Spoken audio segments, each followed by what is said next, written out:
It's Call of Duty. I know, shocker, right? The thumbnail, the title image. I thought for sure we were playing something else. Anyways, be sure to like the video. Subscribing is great as well. I mean, doesn't take a whole lot of time to do. What can I say? Gotta get that plaque someday. You know, if we keep at this rate, I'm never gonna get that plaque at a decent size. Shrinkflation will make my 1,000,000 subscriber plaque absolutely just minuscule by the time I get to it. You know, budget cuts and all that stuff. It's not like they're hard to earn. Everybody has one of those. It's like in the 90s, everyone had houses like this. They practically gave them away. Consider becoming a channel member. It's like $1 to join. Why not? There's the Patreon option. The Discord?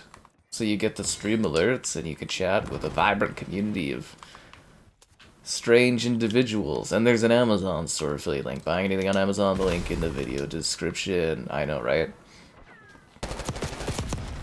This is a crazy time. Where did you come from, Baba Yaga? I swear that guy wasn't there 2 seconds ago. How bizarre. Gotta look at your feet, my friend. Gotta look at your feet, otherwise you get shot. Eyes and bits. Hi there, folks. Welcome to Saturday Night COD. Saturday COD. Not to be confused with the fish. I got the last of my new shirts out today. It's colorful. I think it messes with the, I don't know how if it looks fuzzy or not, but I think it kind of messes with the green screen. Yeah, because like on my shirt there's like little like white palm trees and waves and stuff. And like I totally forgot. I thought it wouldn't really impact things, but like yeah, so green screens, they don't like green and they don't like white shirts. I don't know why, but yeah, there's something about the green screen that doesn't like those things, which is weird. I can't comprehend it, but well, green because green, right? But white, I don't know why that's ever been an issue, but it is. Yeah, believe it or not, there's subtext to the wear underneath. But I finally was like, you know what? We gotta bring this shirt out because I bought a selection of new shirts. I think a couple of months ago. Because I've been like working to retire the Yeti shirts, which I love and I'll keep around for the emote pictures, but yeah, they were getting pretty worn out. So I was buying some new ones because Old Navy had a big sale. Love these shirts. Vibrant community, that's one way. Am I getting new merch? Like in the Sky store? Well, we got the In This Economy shirt, which I think looks fantastic, and someone grabbed that and showed it off, and I thought it looked great. There's been some ideas for new merch, but I have not had time to do that. So, like, I'm sure eventually, but yeah, it's pretty low on the priority list. Yeah. I mean, if we shipped volumes of it, I'm sure I'd be creative more often, but yeah, it's pretty low on the list of bazillions of things I gotta get done. I keep forgetting that I need to like update this website too for this person, and like I'm supposed to do it like a month and a bit ago. I really need to get on that. Yeah, I really need to get on that with the 4 billion other things I gotta do. Yeah. The way they what particles interact with the green screen, that's what it is. It's the weird particles that interact with the green screen. Alrighty. That's funny. No, it is kind of a little strange though, because I was like, green on green for green screen makes sense. But like the white aspect of it, I do not really comprehend as to why the green screen does not like the white of clothing. It's very strange. Gray is fine. Like beige is kind of fine. You can do like a peachish kind of color. But like, yeah, white, the green screen is just like, nope, can't do it. Which just perplexes me. I don't know if it's like a technology thing. I don't know if it's the webcam thing. I would imagine it probably works fine if you have like a sharper webcam. Like that's the thing, is like the webcams they make and they sell just are like not really sharp, right? Like because a lot of people, I guess, they don't want nice looking webcams. I don't know why we're not pushing technology when it comes to like webcam camera tech, but I guess people don't really care, so they don't really give us very good webcam cameras at high frame rates. They're just like nigh impossible to find. Like I have one of the better ones you can get out there, and I'd buy an even better webcam if it existed. But yeah, you kind of get what you get.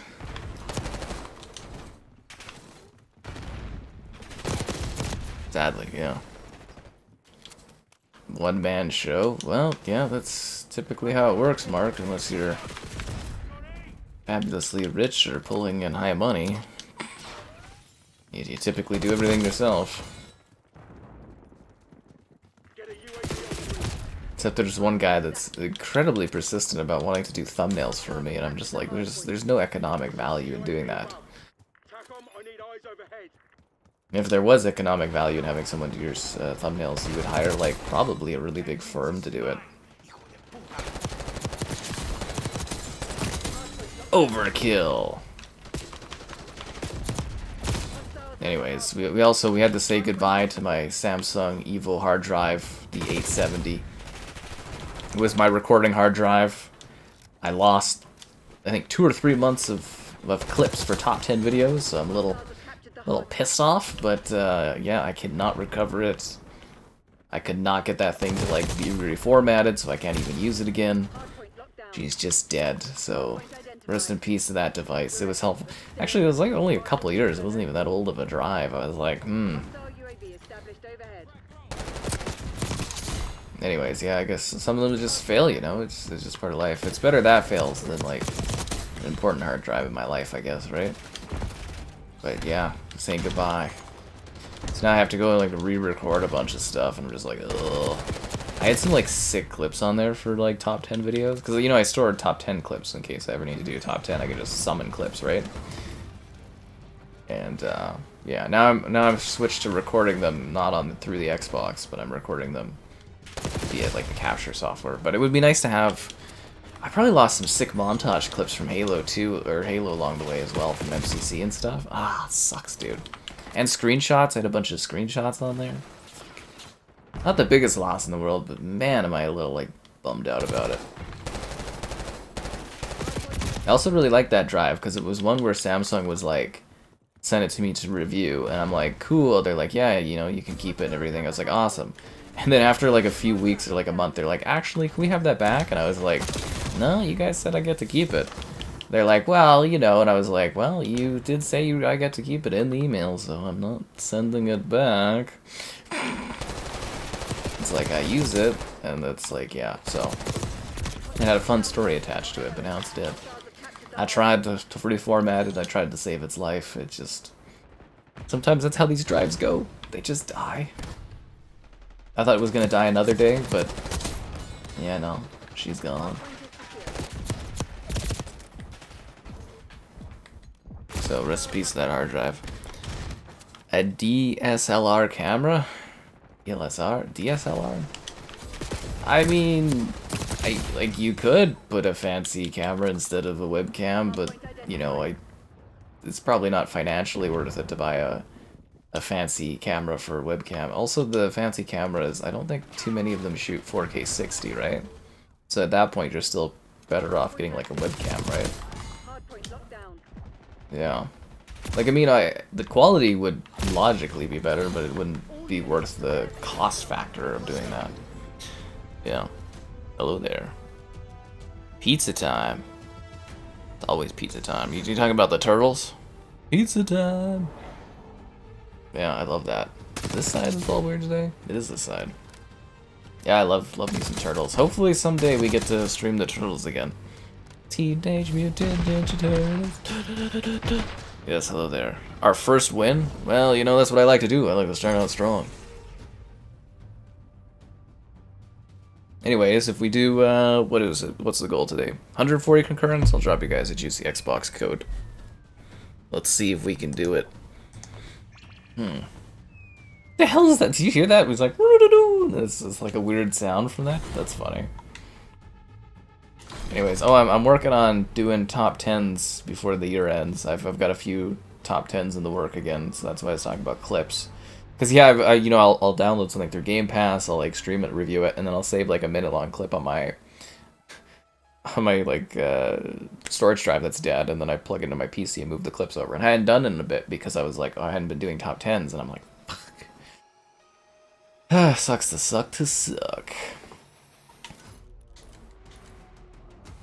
Anyways, I gotta get in on reviewing Samsung stuff again. They got like a new company. Cowabunga! Yo, dude, Turtles in Time is like the bomb. Someday we will stream Turtles in Time again, I'm sure. That is a classic.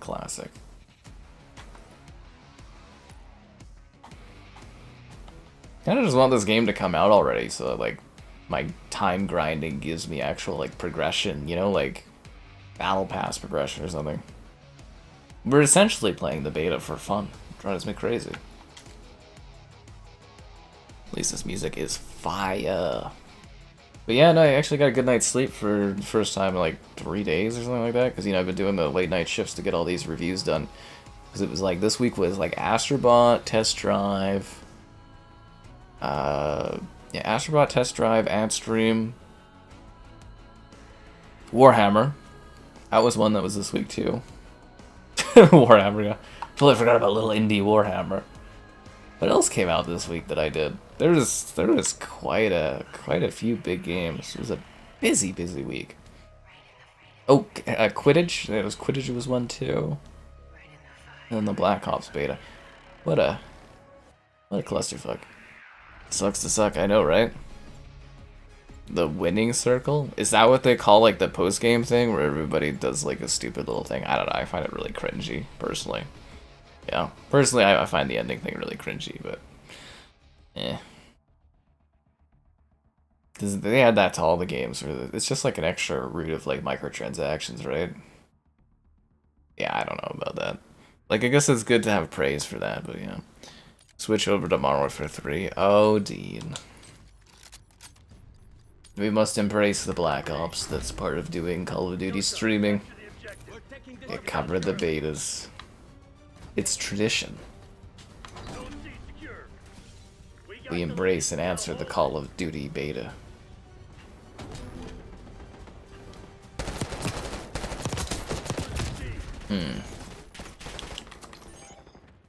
Beepers? Is that what the actual store is called, is beepers? That's kind of funny. Like, they couldn't have made like a deal with like Radio Shack to... Actually, does Radio Shack even exist still? The licensing for Radio Shack couldn't have been that bad to have them as like a company in this. But then again, you know, it's like, why bother spending money to get it? It just would have been kind of neat to have like that historical thing in there. You notice that for like movies though? They always like get the licensing of like old companies, but for like games, it's just like, nah, they never do that. This is a different medium, but...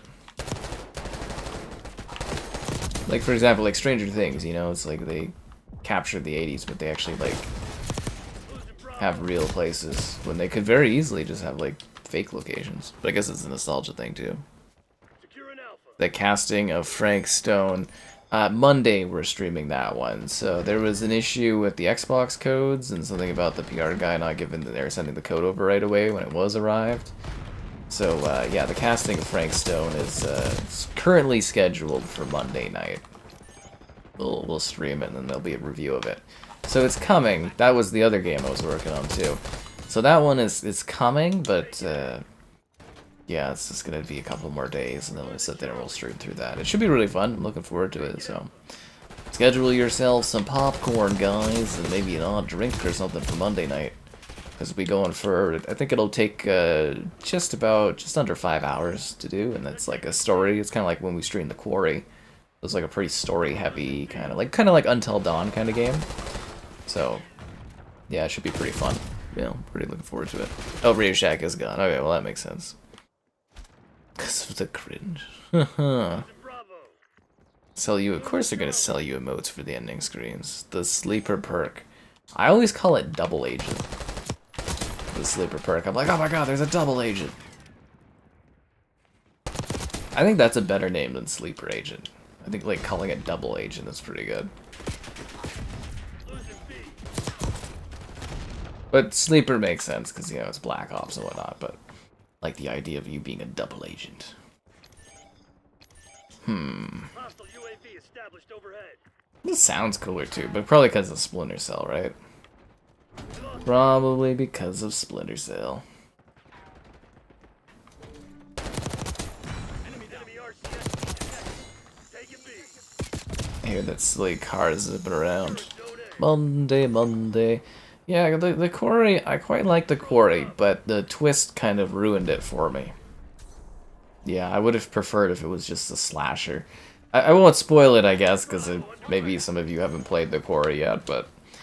Yeah, there was a... You know, there's supposed to be, like, a big twist, or there was a big twist in it, and the twist is just so, like, kind of underwhelming. Like, I was really, really vibing with it, too, and then when the twist came, I was just like, eh. Like, it's still good, but that was such a bummer. Yeah. I like those types of games, though. I know they're not for everyone, because a lot of people like more, like, you know, movement and gameplay and stuff like that, but I do really enjoy cinematic games in that way. I think it's kind of fun. Especially Until Dawn. I am really, really looking forward to streaming Until Dawn. I think that one's going to be a lot of fun to do a stream of. Because, like, it was always one of those games that I kind of had in the back burner where I was like, you know, like, one of these Halloweens will fit it in, or if I've got a gal and we want to have, like, a fun stream night or something, if I can rope her into that, I was like, I think Until Dawn would be, like, a perfect kind of game night, and it was always planned, but the fact that they're doing, is it called a remake even? The remaster? Whatever that Until Dawn thing is. Because they're doing that, it's a perfect time to show it off. He's a double agent! Oh, he called me. Mist and shout? Sure. Yeah. Can't even tell their kids they're sleeper agents. That's funny. It's kind of like, I don't know. I don't know if I even love the ability of the double agent thing, because I find it kind of like silly and annoying, but it's a neat idea. Like, I definitely get what they're going for with it. But it is a little, like, cartoonish. Just reminds me of, like, Team Fortress, where you got, like, the spy, and you're like, oh! Yeah, like, I tried it for a couple of matches yesterday. I wasn't, like, super blown away by it, but I've had a couple of people where they actually get me, and I go, oh, wow. Now I'm gonna be sitting there accidentally shooting teammates, or shooting... No longer accidentally shooting teammates on purpose to try to see who's real or not. Who's really for the cause. James Bond games.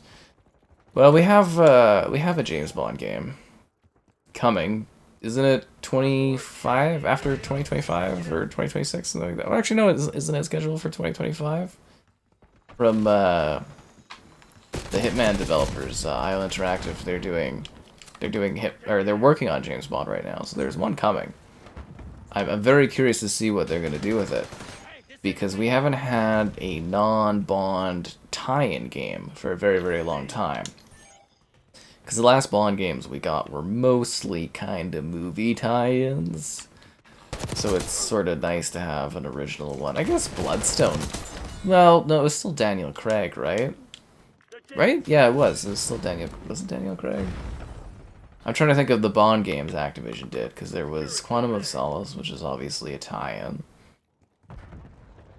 I think Bloodstone was, like, the good one, but yeah, I think that was Daniel Craig as well that was in that. And it was still... wasn't a tie-in, but it was, you know, a tie-in with the release of a Bond film. I remember in the 2000s we had a bunch of different Bond games that didn't have anything to do with movies. It was like Agent Under Fire and the weird GoldenEye Twisted one, and then there was... GoldenEye Twisted as in, like, it was kind of a spin-off, like a Rogue Ops, like it was a twist on GoldenEye, I guess you would say, and them trying to capitalize on the name GoldenEye in gaming. Rogue Agent? Yeah, Rogue Agent. And there was Agent Under Fire. What was the other one? Agent Under Fire and Nightfire. Nightfire was another one, yeah. And a whole bunch of Bond games. I missed the 2000s because there was just more different types of games. We just don't get that anymore. Legends was one, but Legends was kind of a tie-in too, right? Because Legends was a bunch of, like, moments from Bond sort of roped in under Daniel Craig. Yeah. Bloodstone. Anyways, there's one coming. There's one coming. I think we might have Kevin joining, guys. I think he messaged me. I've got my phone over there. It was charging because it's been a long day of adventuring. Well, yeah, what was I gonna say? Yeah, I got up today. I actually got sleep after staying up for the last few nights working on all those games. Went to the gym. It was great. Worked on some stuff today. Went for a walk. Apparently it was a festival day at the neighboring town that I went to go and walk at. Apparently I'm a regular at the Starbucks there because the lady came in and I was like, and she like finished my sentence and she's like, less ice so you get more drink, and I was like, yeah, that'd be great. And more strawberries, and she's like, I'll get you more strawberries and some more like drink in your drink, and I was like, yes, this lady is awesome. I guess I'm a regular. I don't even know that I've seen her that many times there, but I guess I have. What actor would I like to see as the next Bond actor? A nobody. Yeah, I'd prefer a nobody as like the next Bond actor. You know, like a new person, someone that they just pick out of nowhere, and yeah. I don't want it to be a pre-existing actor. I want it to be a nice kind of like nobody or a lesser known actor would be great. Yeah, I hope they go back to being a little bit more fun. I feel like the Bond films lost all their enjoyment and fun with the Daniel Craig stuff. You know, like Skyfall was kind of cool, and obviously Casino Royale was pretty neat. But like his movies were just like not like fun, you know what I mean? It was just like a really sappy, depressing ass Bond, and I was just kind of like, eh.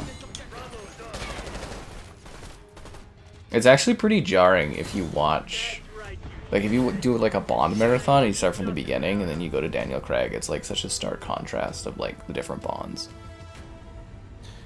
The Jason Bourne game. I think I finally got that. Did I get that? I don't know if I got that. Did I show that off in my recent batch of games? I've been so busy. I've got this stack of 360 games to do videos on, and I haven't even gotten to it. That would have I've been trying to get for a while. Roger Moore. I think Connery was pretty perfect as Bond still after all these years. I really like Pierce Brosnan. I think that guy was really fun as Bond. But yeah, it's just the Daniel Craig movies are just so depressing. It's like, yeah, sure, Bond's an alcoholic and a womanizer and all that, but that's the fun of Bond, and it's just kind of like, it's just sad. This lady my age, I don't know. She makes the Starbucks drink apparently a few times if she remembers who I am. Vin Diesel is the next Bond? Nah, fuck it, sure, why not? I think they're supposed to be going free at like a younger Bond this time around. Apparently they're meeting with directors, so they're probably preparing for the next Bond adventure. Where is the IO Interactive game? Again, it's supposed to be coming in 2025, I believe, unless it's been delayed or something. You haven't had Wi-Fi? Oh! In this millennia? Oh crap, we're way past our thing. Anyways, be sure to like the stream, subscribe, it's great, donations cool, consider becoming channel member gift, and the wait, did we do that? Patreon option, the Discord for stream alerts, Amazon store affiliate link, and gamerheadquarters.com. I write stuff on my site. Yeah. Sean Courtney? John Connery? Sean Courtney. Anyways, guys, the music of the day is the Bee Gees' Tragedy, and what was that other one called I was listening to? Arthur Park by, what was that guy's name? It's just like, what a wild ride. Singing about like a cake melting in the rain, and he can never have that cake again because he doesn't have the recipe, and I'm like, dude, that's so tragic. And apparently it's based on his actual adventure of like going to like this park, and he's just singing about what happens there. I kind of thought like the cake was a comparison to this woman where it's like she's like that cake that he can never have again because she was like that special recipe, and she's gone like the water in the rain or something. But no, he's just fucking thinking about walking through a park and all the things that happened. I was like, oh, okay. Pretty crazy. You love the Bee Gees. So as songs of the day, guys, from Beetlejuice. Dancing? Oh, I got that time. Henry Cavill. He's not really British, is he? Or British adjacent? I think he's kind of old too. He was really good in The Man from U.N.C.L.E. Very suave.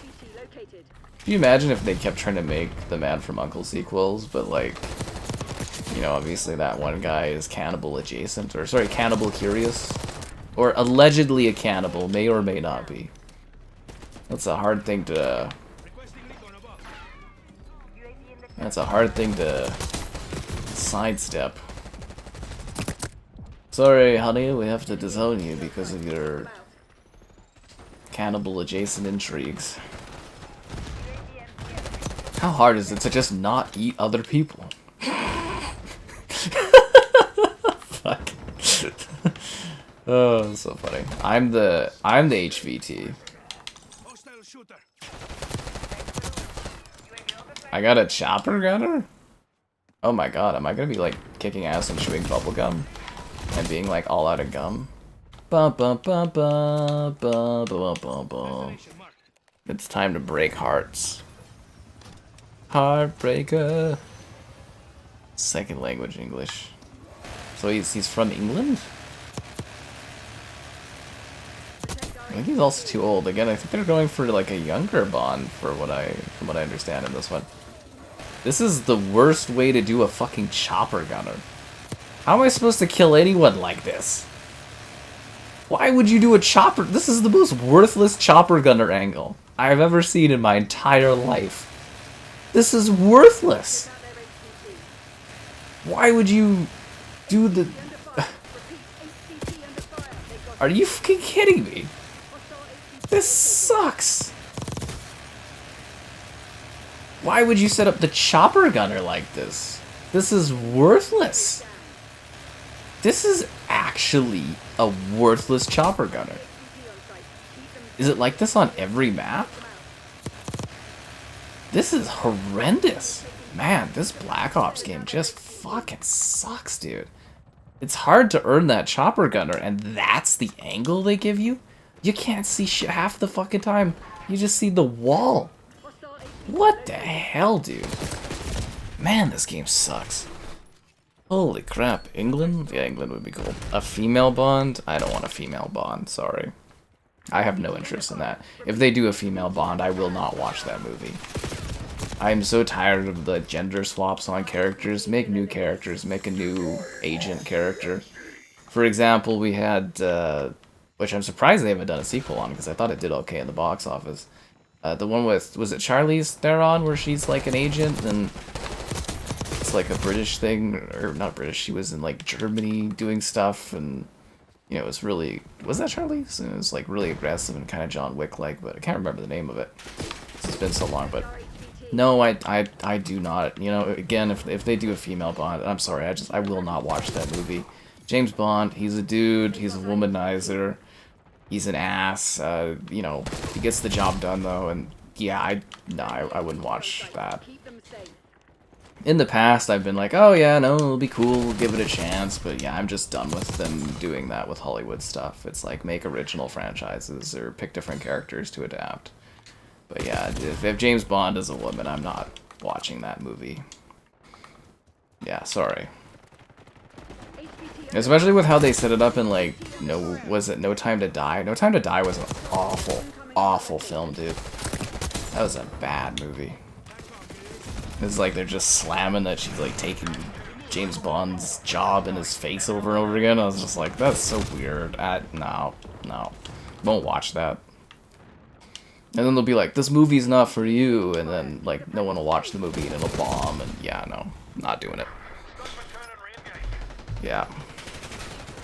Idris Elba. He would have been a pretty suave Bond, but he is way too old, sadly. But seriously, like, he would have been like, because that guy is like suave British. I'm actually disappointed we haven't had him as like a agent of sorts. You could do like an older agent kind of movie or TV show series with Idris, which would be really good. Yeah. The other thing too is they tend not to do fan castings for Bond. They tend to do like whatever they want for that kind of a casting. They do a rigorous choice thing, but yeah, no, I always thought Idris was like super suave, but too old. Yeah. Too old. Yeah. Gina Bond or something like that. Like, fuck off. No, I wouldn't watch that.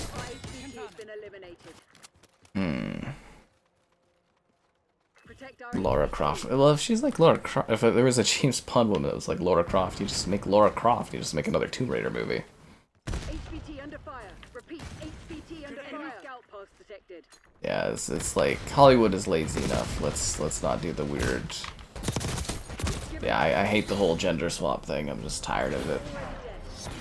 It was a neat idea for a little bit, but now it's like lazy. It's like every new Marvel property. It's like, hey, remember that character? Instead of a guy, it's a female now. It's just like, yeah, I don't know. It's obviously not working for them either, right?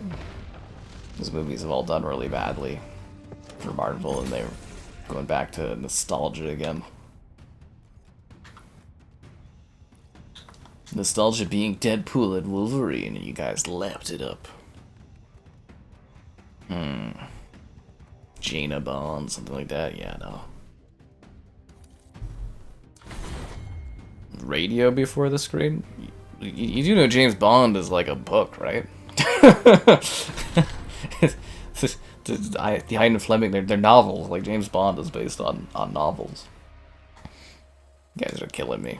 You guys do know that, right? She-Hulk as a character actually existed for a very, very long time. It's more of the other femme versions of the characters that are newer. But yeah, She-Hulk has actually been around for a very, very long time. Yeah.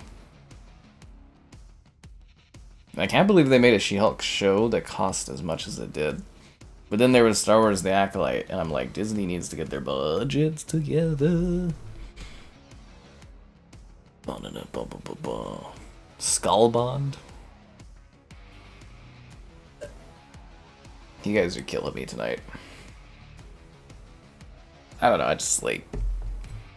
You guys ever get tired of that? Where they just like gender swap the characters and they're like, it's new! And it's like, oh, they're always like lesser versions. You get what I mean? They're like always lesser versions. I did hear though, apparently they're finally doing a new Oceans movie, which I'm pretty excited about. Brad Pitt and George Clooney have both signed on for it, and they're looking for a new director. I don't know if it'll be the same because it doesn't have the director of the first three, but yeah, apparently we're finally getting a proper Oceans movie. I was kind of looking forward to the one that was supposed to be Margaret Robbie and Gosling as like the prequel one, where it's supposed to be the Monica Pre or something that they were thieving. I don't know if that one's still happening. But yeah, I guess Ocean's 14 is a go. Kind of a little late considering they're missing quite a few of the team members, but I'm down for it. I love the Ocean's movies. I think they're incredibly rewatchable films. The Ocean's 12, not as much, but the other two, very, very rewatchable. Great, very, very. Well, that first one is iconic, right? And then obviously there was the original one with the Rat Pack, which is quite a watch actually. The original Ocean's movie is quite a watch. I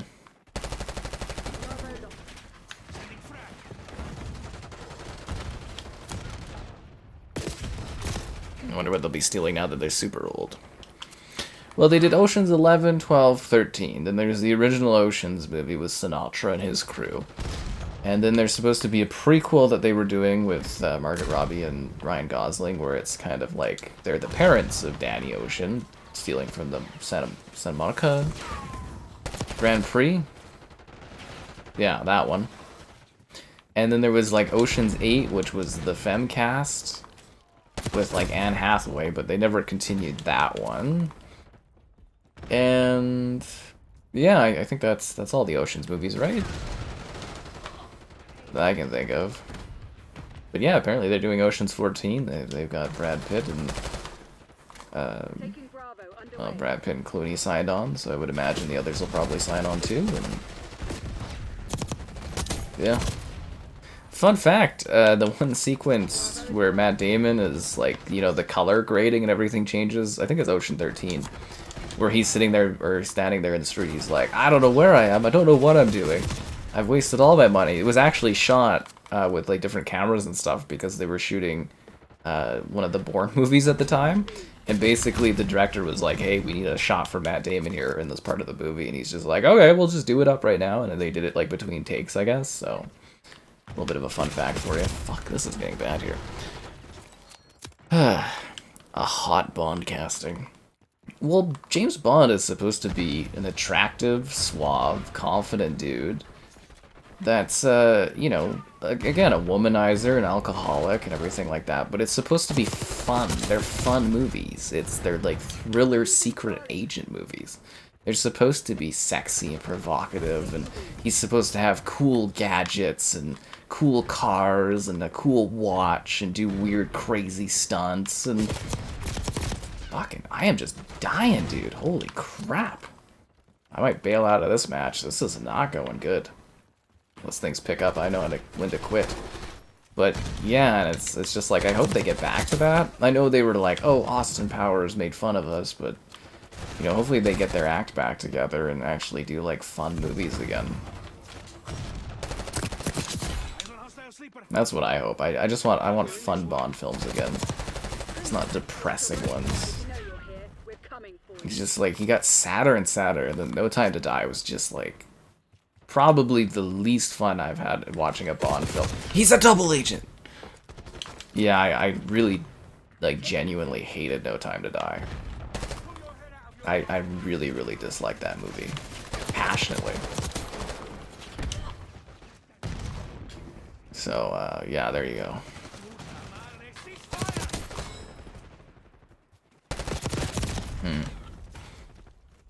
Like Bruce Wayne. I mean, I guess kind of. Bruce Wayne's kind of like a spoiled kid that doesn't want to be and stuff. It's funny.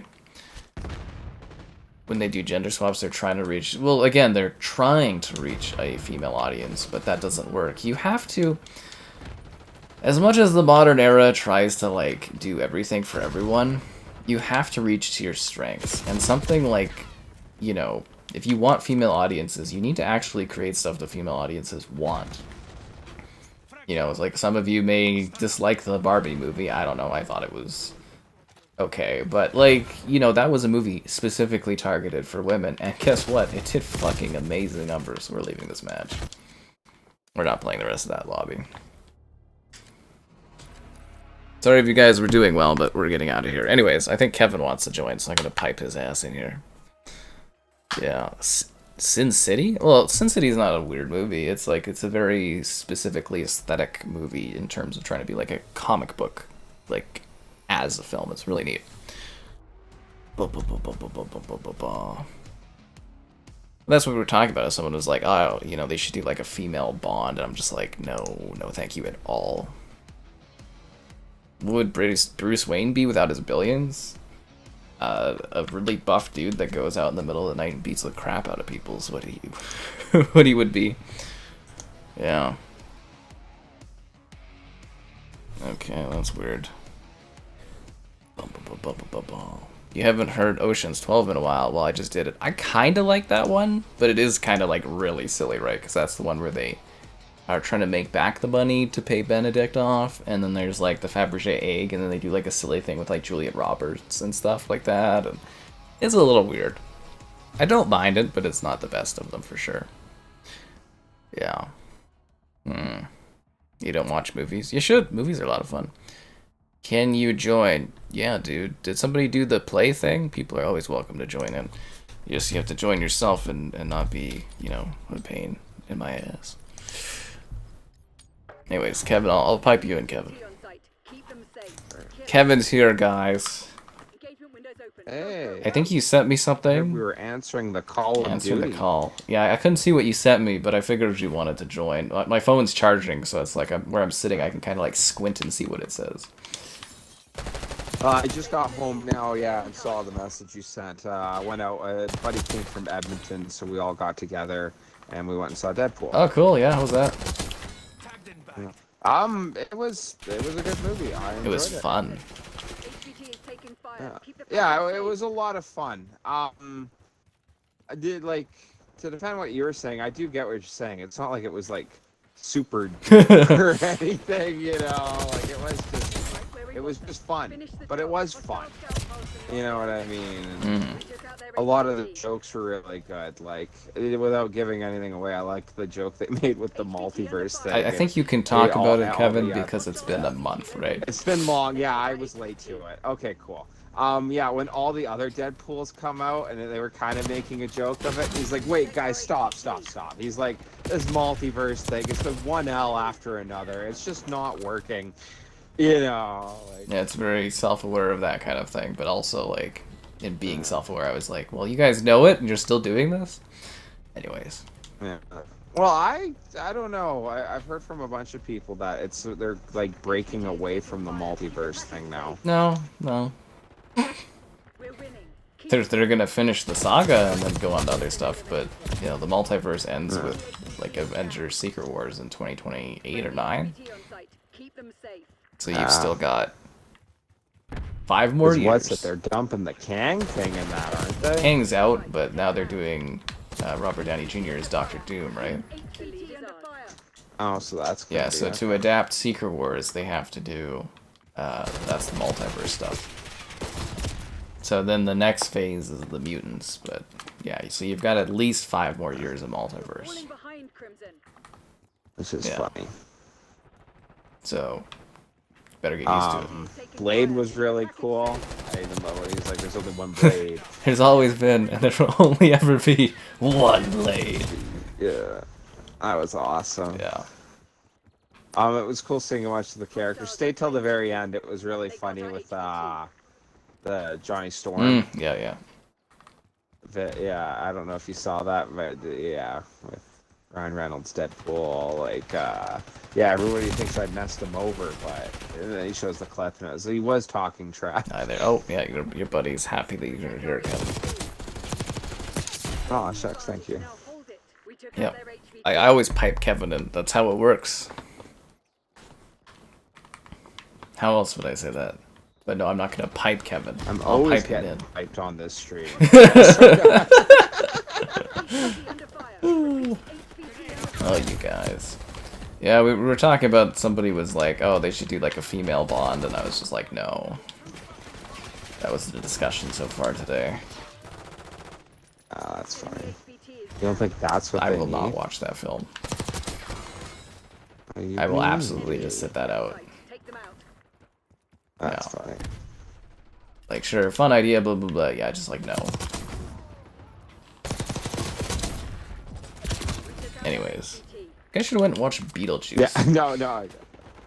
It's so fun. As I walked in, my girlfriend was talking. She wants to see Okay. that one. This is gonna... Beetlejuice right now is projected to be the #1 September opener of all time. Package safe. For box office. Really? And I think it's the 3rd highest opening of the year, is the projection right now. Beetlejuice is killing it, dude. We are so good in the 3rd one. It's just Beetlejuice. Nah, dude, it's fucking Beetlejuice. Oh man! All right. Yeah, we're going for funny. 3. #1 all-time September opener. So Warner Brothers has cracked the code that apparently people really like a creepy movie in September. So the #2, or well, I guess after this weekend, the #2 all-time September movie is It, and then the #3 all-time September movie is It Chapter 2. Probably everyone in the Halloween mood. Yeah, because you beforehand. know, the Halloween stores are out, people are shopping, getting ready for Halloween. So yeah, they cracked the code. A creepy, weird movie for September actually does really well. But dude, could you imagine after like nearly 40 years, Beetlejuice comes out and it's actually like fun and a successful movie? It's one of the big. Yeah. But make sure you watch the first one again before watching it. Why? It's necessary. It's not necessary, but like plot-wise. Hostile I kind of watched Beetlejuice again after watching Beetlejuice 2, like Beetlejuice, and I was like, I kind of forgot some, like, it's more, the characters get more refreshed in your mind, if that makes sense. I wish I watched the second Deadpool again before going to the movies. What's the Vanessa, his girlfriend? Yeah. I just remembered her being dead. No, they save her at the ending sequence. Like he brings her back to life with the launch thing. Oh god, I'm late again. Be sure to like the stream. Subscribing's great, donations cool. Consider becoming a channel member gifting, the Patreon option, and the Discord for stream alerts. There's also an Amazon store affiliate link. And Kevin's here, guys. Hey. Yep. Kevin's here. I got slapped. You're disguising as yourself? That's cool for Halloween, man. You enjoy that. You're piping everybody in? Okay. Alright. You're happy when Kevin's here. Oh, wow. Aw, shucks. Somebody says if it makes you feel better, someone forgot their reading glasses? Huh. George. That does oddly make me feel better. Alright, I don't know. I mean, it's interesting. But no, it's Okay, neat. so what gun should I be using here? Yeah, just, like, I can't believe, like, Beetlejuice is actually, like, so successful. Because mine was sort of, this movie does okay, or it bombs, was kind of my mind thought, but... I figured it would be, like, around. I wasn't expecting it, you know, to be the movie. But if it, like, really breaks out, and it's, like, Top Gun... That'd be hilarious. Makes $1 billion. I'd be like, what the fuck?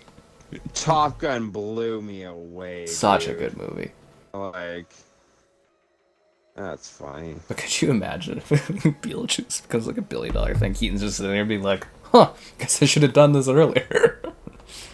That's probably what they're sitting there thinking right now, is like, probably being, wow, we should have made this a lot. Because he's, you know, he's not getting any younger, that guy. Yeah. But I think if you watch it with the gal, you two will have a good time. It's worth watching in the theater. It's a lot of fun. Astrobot? There is a review for Astrobot. Oh, it's a Home Alone reference about Kevin and his reading glasses. Oh. Yeah, apparently whenever you join Kevin, I don't even remember that. they do Home Alone references. Oh, do they? Yeah. Who ate all the cheese pizza? No, I don't know. Sure. No, you remember the big kid? He punches the big kid in the gut. He pukes. The first one? It's like the whole movie, dude. Yeah, Yeah. the first one. I just remember the elaborate traps. The elaborate trap. You know, it was actually funny because when I was rewatching that whole pizza scene, I remember like being a kid thinking like, "What a jerk!" But then genuinely, who would eat all the pizza that kid specifically liked? Like, dude was being a total Bananas. like. Yeah. I couldn't find the word to describe it. You're expecting it to be like Yeah, Joker 2. What a jerk. Okay, apparently Joker 2 is like awful. Like, Okay. I'm gonna be the guy to say it. The first Joker was okay. oh, I love that It film. was just okay. Really? I don't I wouldn't watch it again, but it was one of those wow. films where it's like, I thought it was a great character piece, and it was good awareness for like mental health and stuff like that. But, yeah, apparently the second one, the reviews out of like the Venice Film Festival, they're like, this is awful. And they're saying like, okay, so it's projected to have a really strong opening, but they're saying the word of mouth is going to be so bad on this that it's just going to like crater in its second week. It's gonna kill it. That's Yeah, apparently it's like, basically, they pulled a Hangover 3 where it's kind of like a big fuck you to the fans or something. And I'm like, oh, really. yeah. So anyways, I've heard it's awful. And apparently like Lady Gaga's like wasted in it or something, and yeah. No, One of the sure. reviews, I don't know. Like, just to go on here, one of the reviews said, yeah, absolutely. the whole movie is like, it's a court procedural / musical. So the whole film is just him going back and forth between the asylum and the courtroom, and somebody's like, by the 12th time you go back to the courtroom, you're like, oh wow, there really is nothing to this film. Huh. Yeah. Well, I like the thing was, that's actually funny because like with the first movie or whatever, I do like your point that, like, I don't know that it spoke so much to mental illness, but I like the point, or it hit me for the people left behind, which I guess is mental illness. Like, just how much. Well, he was trying like, to get help. He was trying to get, and no one would listen to him. He was trying to like get medicine. He was trying to have someone listen to him. He was, and then he just cracked, right? Well, I think like even the scene or whatever where he calls his talk show and they're making fun of him, even though he really enjoyed it. I kind of thought like, yeah, like why would people act like that to other individuals, you know? But so like you felt bad for him. I felt bad for him. So like the movie hit the mark with that. But where after he gets arrested and all that, and this whole thing of like, you know, society will rebel and everyone, and I was like, well, like, where is any of this coming from? Because I don't see where dude really sparked a revolution in my mind or anything, you know. And I'm not saying that. Well, it was in the backdrop of the film. Was all these people that were having a hard time in the city. They were looking for a voice to rally behind. And here's this guy that's, you know, he's like, oh, society's left us behind, blah, blah, blah. And he comes on a talk show and he shoots the host in the face. And the people are like, oh my god, this is that guy. That's where it loses me. I never saw where he seemed like a great revolutionary guy. No, but it was a bunch of people like looking for, because they show it throughout the film, the garbage piling up, the restlessness in the city, the people, they were looking for an excuse to like rebel or something, and they were like, holy hell, this guy's actually doing what we want. It was a comment on society too right now too, where it's like, we're, you know, people were looking for someone that acted like that, and then they rallied behind him. It's not because because he's kind of a pathetic character if you really think of it. Yeah, like I felt bad for him. At no point would I think that like, okay, this guy, he's finally lost it. Let's get him, boys. You know. Yeah, but I feel like you missed a lot of the background of what was happening in the film, because they were showing that the society was falling apart there.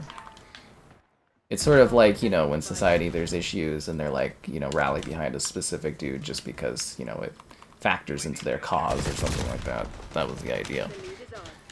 Penguin? Oh, the Penguin show looks really neat. It's like kind of looks like it's a little bit like Sopranos, like. Yeah. That's kind of the feel I got from the commercials, at least. Yeah. First Joker made $1 billion. Exactly, right? But that's the thing is apparently this film, it's looking so bad where it's going to be like people that like the first one or were into the first one or curious about the second one are just going to like absolutely hate this film. Because it's going to have a high opening of people, like opening week's going to be really good because people, you know, $1 billion movie, and then apparently the second week they're expecting word of mouth is going to be just cancerous and no one's going to touch it. So that's what I've heard so far, and what some of the reviews I was reading were talking about. And I peeked at some spoilers, and it sounds like it's going to be a pretty bad film. But we'll have to wait and see. I mean, I'm going to go watch it. I love musicals, so... And visually it looks really neat. The musical part's like, what? You know? I think it looks really neat, like the way they shot the trailer. It's like very old Hollywood-like. I love that crap, so... We'll see. Well, what happened, Kevin, is they didn't want to make a sequel. Joaquin Phoenix there, he doesn't like doing sequels. The other guy isn't a fan of sequels, the director, but Warner Brothers was like, well, you made $1 billion fucking dollars. We'll give you any amount of money you want. We'll give you guys however much of a payday you want. Let's make the sequel. We have to con these people. Well, seriously though, if a movie, which it's very, very hard for a movie to make $1 billion, if your movie makes $1 billion, you're getting a sequel. At least one sequel.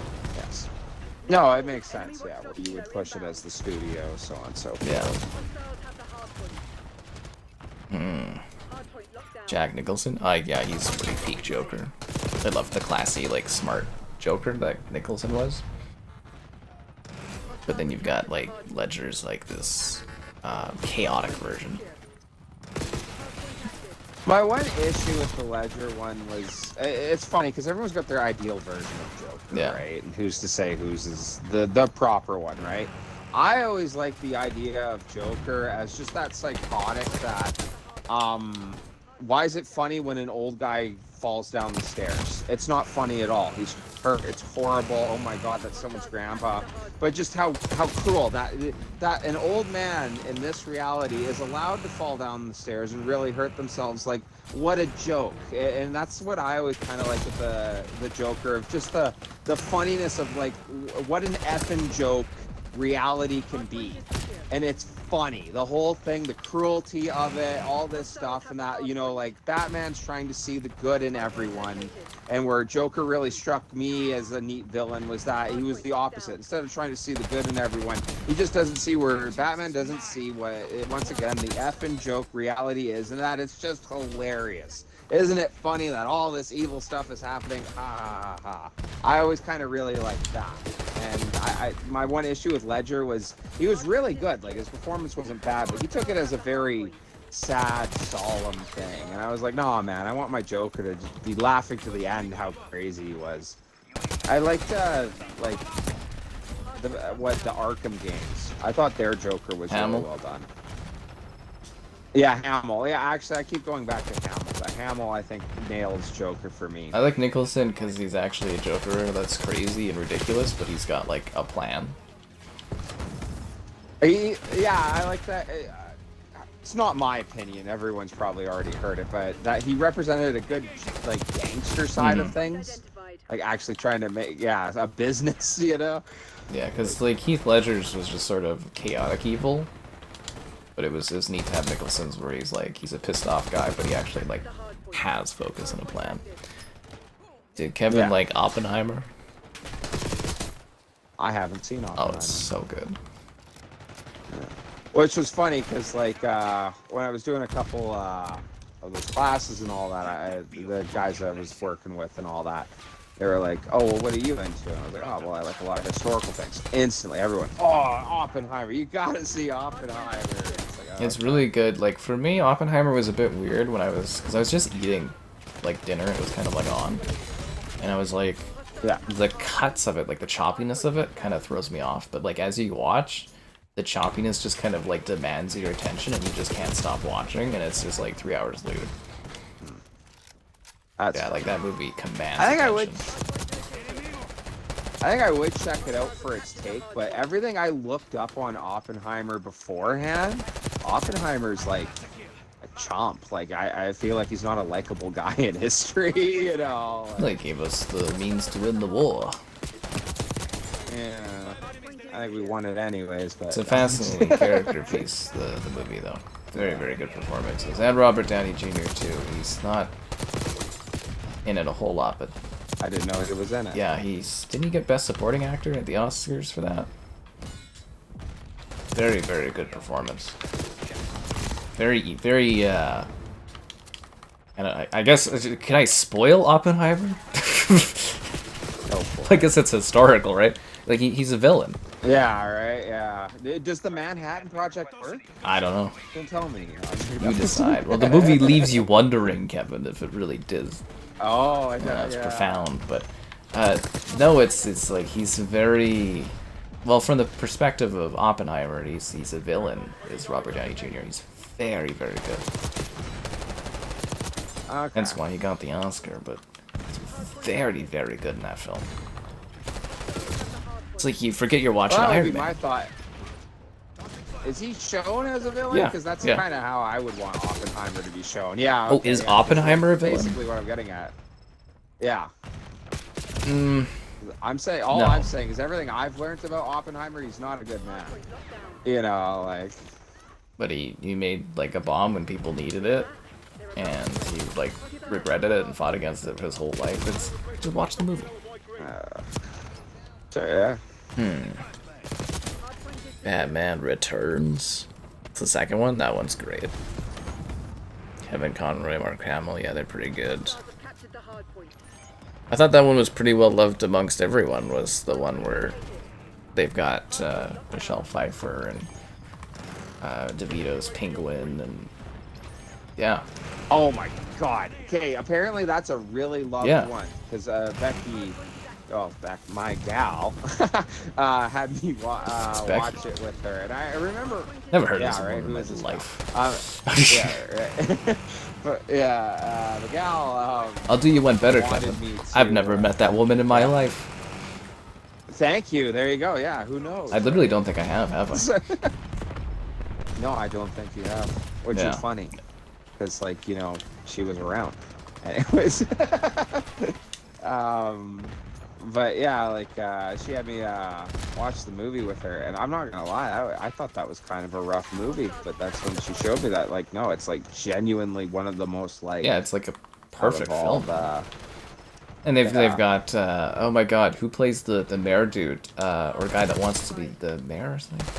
Oh my god, Chris Walken. They had Christopher Yeah. Walken. Yeah. Oh, And you could tell it's a Burton movie with his hair. such a bird movie. Like instantly. Look, yeah. did you watch Yeah. 89? The original one? Hardpoint is secure. Keaton? Well, Keaton was in Returns and the original, yeah. Was he?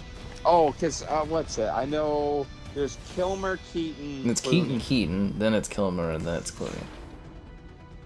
Oh, okay. Yeah. But yeah, the first two are Burton films. Oh, look at you.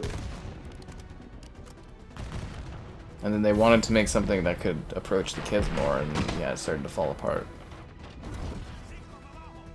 Batman Returns was your first film in a theater? Whoa. I remember my first time asking you guys to like the stream, subscribing, it's great, donations, cool. Consider becoming a channel member. Channel member gift and the Patreon option, and the Discord for stream alerts. There's also an Amazon store affiliate link, what? And we'll say our goal, 140 concurrence. I'll drop you guys a cool code today. Let's see if we can do it. Ba ba ba. What about the Fantastic? You like Jared Leto's Joker? Get the fuck out of here. Billy D. Williams, yeah. They had him. It was gonna be Two-Face, but he never got to be like Two-Face, which is such a disappointment. That would have been so neat. Way though, the best old Batman movie is the one Clooney apologized for. Jeez. Arnold Schwarzenegger killed. You know he it, comes man. back as Batman, in the Flash movie.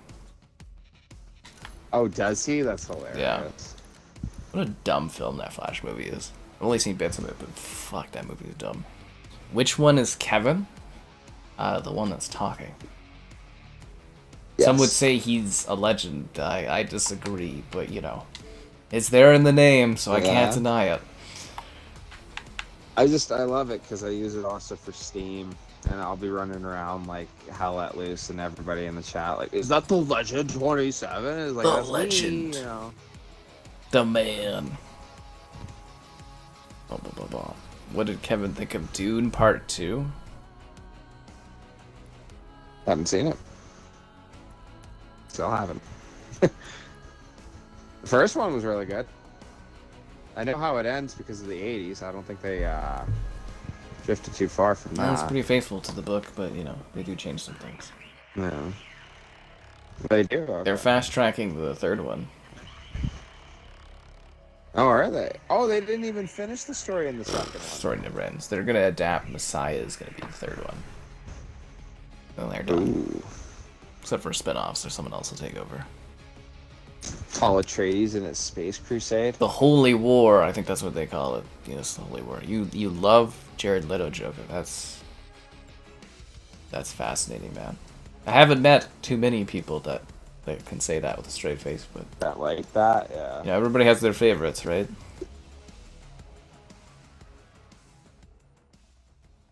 Bum bum bum bum. Suicide Squad. Remember that movie? Whew, that was What are we, some sort of Suicide Squad? the best part that came out of that movie was that meme. I love that meme. Jeez. Domination. Did you hear about the Lord of the Rings, the Hunt for Gollum? You know the Lord of the Rings, the Hunt for Gollum, that new movie they're doing? Still, I guess.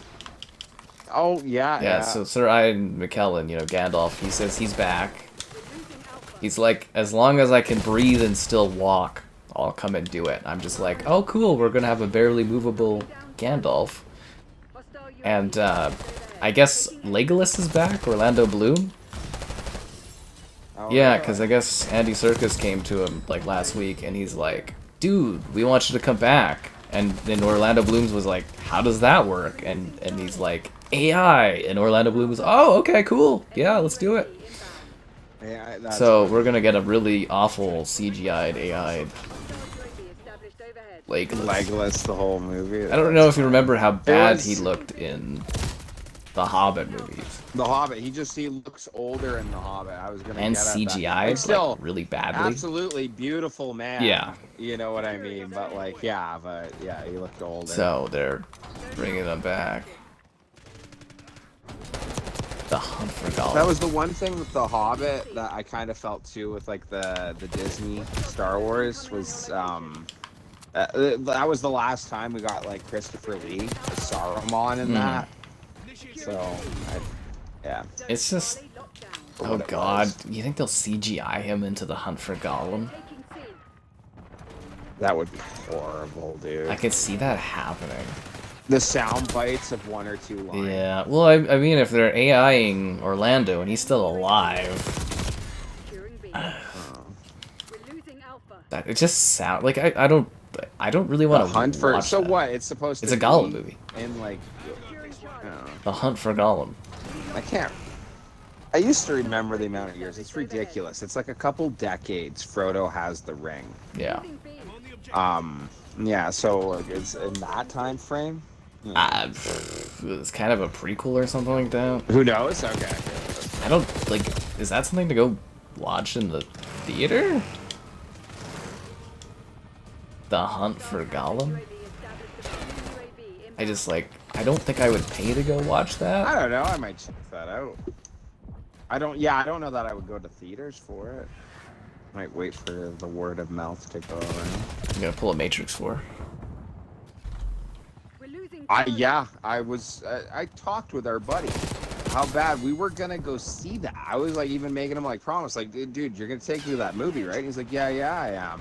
And then we mentioned it earlier, and I was like, I don't know, because all I heard was just absolute trash talking about it. It's like I don't want to destroy the Matrix like that. Like there was my 3 series growing up, and that was the Matrix, Lord of the Rings, and the old Star Wars. Double Agent. And I loved those movies, played all those games. You know what I mean? Like, anyways, yeah. I don't want to tamper with it. Well, good thing you didn't. Taking ground Yeah, well, underway. that's all I hear, right? Which is so sad because, like, the idea of I don't know how you bring Neo back and all that. I almost He's a feel they double should've agent. Did another Matrix movie. So there's an ability in this game. You know the spy from Team Fortress? Oh, Losing okay. Charlie. You can do Yes. that in this now. Really? Yeah, it's kind of dumb. They're taking C. Because I'll be like, oh, because you see that black bar? Oh, it's gone now. But if you see the black bar on the left-hand side of the screen, like where all the text is, that means someone killed someone as a double agent. Or sorry, they're called the sleeper agent is what they're called, but I call it. So what? You just have to shoot people who are your teammates so that you figure that out? Kind of like your auto aim kind of draws to them. We're losing Alpha. Oh, really? Yeah, it's a little weird. I don't really love it. No, especially in like any game that has like skins and all that. I don't. It's hard, right? Because I don't remember who everybody looks like. Yeah. You know? I just think of Yeah. Splinter Cell. That's funny. Splinter Cell. Yeah, I'm I Sam guess Fisher. I used to be the good guy. Now I'm a double agent. Splinter Cell double agent. Great game. Bum bum bum bum bum. Yeah. Yeah. Didn't you say they're redoing the first one? Enemy watchdog. But they're remaking Splinter Cell. Yeah. Yeah. Who knows when that's coming? But hopefully it's cool. Taking B. I was kind of worried that they were gonna make it like reimagine it, and make it like an open world kind of game. But apparently it's gonna be very faithful to the original. Like it's gonna be a proper remake, I guess. So Controlling Bravo.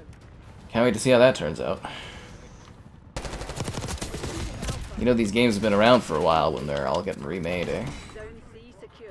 Yes. No, that's wild. Like the first game was really cool, and it was a really basic made-up storyline. You know, like Georgia's attacking Azerbaijan. It's going to be an international incident. Turns out there's a rogue Chinese general selling the arms. Like simple story. Yep. You know. And then everything's got to Really get cool. larger and larger, and you know you got to keep coming up with more contrived plots. Yeah, and- it escalates. Yeah. We have reports of an infiltrated. You know, in the first movie, That's you're what I wonder. you're crawling around in vents, and in the fifth one, you're doing jumping off of buildings and being invincible. And, yeah. Yeah. Get a UAV. Die hard. That's always the theme I like, though, with, well, like, making fun of with a lot of the newer games, is I feel like everything that comes out now, the stakes are a lot lower than the games that came out in the 2000s, Enemy That's mostly UAV COD. you know? Enemy UAV inbound. It's COD the most, yeah. I still haven't done the campaign, but I was asking some of the guys that played it, and what's it? It basically Makarov's a social media Yep. warrior. He wins social media, he collapses the world, something like that. It's like It's all about what? Instagram. Like, Hey, you know what? Yeah. Now that I think of it, they did that plotline with Black Ops 2, didn't they? I don't. Yeah, Mendez. Isn't he like big on social media? He's got like 1 billion followers or something. Yeah, that's literally a plotline in Black Ops 2, is it not? Where he's got a big 1 billion followers or something. He's a big social media person, and he's a terrorist. Ooh. Of course, I'm still using the MP5. Why would I ever let it down? What's on with my hair today? Hang on, maybe that fixes it. The new Doom? You guys talking about Brutal Doom again? Never escape Brutal Doom. That's all I hear about on Discord. Brutal Doom this, Brutal Doom that.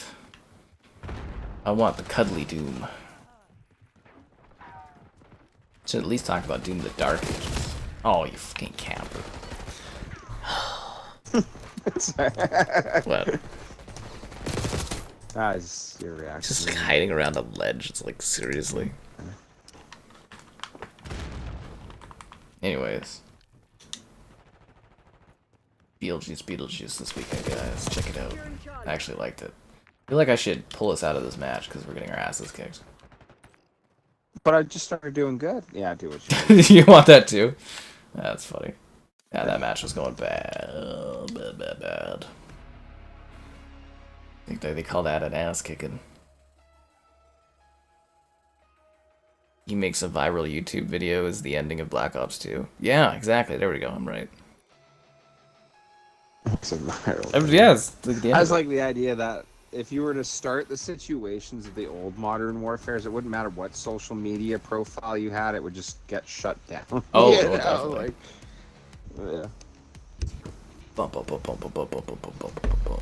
Talked about it a million times, but out of all the World War stories we got in the 2000s and 2010s, I still think Modern Warfare's made the most sense and was the It best. was a one. logical scaling. And it even ended with, yeah, it was awesome. And it actually, the conclusion of it too was that, you know, America and Russia were both tricked, you know, and you end up being friends in the end. Excellent story. Russia would be paying reparations to the Europe and America for the rest of their existence as a country afterwards. You let that go, you know. No, I mean, hell, do you remember how bad like France was like torn up in that freaking game? Yeah, well, it's like Eiffel Tower's old by that point. Are you gonna miss it? I won't. I'm more like the gas attacks and the infrastructure damage. It's costly. And I don't think that's going to fly with the French people being like, well, it wasn't really us that caused this. Yeah. uh, I just think of two things. So one, for Hearts of Iron, there's an achievement to nuke Paris and liberation as Team America, or as America, and the achievement's called Team America. oh, that's funny. Yeah, which I thought was funny. And then I think of you missed it. I think of I love in Austin Powers when they're on the moon and the president wants to blow up the moon. They're like, "Sir, you can't blow up the moon." Like, what? Would you miss it? Would anyone miss it? You know, Freaking council of governments and stuff. This is funny. Should they do another Austin Powers? I feel like they're all too old. But did they do one or? I think they've been talking about it for a long time. That would be rough. How old are they? Like. Yeah, well, they would. I think it was Mike Myers said that if they do another one, they would do it where it's like based around Doctor Evil from his perspective or something as like the focus. I don't know. So it's funny because like I feel like if those movies were being made now, they would have made 50 million. Well, you know, the Austin Power movies were technically box office bombs. Yeah, Really? the first two were both big box office bombs, but they were insanely popular on VHS and DVD. Was VHS around then? The home entertainment. Yeah, VHS, yeah. Yeah, so they made like literally more than they made in the theaters off of the DVD sales. Well, that's hilarious. I think I remember you mentioning this before. That is a really fun fact. Because like, what awesome Yeah, movies. people did You know not what I want to mean? watch them in Like, theaters, but they loved buying them for their home. That's why they made 3, was just because they made so much money at home. Crazy. You brought back Last Stand in this game? Well, no, it's a part of Warzone, but the thing is, it's Last Stand only if they're the high-value target. Oh, okay. Yeah, so it's basically Regicide from I Halo. downed someone. Oh, okay. Yeah. So their king, quote-unquote, you know, has more health and has shields from Warzone and gets downed and can get picked back up and stuff. Yeah.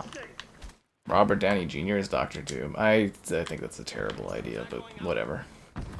I think it's terrible too. You know what? Like, I want to see him as Iron Man. I would have rather they brought him back as Iron Man, but now I'm supposed to take like Tony Stark and he's Doctor Doom, which, like, don't get me wrong, like Victor Von Doom is one of the cooler villains, you know, but it's just why it's just dumb. you know? But yeah, good on Robert Downey Jr. for getting fucking $90 million for doing 2 movies. yeah, Good on him, man. Taking those Disney stacks. But I kid you not, like, honestly, it would have been try hard, but would you have hated, especially with the multiverse, if Iron Man just came back in some I'd be way? fine with Like, it was still, it would have been, right? Like, if we all would have seen it, there would have been the instant, like, oh, that's how bad Marvel's doing, you know, like, they had to do that, but I would have enjoyed that more. I mean, the only part I care about for, like, Secret Wars or something like that is seeing, like, Wolverine, Tobey Maguire, and Iron Man together actually was, like, the thing I wanted to see. Well, what I liked about Deadpool was the same thing I liked about Spider-Man, and yes, it's total fan service, but I do like that all the movies we kind of grew up watching were connected to the MCU, which is still the best any Remember these movies? superhero, Remember you this know, character? anything. It was literally remember these movies, but the idea that Blade that I watched, which was an awesome performance by Wesley Snipes, you know, that at least it has made an appearance in the MCU and it makes sense. He's the only Blade there is? That's the only thing the multiverse has been good for. He is the only Blade there is. You There will know? only ever be one Blade. Is this COD better than the previous A couple games? of jokes. I say it's a downgrade. How much they paid? I told you, $90 million for 2 films. Yeah, $90 that's insane. million US. That's a lot of Canadian dollars. Hey, that's me. That is you. Oh. You seem to have a liking to that shotgun there. I discovered that I could have it as my secondary, so It's yeah, working. MP5 and the shotgun. Oh, obviously. You know, rooms, close proximity, pull out the shotgun, distance, everything like that, MP5. Pew pew pew pew. Gets the job done. Ba, ba, ba. You seen a lot of people dolphin diving, Kevin?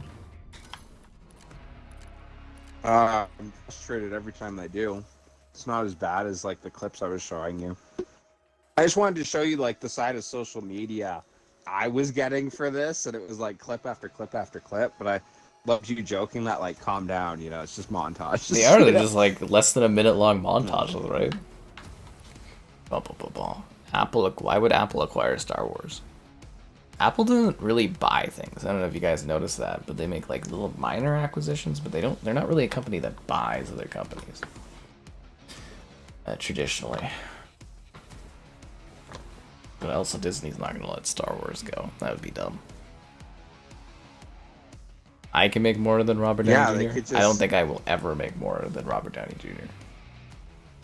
No, for real. Yeah, that dude's made more off of like a little, like a fraction percentage of a Marvel movie than I will in my life. That guy's making mid-tier quarterback money off of 2 movies. You know, and I'm talking like a long-term, like 8-year contract. You know. Like, anyways, Hell, man, it's impressive. 2 films. People are like crying about it on Twitter. And it's like, yeah, you wouldn't be whining about it if you were getting paid that much. You'd be laughing all the way to the fucking bank. Oh, Robert Downey Jr. Oh, I'd love to have been there for the phone call if, you know, if he was actually open to it, or if it was a big fat, like, yeah, I'm not They gonna told do the it. story. They was Feige it? invited him out to lunch, and Feige was like, "Hey, you know, what do you think about coming back?" And then he's like, "We got Doom," and then he's like, and then Robert Downey Jr. apparently he read some comics and he's like, "I like this Doom guy, let's do it." It's like, fuck off. Really? Okay, because like I could see him saying no. Fun fact: his agent getting back and him being like, "How much are they gonna pay?" You know. Robert Downey Jr. did actually audition for one of the older Doctor Dooms. Did he really? That's So, like, I think the original Fantastic Four. So.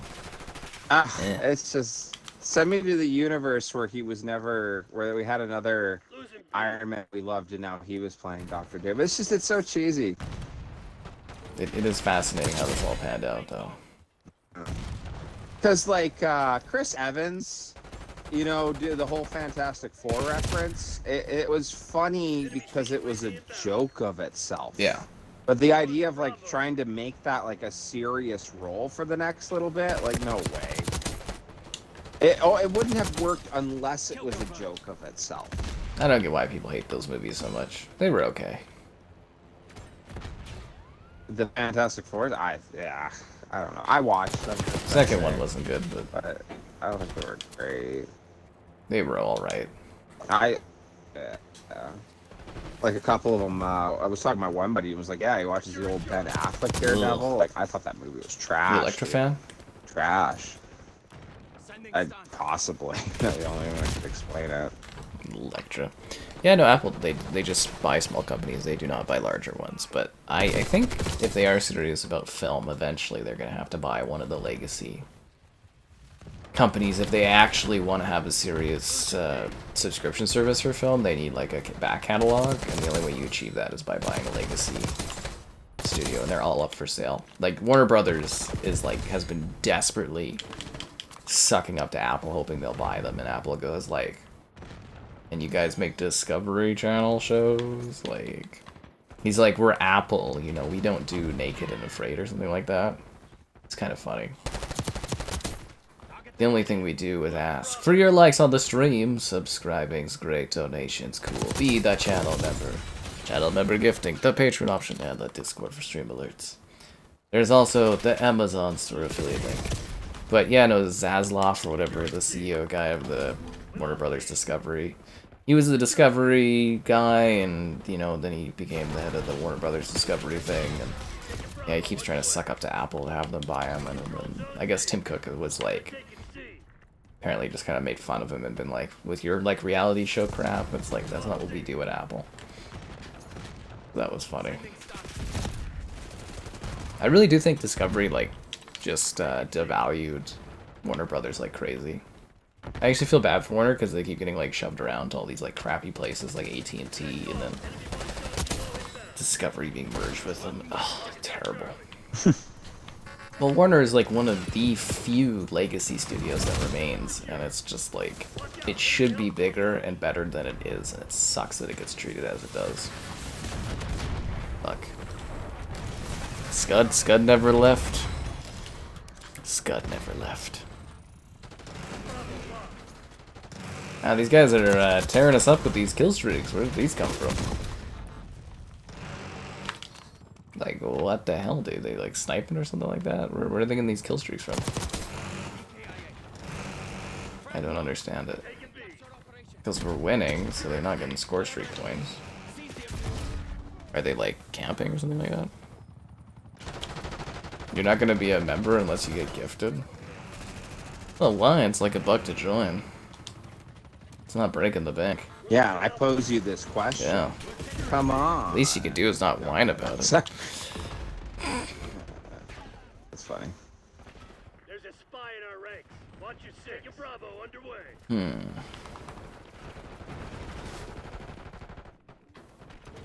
Oh, he's up above there.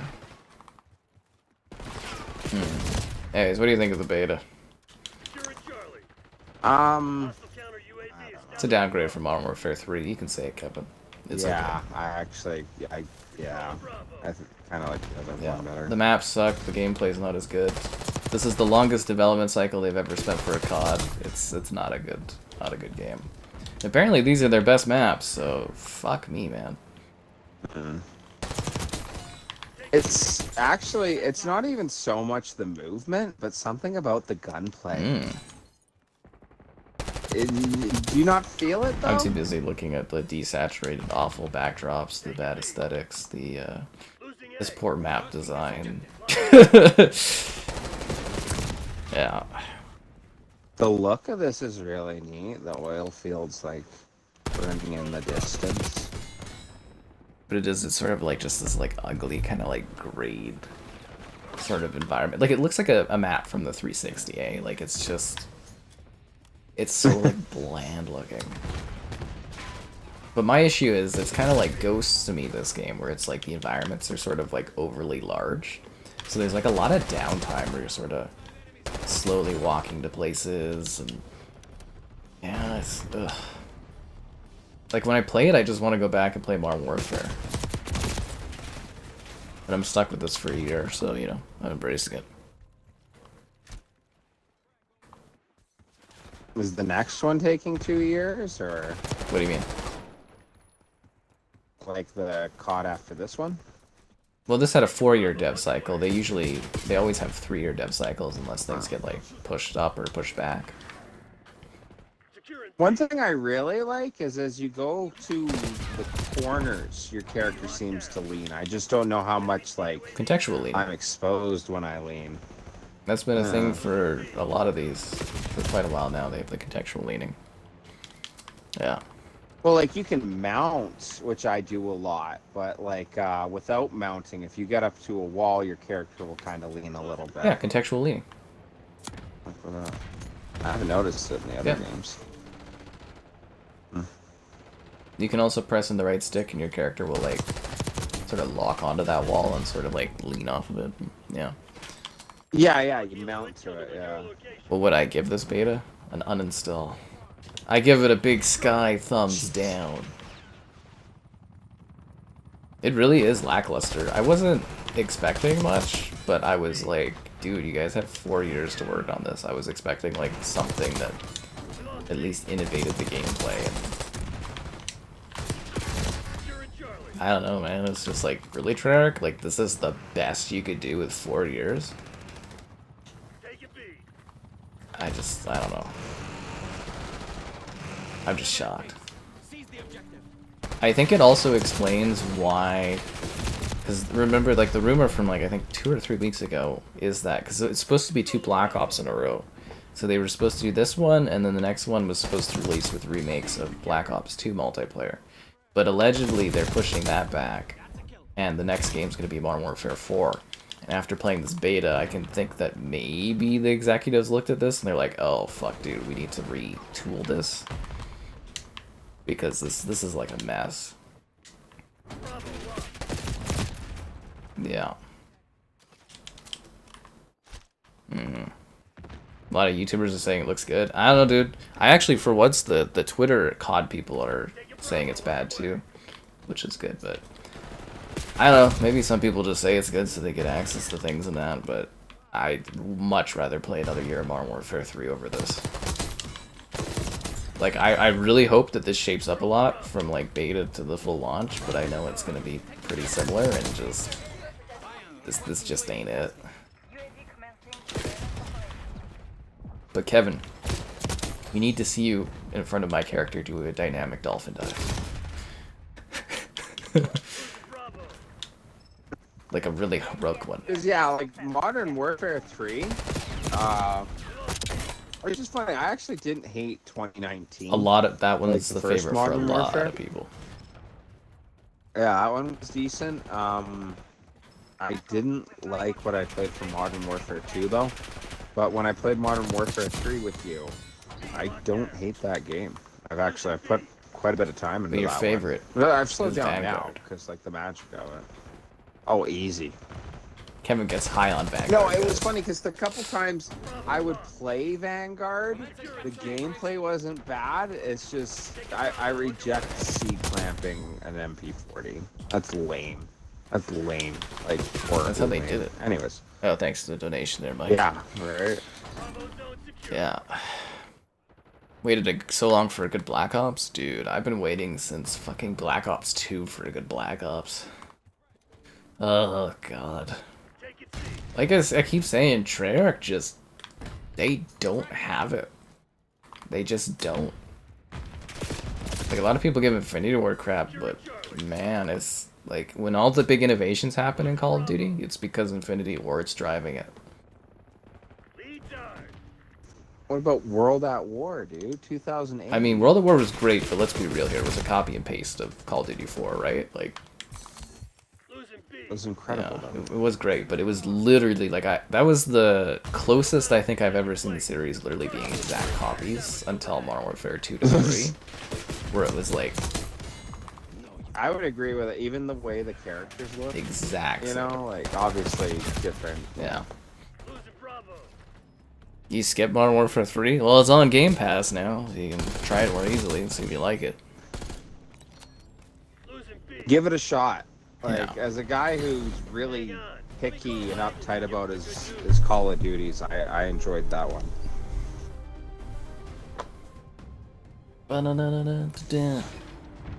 Okay, so from Beetlejuice, I discovered this one song today, and it's called Richard Harris's MacArthur Park. Okay. It's 7.5 minutes long, and it's just this dude singing about something he saw in the park one day. But, like, it goes really hard, and he's, like, crying to the point of, like, his singing where he's like, this cake is in the rain, and I'll never get it again because I don't know the recipe for the cake. And I was like, oh, damn, dude. It's like this cake changed his life or something, but he can never have it again. It's a crazy song. But it's like a full montage thing in the Beetlejuice movie. You gotta go watch... I want you to go watch Beetlejuice, Kevin. You and the gal. Let me know how that is.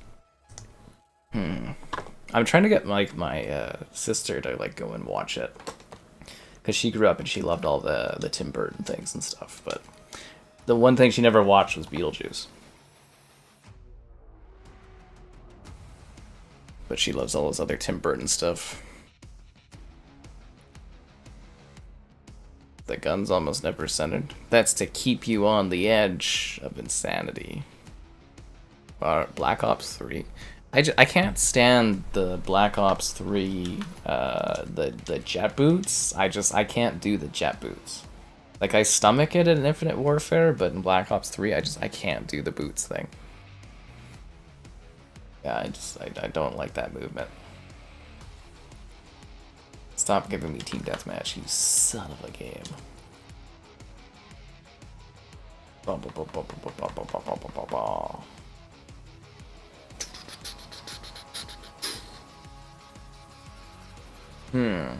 The time to kill.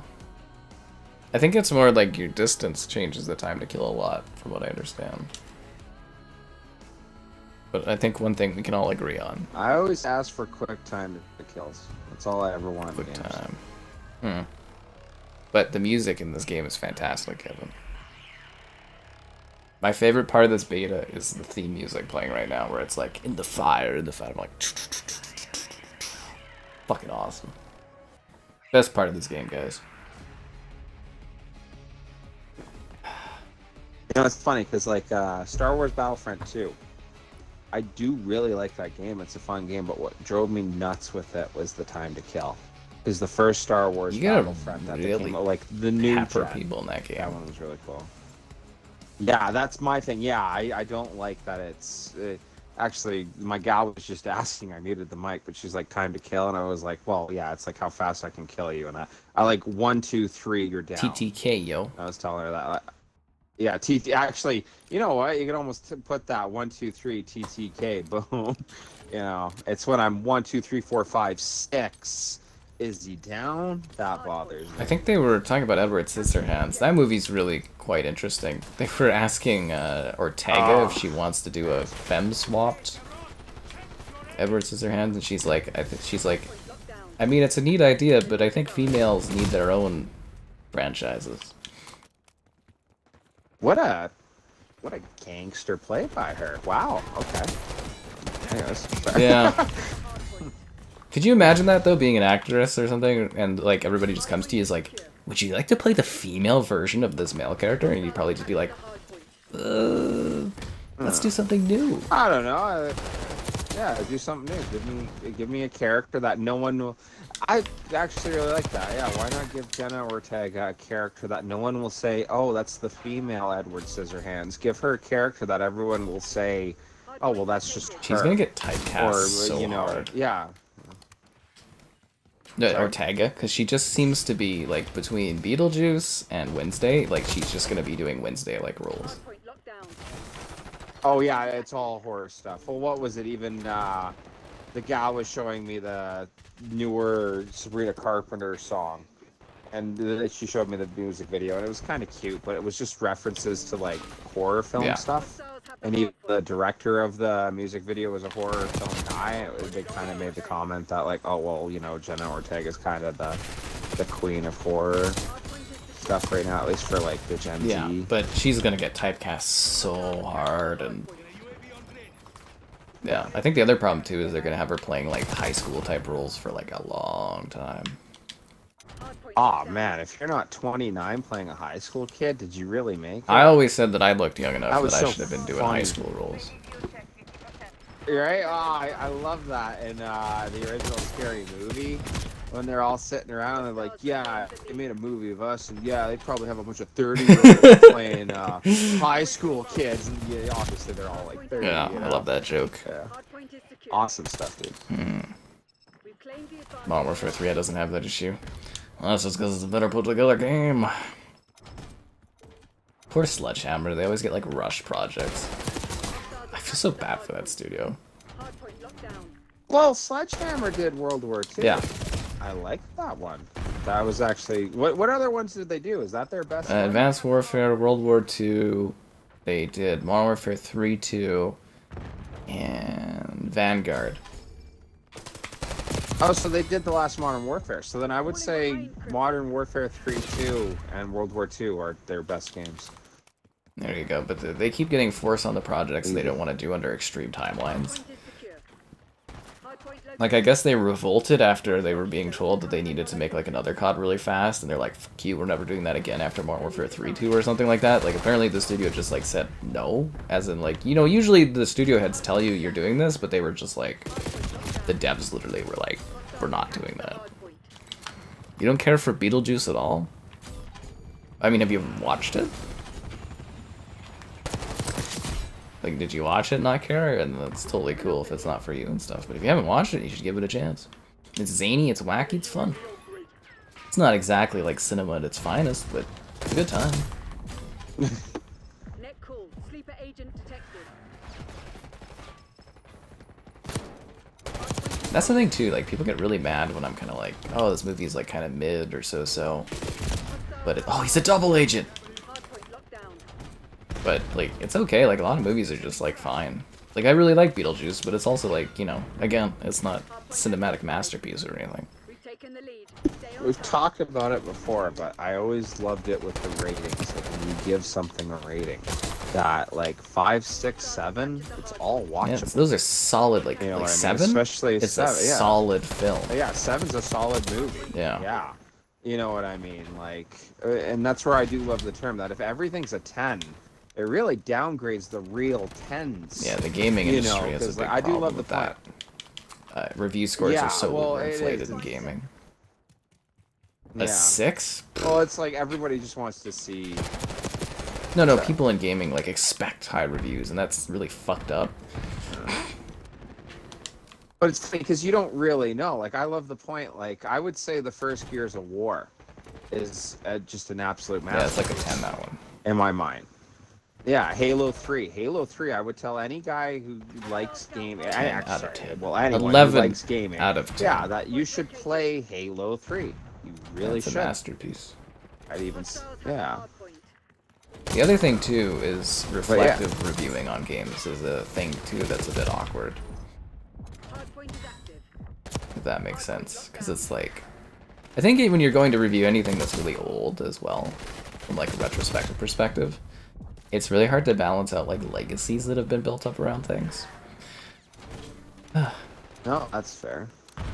Well, like, I would say for like pure gaming purposes and like a role-playing game, if you are just willing to appreciate the game and what it did and like still like comparatively to what you can do in other games, I think Morrowind's a 10 out of 10. But my issue with Morrowind is you can't help but state that It is has dated. not aged well. It is very no, it has. Well, yeah, like it is. It looks old, plays old. You know. Yeah. I always love that joke. You know, in all the other Elder Scroll games, Oblivion, Skyrim, the ones people know, where people talk to, yeah, they don't do that. Yeah. No, You gotta read things. Yeah, so that it is like, and yes, is there a little bit of nostalgia glasses on it? A little bit, but I do love that. If you're willing to look past the dated parts of it, it's the most in depth out of all the Elder Scroll games. And it's big. There's the most you can do with it. Yeah, like it is. Yeah. Like for pure size, it's So, I massive. don't know. Just like Yeah. the size that I hope to see after the stream's done. On the like button. Woo! Be sure to like the stream. Subscribing's great. Donation's cool. Consider becoming a channel member. Channel member gifted, the Patreon option, and the Discord for stream alerts. There's also that there Amazon store affiliate link. And Kevin's here today too, guys. Hey, whoa. Skyrim's a masterpiece? I've never heard that before. Since when? Yeah, right. People like Skyrim? Which version? There's no way.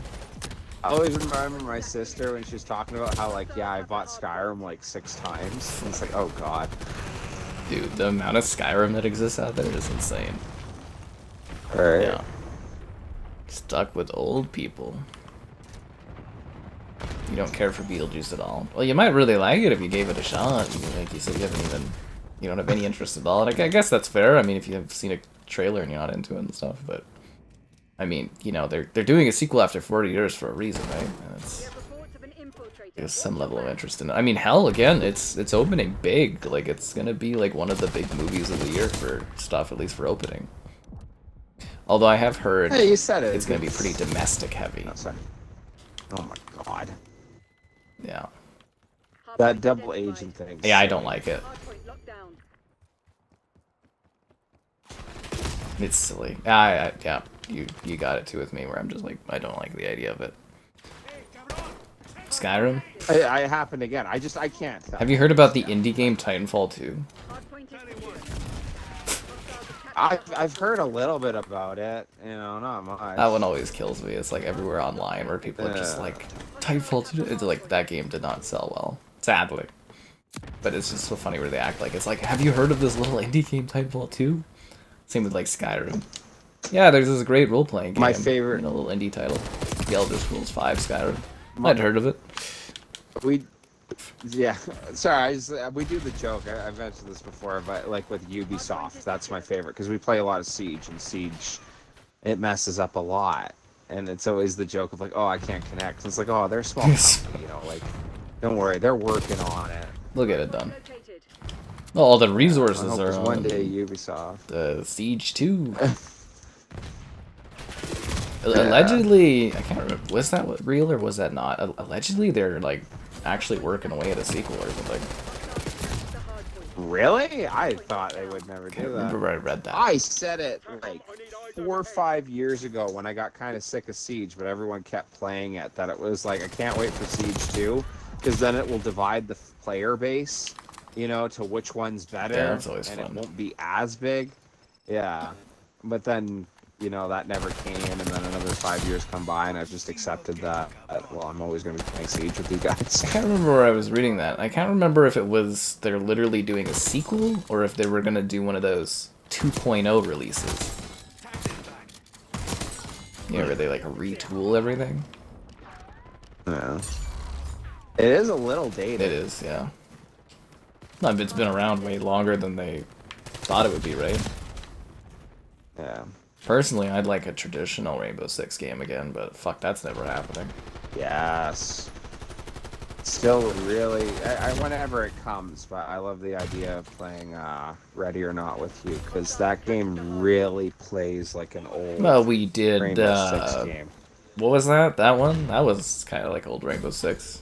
Oh, Ground Branch. Yeah, that one was really, actually felt like old. If that's the one you're referencing too. That was kind of fun. I like that one. I wonder if they've done anything with it. Yeah, it was neat. Oh, and don't forget, we got Starship Troopers coming up. Hold the line, Crimson. This is ours to lose. Console. Hostiles have the Oh, it's coming to console. Yeah. Okay. I wonder if that's going to be crossplay or not. No idea. Oh, that would be even better. Then I wouldn't have to fish for extra codes. Yeah. Because, hardpoint located. that one was a fun game. It's just when it came out so early, there was literally 2 maps, but that one played really well. When Helldivers came out, I was really disappointed that all the guys wanted to play Helldivers all the time, because I like the Starship Troopers universe better. Yeah, it stole the thunder. It really did. Because if I had to choose the two, I'd rather see Starship Troopers be more successful. Just imagine being those devs and being like, we even have the license to Starship Troopers, and there's a game that's just like our game that's out there, and it doesn't even have the Starship Troopers license. Yeah. You'd be like, what are the odds? Beetlejuice 2 was great. Keaton hasn't missed a beat after all these years. I did notice that they didn't have half as many sequences where he was like running about, though. But that's fine. They shot it in a way that you don't really think about it, but I was kind of like... Because I remember the first one, he was very frantic, like a lot of movement, and then this one there's more CGI with him, but he was running about doing stuff. And more tricks of him appearing in different places in this one, but I remember him having a bit more movement in the original. I mean, he is like 60, right? Yeah, Something. Oh yeah, he's very old. God, what? Yeah. Ready or Not is what R6S should have been. Oh, don't say that. Hostiles have the hardpoint. That's the only thing Ready or Not misses is PvP. Well, mode. Siege when it first launched, I actually really liked, but it had a lack of content, I thought. And the game that Siege is today is nothing like the game Siege was when it came out. We know you're here. We're coming for you. Well, like it was over the top, and what's really funny is I think Siege did it first with like Jaeger's ADS system, and now there's ADSs and everything.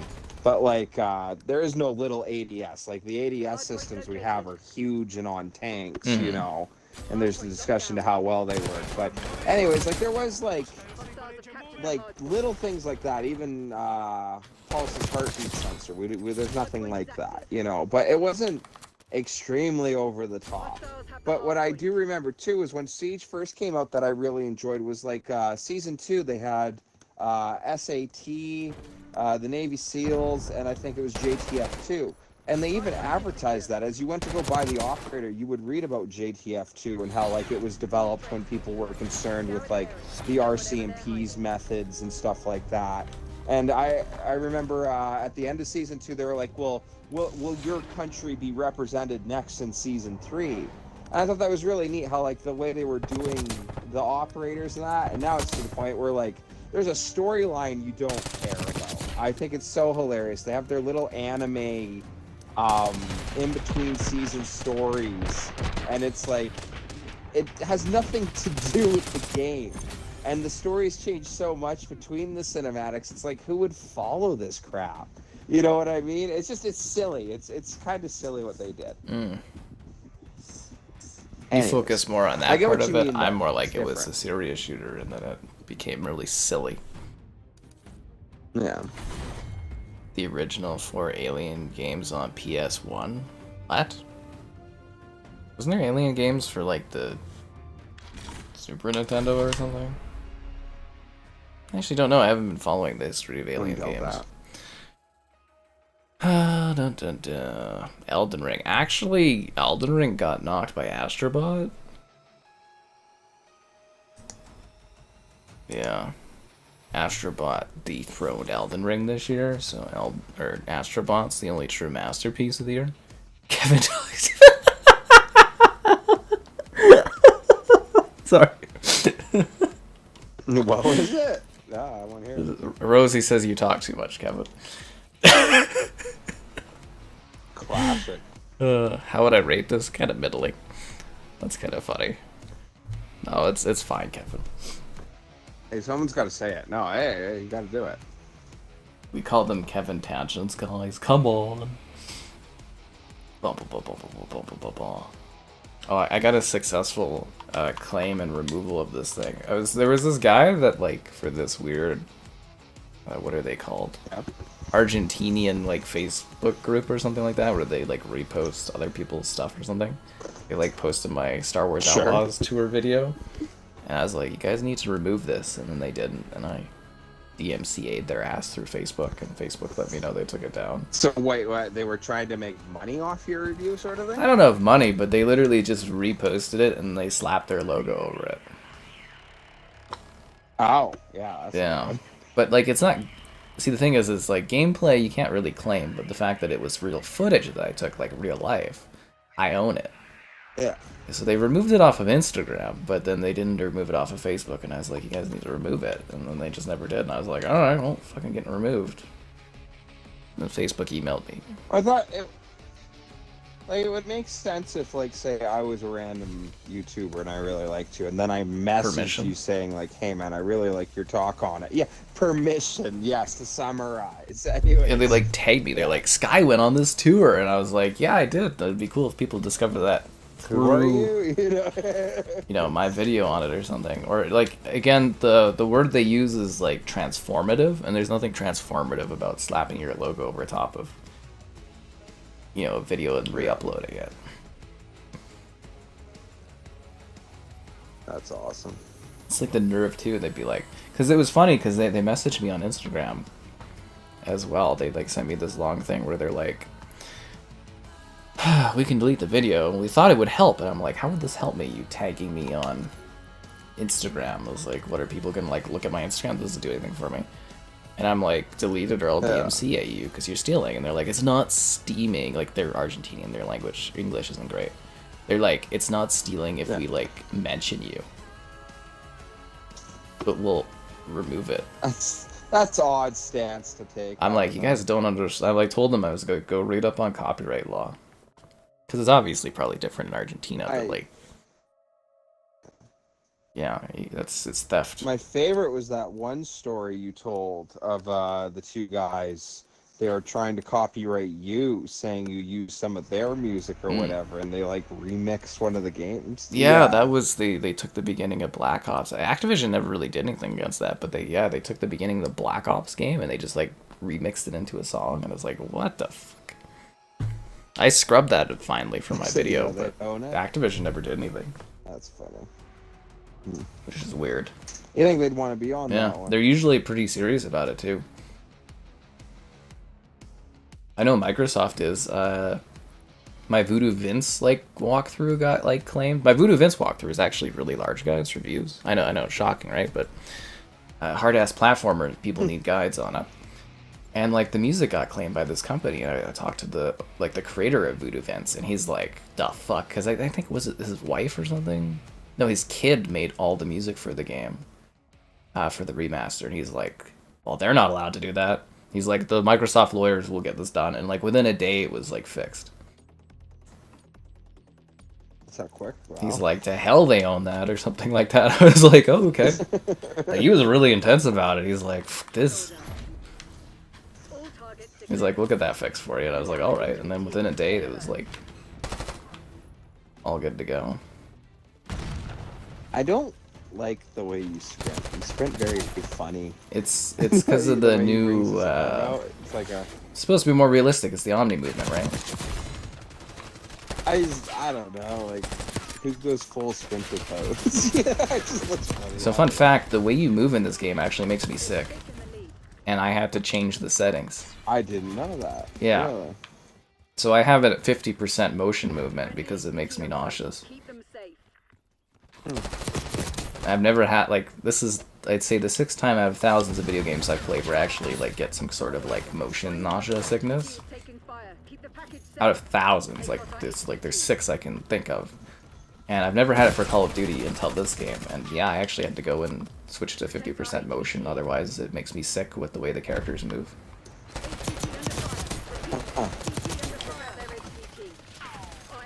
It's actually saying something about it, because I bet you don't get sick with a lot of other games, do you? Like again, I can count like 6 games in my lifetime of playing thousands of games that I felt any sort of like sickness. Yeah. It's funny. I can't think of anything like that myself. I was playing games. Playing games are so bad for it. The old Spider-Man 2, Tobey Maguire Spider-Man. There was that game, and it was one of the big buildings in New York. And it's got like the graded tower, and it's really small, and you could do the spins around on it. And I just remember I was going back and forth messing with the camera, and my mom saw it, and she like told me like don't do that because she was watching, almost made her puke. I thought that was that's the motion sickness. So another one I can think of is Sekiro for the Xbox One X, because it ran at like 50-ish FPS. So it had like a really like kind of juddery kind of motion. On Series X, I don't have a problem because the Series X runs it at a proper 60. But yeah, on the One X it made me feel sick when I was playing it. That's funny. Well, what I think is interesting is, like, on a game, I can spin as much as I want. I don't feel anything.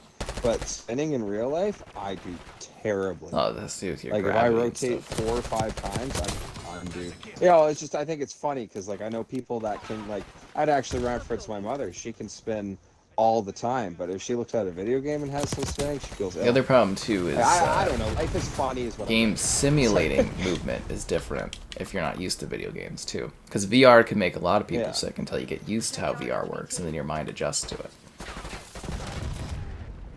So there you go. How am I doing? I'm doing fine. Hope you're doing well. Black Ops 6 music in the lobby sounds like a fantasy RPG. It really is. It's my favorite part of this beta is the menu music. It's just top tier. I love it. Bump bump bump. No, seriously, it's great menu music.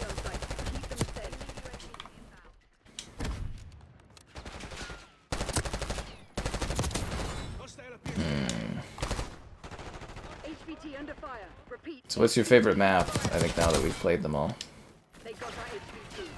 Oh, this is all of them? Oh, there's like tiny maps, but we don't play those.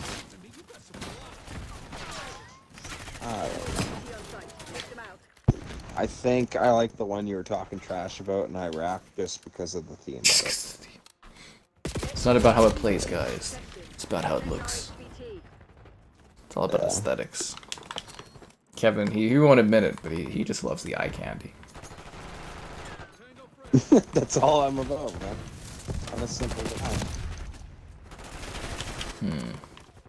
I see LAVs on a map I like. I'm like, I thought they had LAVs at this point. 90s? Yeah, I know they had the Bradleys, but they didn't look like Bradleys. It's hard to say, dude. Yeah, right? I'm waiting for one of my War Thunder nerd friends to come on and give me an actually. You know. I mean, it's probably accurate. I don't know for sure, but that's the fun thing. I don't know. Fishbowl hypothesis. You love the PSVR too. That's nice, man. I wonder if the sales ever picked up for that device. Last I heard, they were trying to clear them out. How'd the Steam Deck do? It's successful but niche, but they expected it to be niche. Apparently it's like a few million sales. Because I've seen it advertised when I go on Steam a lot. It's like, hey, try out the Steam Deck. And A lot of people love it. I hear about it from people, like viewers all the time. yeah.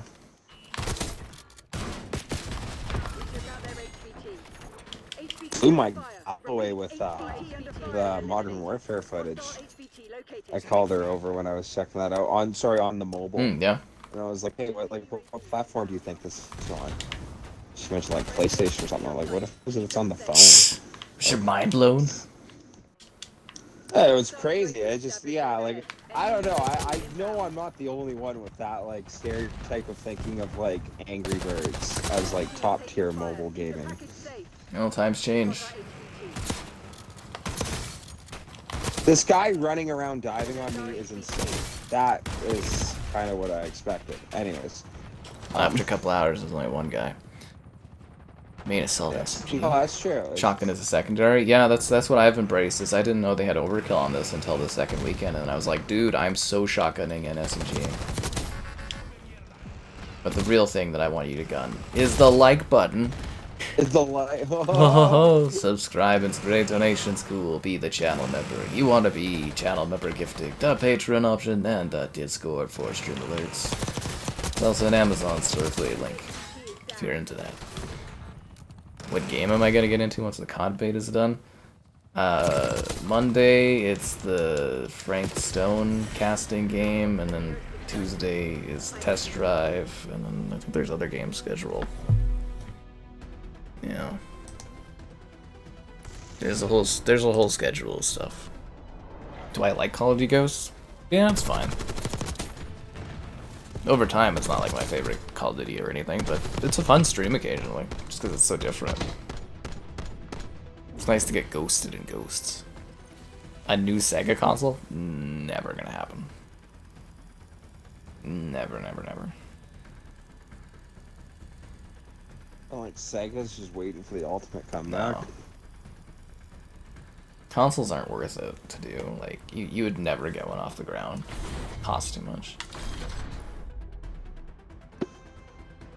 It's just funny to think about, like, between the two consoles, PlayStation and Xbox, the only one that ever really showed up to challenge it was the Wii. What?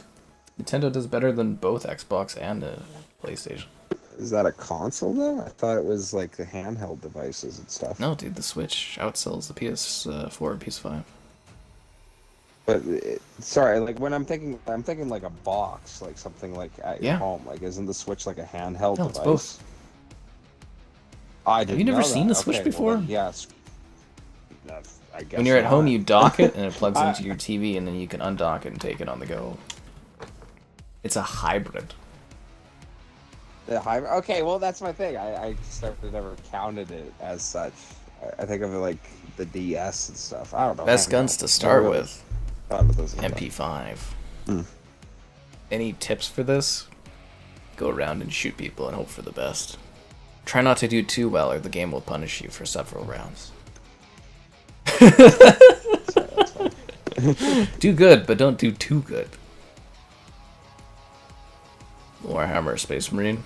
Yeah, it was a lot of fun. I had a great time streaming the multiplayer with Kevin there. I really wish the servers didn't, like, because it's 2 nights in a row where we had the servers just crap out, but that game's doing numbers, dude. Yeah. Yeah. Is it really huge? It looks like the concurrence on Steam looked very healthy. The GameCube. Most people love the GameCube. Great games. It just didn't sell well. Yeah, sadly. Sadly. Performance-wise? Well, of course, a freaking, hybrid Nintendo Switch isn't gonna, like, compete with, like, a PS5, man. Like, come on. Obviously, these consoles that are meant for just home do better than something that, it's more designed to be taken with you.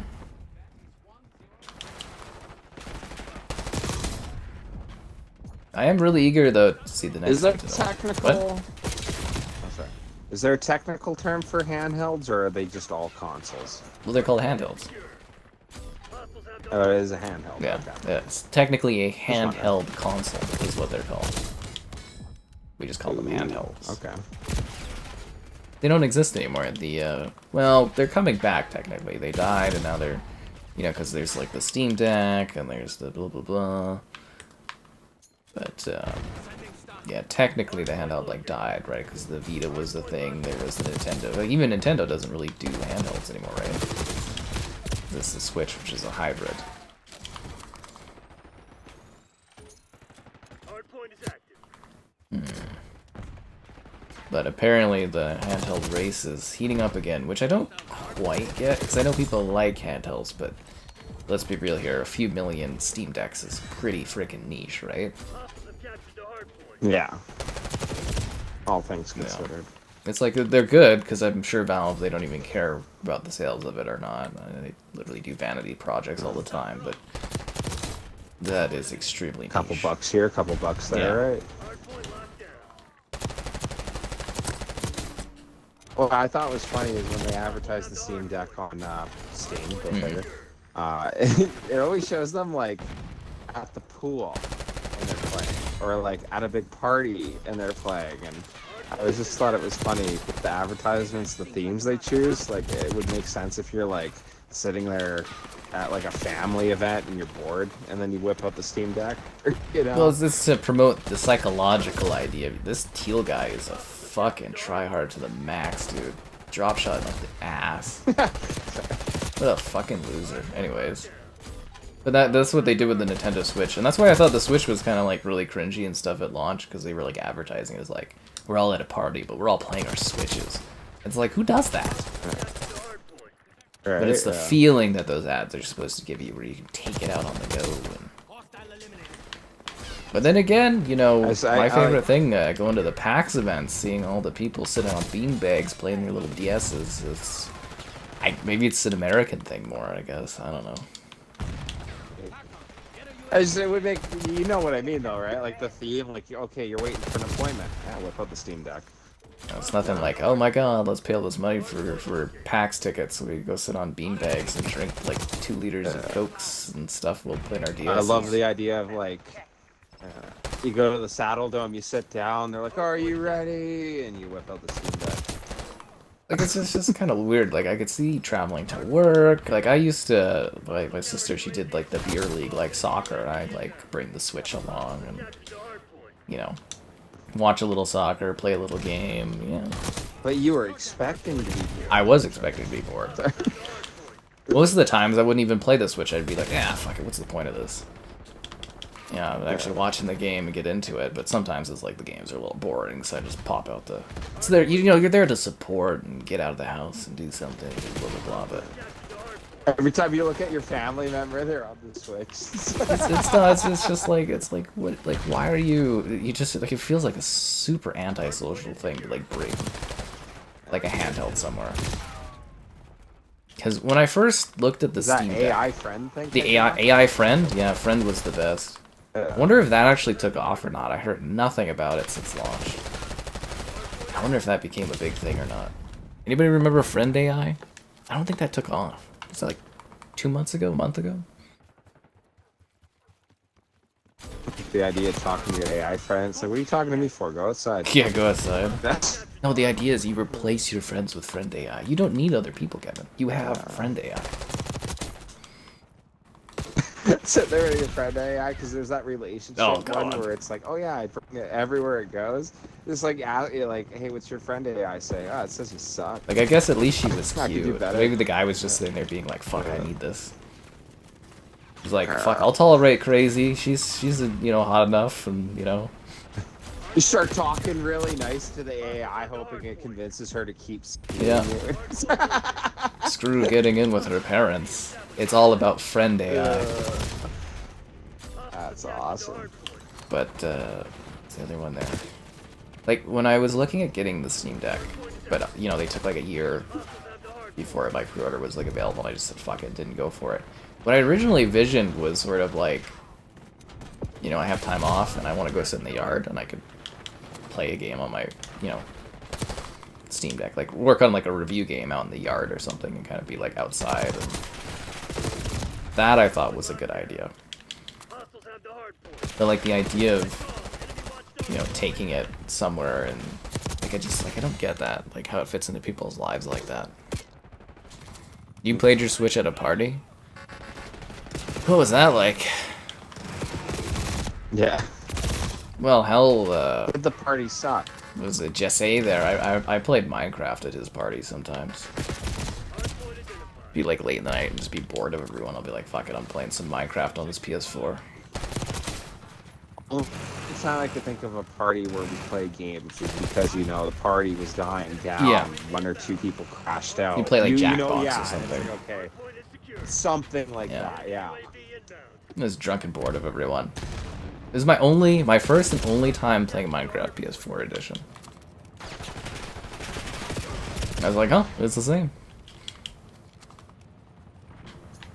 Well, actually, you know what? I think it was before, I think I was early or something, and there was no, like, there wasn't anyone there. We were waiting for people to get there. That makes sense. I feel like I should pull us from this. Are we doing bad? Yeah, I'm getting Yeah. Absolutely. Yeah. Yeah, like when we were waiting to go to Deadpool today, actually, like we were hanging out for a couple hours, like we had time to kill, and no one wanted to drink because there was a lot of driving and that, right?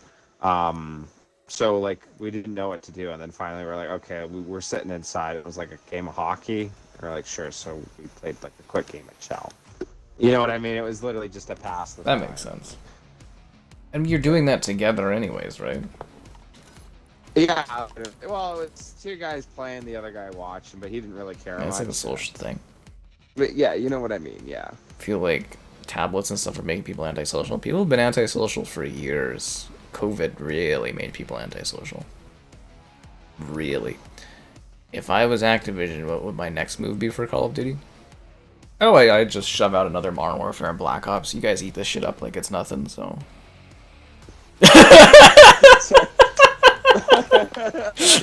that is effing funny, dude. Oh, wait. Like, from a business perspective, fucking Modern Warfare and Black Ops Yo, till for the end real, of dude. fucking time. I love that joke, man. I think you could have two gorillas throwing rocks at each other, and if you slap Modern Warfare on it, people will buy it and be like, oh, Dude, wow. I was like, people will buy stick warfare. Like, if you just make them like 2D stickmen, they're like, oh shit, we're in a rush this year? Well, we'll just make them like, you know, we won't do textures or anything. But say Modern Warfare. People will be like, whoa. Yeah, people go nuts for it.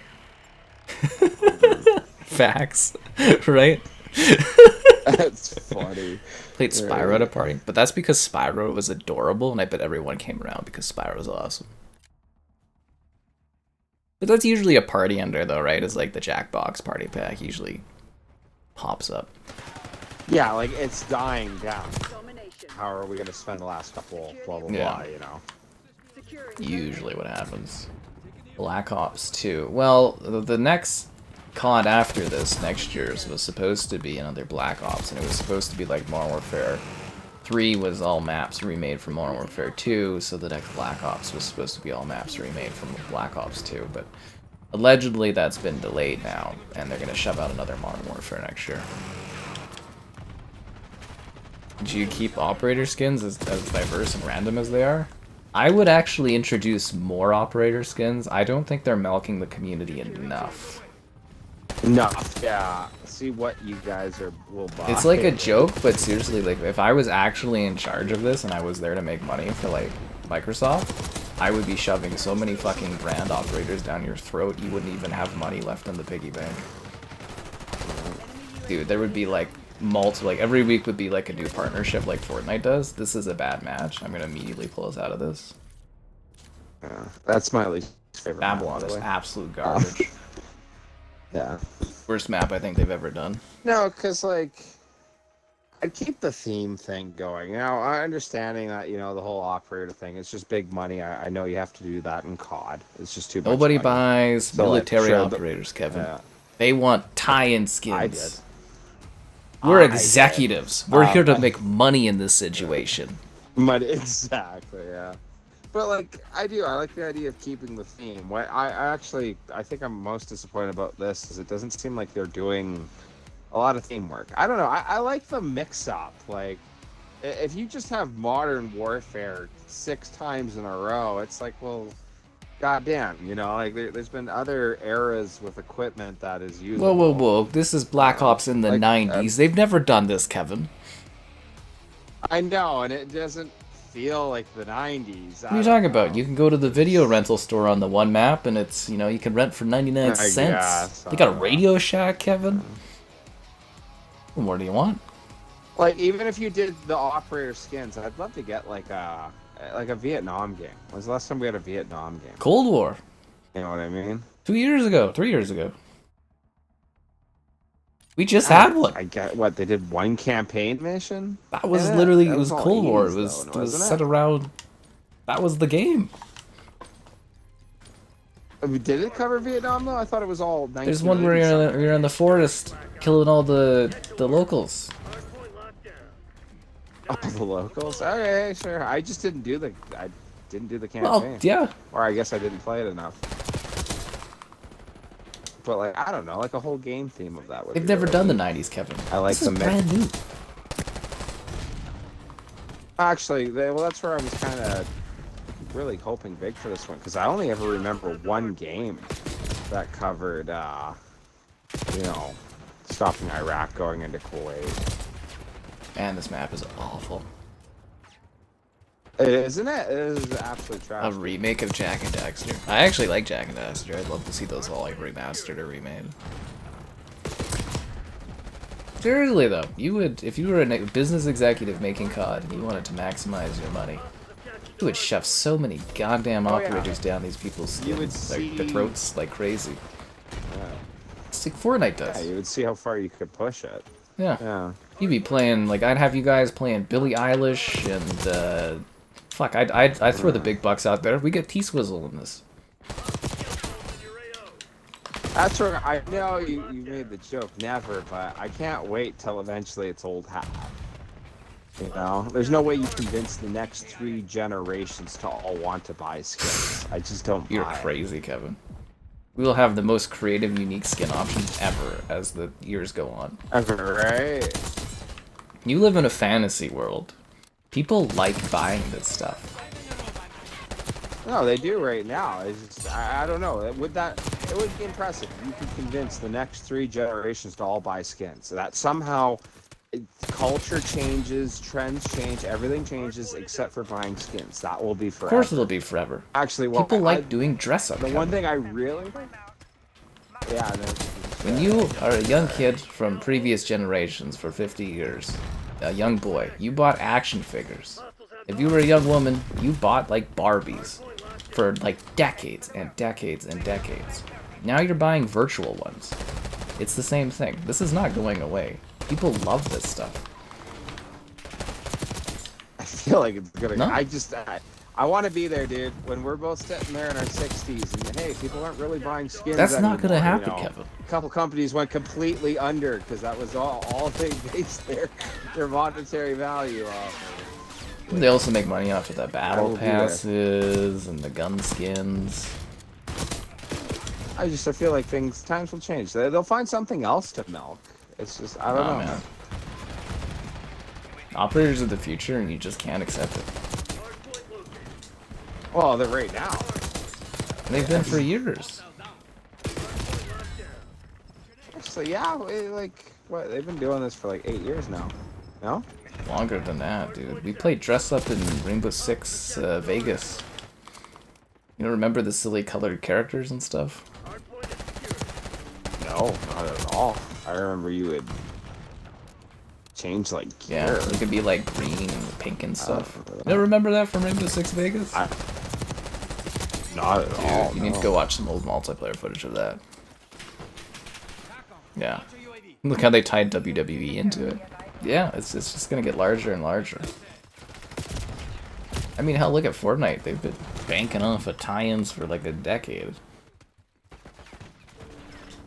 People love that stuff. They eat it up. Dude, I own 3 different versions of Snoop Dogg in Call of Duty. 4, actually, technically. I have Snoop Dogg as a voice pack in Ghosts, I have Snoop Dogg in Vanguard, I have Snoop Dogg 1 in Modern Warfare 2, and I have Snoop Dogg 2 in Modern Warfare 3. And I'm pretty sure they're going to bring Snoop Dogg back into this one, too. They're not going anywhere. People don't like realistic skins. If they do, it's a very niche group. No, I don't even know that real. Well, I don't know that that's true. Squad is always in the top 100 played on Steam. And COD is usually like number it's not one, right? COD's usually like number one. COD's big. Actually, it's lower on the list. Well, sorry, no, it's always in the top 100. And I think it's always in the top 20, but like Counter-Strike's number one. Gun Easy. skins. But yeah, like, yeah, I'm just saying that there is the player base for realistic stuff. It's not as big as say COD, like anywhere close, because like the difference between Squad, which will have what 10 to 15,000. Didn't they try to add Call of Duty with that to that game? They added emotes, and everybody freaked out. What was the game that you really liked that they tried to add the characters to?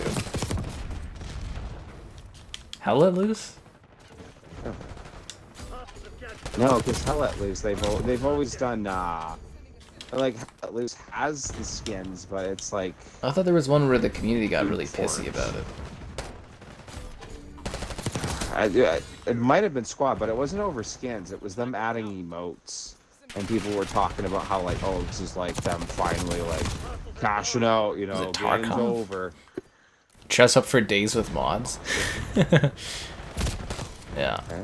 Do I have Bitcoin? No. But no, I'm not even saying they have to buy realistic skins. I'm just saying that one day it'll be the whole thing will just be old. Cash out game currency and the gift cards. There are games that exist like that have marketplaces, but they don't like to do that because of the legality stuff around it.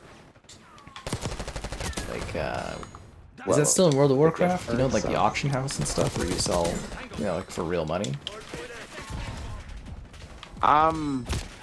I think the real money exchanges for the auction house are like done out of game. Out of game. I thought, did Diablo 3 Yeah. have that where you could actually like do money exchange? I swear that was a thing in one of the Blizzard games. That you could make actual money That's greasy. through the marketplace. Like Counter-Strike does that. Really? Yeah, that's the whole economy of it. Is Valve takes a percentage and people sell skins, like gun skins and stuff. Same with Team Fortress 2. They sell like people make like outfits and that, and they sell them, make money off of it. That's hilarious. I didn't know I that. swear the auction house was a thing for Diablo 3. I swear that was a thing. Possibly. Yeah. I didn't play a whole lot of Diablo 3. I know with WoW though, like you can make some. Well, I'd assume it would be the same now, but I remember like back in like Lich King and that originally, you could make a lot of money selling characters and stuff. I know Rocket League you can make money selling skins. Yeah. But you know, there's one thing you can't buy, Kevin. Likes Your likes on the stream. streams. Subscribing's great. Donations cool. Consider becoming a channel member. Channel member gift and the Patreon option and a Discord for stream alerts. There's also an Amazon store affiliate link. I feel like I can't trick you anymore though. You nail it. Every now and then you'll do something that is just the perfect segue to it, and it makes me. I feel like I used to like get you though, where you'd be like, "Oh, what?" I would segue, and you'd be like, "Oh, son of a bitch." That's awesome. I miss that. Kevin's too used to it, guys. That guy, oh no, it's just a pipe. I'm getting dunked on by helicopters. NFTs. I think they like predate the concept of NFTs, but I'm pretty sure that's like a thing. Like quite a few games have had that. I feel like World of Warcraft used to have that like way back. Hardpoint is secure. COD is a millisim. No, they did. Modern Warfare 2019. They said they didn't do the silly skins. They wanted to be a serious game. People didn't buy the stuff. I thought they did both. Like there was the silly skins in COD, but then they also had like the milli-sims. Now go back to 2019. It was a very serious skins. Like they didn't do silly things for that one, and then they said they're never doing that again because people didn't buy them. You had dude from Saw. That was Warzone. Because I remember the. Was it? I remember there was a lot of. Yeah, they had Scream because there was the meme. And they had Michael. I think Michael Myers was in that one too, but that was because of Warzone. Those characters. But like they were available in the multiplayer. Like I remember they did both. At least that's what I remember. Because Sorry, I just specifically remember the meme where it was like the classic, you know, super buff guy. I think it's the Giga Chad thing, like the average Millisim player, and it was like, you know, the really cool guy, and it showed like a really like weird looking character for like all the other skins that were, yeah. Anyways, you know what I mean. Yeah, but that's what the developers themselves actually said. They were like, we tried to do the Millisim stuff for Modern Warfare 2019. People didn't. Look at me just go here. Oh my god. Yeah, I know you're freaking nailing hell, dude. people. Oh, and then it shows me die. You couldn't have cut 1 second sooner so I look cool? Thanks a lot, COD. Anyways. Okay. Yeah. In camo. Not everyone wants to be G.I. Joe. G.I. Joe. Dude, I wish they would add, like, Cobra and stuff to this game. I'd get those skins. Damn, man. Could you imagine Cobra Commander? It'd be freaking awesome. What I would do, and what I think would be really cool, and I'm sure like the executives would be like, get out of here with that. But like for this game specifically, I think it would be really cool where you have your basic multiplayer that is like this, but you know, like that ground mode game, like war, the game mode. Yeah, I would do war, but in that specific game mode or something like that, I would do like classic Millie They're not gonna do cutter, you know, U.S. Rangers on one, and the Republican Iraqi Guard as the other. I know they're not gonna do that. Like I'm saying something they're not gonna do, but like if I was running, I think it would be really cool to have that split. For like the point is they want you to see the skins so that you're pressured to buy the skins. It's psychological. Oh yeah. Well, and what I'm suggesting just isn't good business either. If I was to suggest it, why are you suggesting that at my meeting? You know, like, if at any point you have a basic soldier, you know, you're not selling a skin. Like, I even think about it, like, squad's niche is, you'll see it all the time in, like, squad lobbies, is that, oh, ha, ha, ha, it's not Call of Duty. Oh, are you sick of Call of Duty? Come play squad. So, like, the game is specifically trying to get money off of people who are rejecting COD, which obviously is a smaller number than the people playing COD.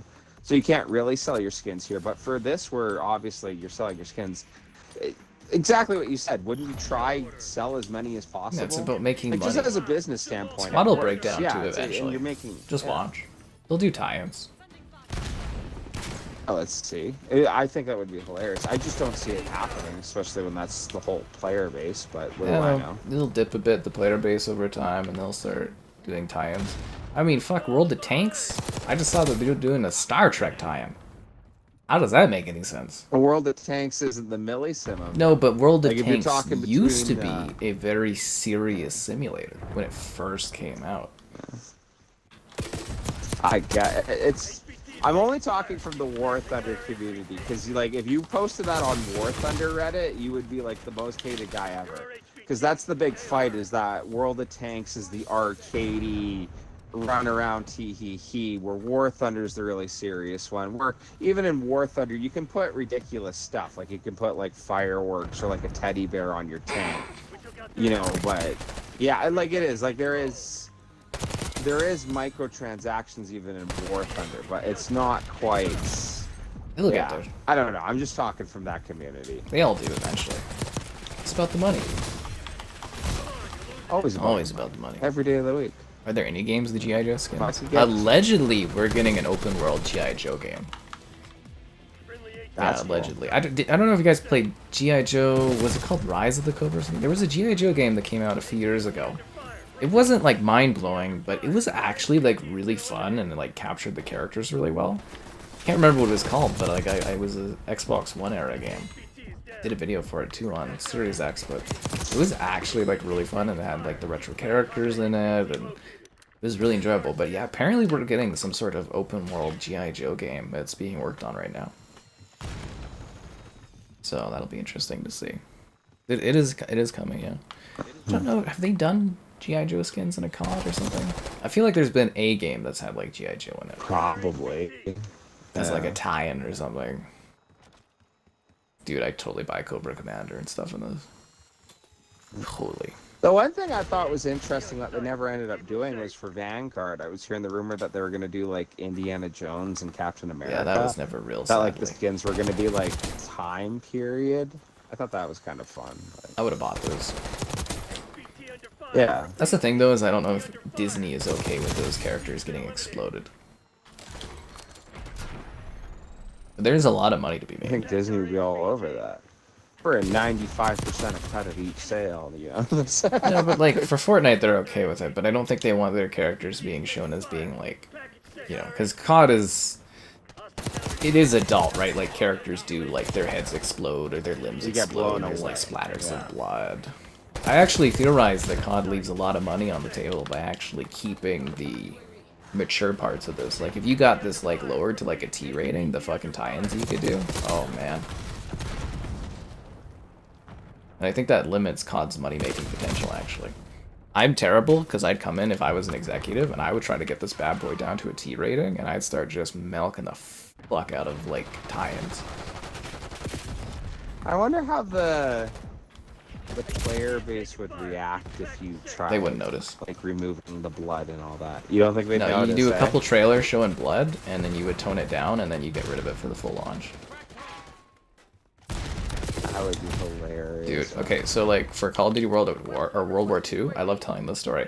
At E3, they showed an incredibly graphic, like insanely, like disgustingly gross demo behind closed doors for campaign, and then for the full release, it was like half as violent as what I saw behind closed doors. That's hilarious. Like seriously, like they showed the church scene. I always talk about when I do my little flashback World War II videos. When I talk about that game, I always show the church scene, but when I talk about it, I'm like, this scene had like literally guys getting like ripped in half and like blood splurting everywhere. But they cut that out for the full release of it. The actual game. That's hilarious. It might be a ratings thing, but it is like an advertising thing they would do. They'd show us more graphical, like gory versions, and then they would tone it down for the full release, which was funny. Yeah. Well, it's funny because like times change, you'll never go back, and it's a business. They realized how much money you could get off of it, and you'll never go back. But I do think it's kind of sad that you will, because of it, you'll never get a World at War blowing a guy's half his torso away Call of Duty again. You know what I mean? Like, I don't know, like these ones are pretty graphic. Like when you actually like look at it. I've never seen one that's World at War graphic. You know? What the hell was it? Like, Vanguard had some pretty fucking graphic deaths in that game, dude. Like, they do have it, it's just, like, we're pretty desensitized to it. But, like, actually, like, when you kill someone in this game, take a look at how you killed them, where, like, the blood goes everywhere, and, like, it still is pretty graphical. Graphic violence. Weird way to say that, but... No, they still have it, it's just... I think we're just desensitized to it. The violence is there, it's just... Yeah. I don't know, the Care Bear? bits, yeah. Dude, I'd buy that. Little See, the bits. problem is, though, like, Care Bear and stuff like that. It's too violent to get those tie-ins. That's why they did the wubs in Modern Warfare 3 too, is because they obviously would like to do that kind of thing, but, you know, no one's gonna, like, they're not gonna let you have Almo in this. Sadly. Alright, eyes up. You're the HVT. These are not graphic. People, like, you shoot them, there's blood splatters everywhere and stuff like that. I mean, it's not like it was Fortnite, right, where it's... We took out their HVT. Modern Warfare actually had more violence. There was a reason when they did that where people, like, got shredded. That was Vanguard. We just got our asses handed to us. G.I. Joe. The only thing we know about it is they're doing a larger scale G.I. Joe game, and it's supposed to be like open world. We don't know like what they're doing. Oh, John's in here. Hey, John, what's happening, dude? Been a while. Been a while. I can never reply to any of that guy's comments on YouTube. It drives me crazy. It's hilarious. It's really funny. I don't know why it is, but like it literally like YouTube will not let me reply to his comments. I mean, obviously I can read them and I can reply to them here, but like when it's like chat text, I can't. Like it just does not let me. It blows my mind. I can like upvote them and I can like love them like with the heart thing, but I cannot reply to them. Yeah. Blood Green in Mortal Kombat. Mortal Kombat.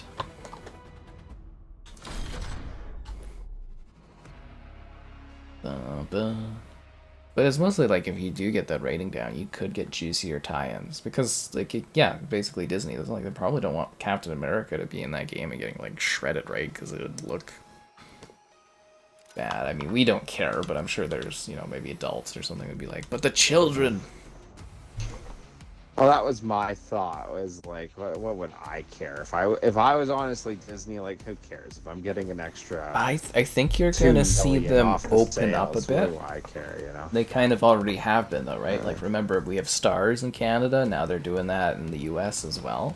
They're starting to put mature shows with Disney, and people are, being okay with that. And then they're allowing a little bit more like aggressive, mature kind of openings and takes on things. And then I'm certain after Deadpool doing well, they'll be like, okay, we can do more mature projects now. Well, what a joke! Like, if you're gonna try open up to adult entertainment, like, you have to move. Well, they own Miramax, right? Disney. Oh, like just thinking about it, like the initial Disney set was for children.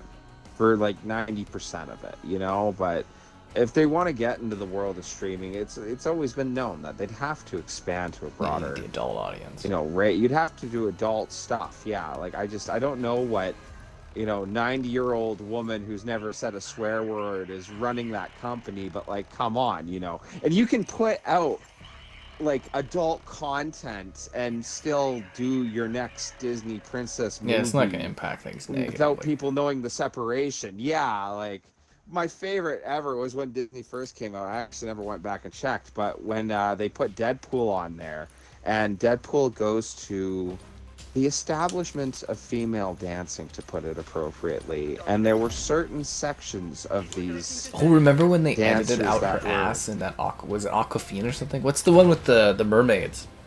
Do you remember that? The mermaids? I can't Aquatic remember. or something like that? Oh god, and they CGI'd hair over her ass and they had to apologize and go back and fix it? Aquafina? No. See, that's hilarious. Yeah. Maybe I'm tiptoeing, but the topper areas were shown, lower areas were not. And I'm like, what kind of weird censorship is that? That me as a grown man, I can see the whole upper area of these said females, but like the lower, like you've come to the conclusion that nope, that's too far. Like, what? Like, it was so weird. Like, well, that's why they created the kind of split, right? Stars. That's why most of the adult stuff they're doing Disney, they're putting under the Fox label. They're trying to like kind of cut between the two, but like honestly, I think eventually they'll realize that people don't really care that much. And I guess it's the idea. It's like, oh, if I put this on, it's like kids should be able to watch anything on here. But in actuality, what they should just introduce is a kids setting. Like it. Do you think that would? Yeah, like it can't be that hard for the limited content Disney has to have like a filter on their own back end where they're like, kids show? Yes, no, or a warning. The thing you're about to watch is for audiences over blah blah. Because yeah, they all have age ratings and everything too. So it's like, why do you even? Because when you watch something on Crave, right, or HBO, it like pops up as like, this is suitable for blah blah. Well, blah. all of it, like. Just have that open up in your stuff. I can see How to Train Your Dragon on Netflix. You know what I mean? I could also see. Well, they have a kids area on Netflix. Yeah. Oh, that's basically what I'm getting at. Is that there is the kids area the same on Netflix, no different, with very graphic movies on Netflix too. I don't think it's on there anymore, but like The Outpost versus How to Train Your Dragon, very different moods. I disagree. Yeah. It's about the meanings, Kevin. They're the same. It's yeah. Concords. I was the #1 Concord streamer. There's no way they're bringing that back, though. Yeah. But I think Disney, after seeing, like, Deadpool's success, they'll definitely... Because you gotta have a successful film do that, and then you can go to your shareholders and be like, see, we can do this, and we can make money off of it. Because at the end of the day, all they care about is money, right? I can't see where they didn't figure that out either. It's the weirdest thing. You gotta ever prove it, right, Kevin? Like, that's kind of how it works with shareholders and people and stuff like that. Is you gotta be like, we can make money, and it's like, well, prove how this would make us money if we, stray from our ways. No, you're not. You're not wrong. Like, if you do have proof and it's like right there, it's just like it was hard for them to get the proof because they wouldn't approve anything. Yeah, exactly. But I love the idea of being there as a joke that like, no, we can't do this. We're going to be It's the only not the company Disney way. in the history of ever to we're going to be the only company in the history of ever to make an adult program that adults will reject. You know, like what? Like, Well, now you can like Disney or Feige can go up to the Disney shareholders and be like, "Are you looking for this?" And go, boom, it's like $1 billion. yeah. And that'll allow them to do those kind of projects now, is because of, it's proven. Proven. Alien Romulus. That one is Fox, I would say. I know Disney owns Fox, but yeah, it is a Fox property, Alien. Fun fact, that was supposed to be a Hulu movie. That's why it's so low budget. Seriously. Yeah, it was supposed to be a Hulu movie, but they decided, because it was testing well, that they would put it in the theaters, and now we'll probably get at least 3 more Alien movies, because it made bank. Yeah, and Disney will fund more of those, because they go, wow, we can make money off of this. Yeah. Concordians stand together. All 25,000 Concordians. Best play, thanks. I saw a sad video. It was one of the voice actresses for Concord, and she's up there and she's buying the game. And she's like, I did the voice acting. Everyone's like, oh wow, that's so cool. And she's buying the game. And she seems so happy. And I was like, so everyone in the comments like, oh, get wrecked. But I felt so bad for her. I was like, you really wanted to see it. It's probably a breakout role for her, right? Yeah, I know, right? Like, I don't know. You feel bad for the people that do that kind of stuff. Again, like, it's probably not, your regular developers, your artists, or your voice actors. It's, it's executives making choices that, like, impact stuff. Yeah. I've joked about it before, but to see someone put their heart and soul into something and watch it fail, it's always disappointing. And you guys can help us not fail by liking the stream. Subscribing is great. Donation's cool. Consider becoming a channel member. Channel member gifting, the Patreon option, and the Discord for stream alerts. There's also the Amazon store affiliate link. But again, like Disney did do adult stuff in like the 90s. So they had Miramax there, but everybody forgets that. It's not the Disney way, and then it's like, Deadpool, we made $1 billion, and it'll be like, this is now the Disney way. He's a double agent! Well, and like, Deadpool 2, it wasn't just adult content, but like, every joke, boom, boom, boom, like, really funny stuff, but like, I couldn't repeat half the stuff on YouTube. Yeah. You know what I mean? Like... That's how it goes. Yeah, like that was adult content, and it was funny. Many a times did I share a laugh. That's not the Disney way. And the humor was so over the top it worked. Yeah.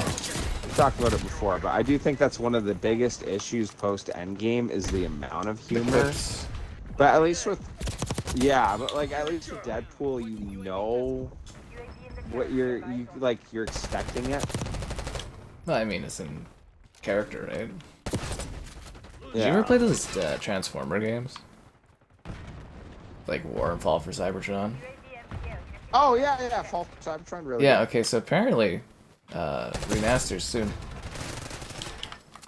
Really? Or re-releases or something. If they got the multiplayer, dude, we need to stream that, because that multiplayer was god tier.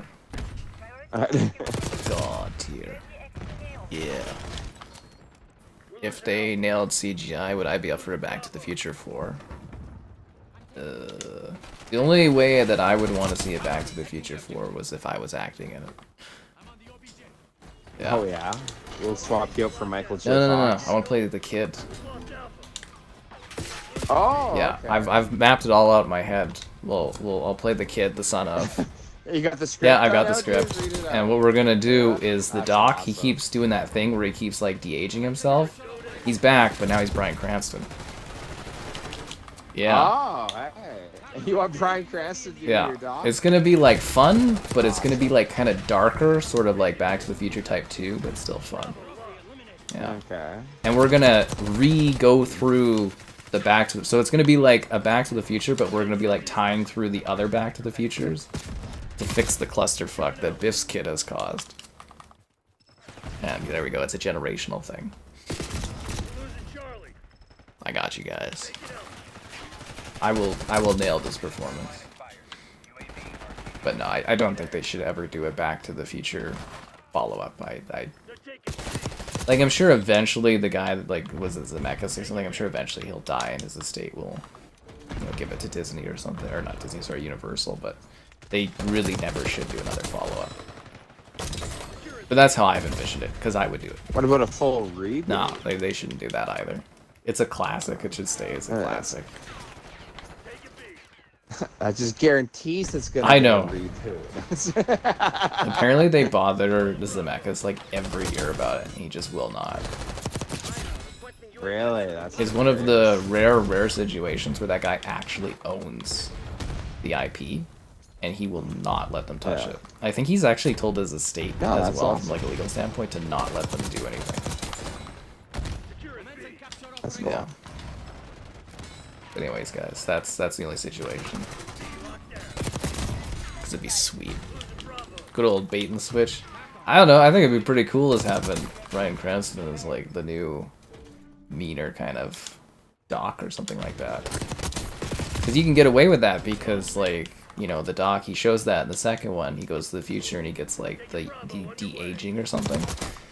The other problem too, which I guess you could fix with the time solving, or the time traveling and the messing of the timelines, is like our modern era does not look like the 2015 era of the future and Back to the Future 2. Yes. Yeah. Whew. That is a sexy overkill, dude. Anyways, yeah. Anyways, that's how I've envisioned it. But it would be really neat because we have the technology now to kind of go like in the backdrop of like the other movies and kind of be like behind the scene or something. It'd be neat. Yeah. To take away there. It had such a huge impact on media. People don't even know it. Like, I love the Rick and Morty is a joke Alright, Kevin. on Back to the Future. I'm going to the bathroom, so you're taking over. Oh, jeez. This is your tangent. Back to the Future, Rick and Morty. Do it! God, my tangent? Okay. Yeah, I don't know. Just like the joke of Morty being the young go-getter kid and Rick, you know, the Doc, and obviously we've all seen it, the way they do the play on it. I don't know if it was after first, but there's a joke that was the Rick and Morty style, and it is the Doc and Marty. And it's extremely crude, if you would. But it's funny. It's also that Bush World Rick and Morty one that they gave it to this Australian guy to do, and he never watched the show, but he checked out a little bit of the first episode and then he did the bit, and I think it's really funny. So I don't know, anybody's bored, look up Bush World Adventure. I think that guy even went on to do a couple more cartoons and stuff like that. Like he's actually doing bigger stuff. I also saw like a Rick and Morty anime show, which I don't know how I feel about that. Maybe it's really good. Geez, wish I had a better topic. No. Yeah.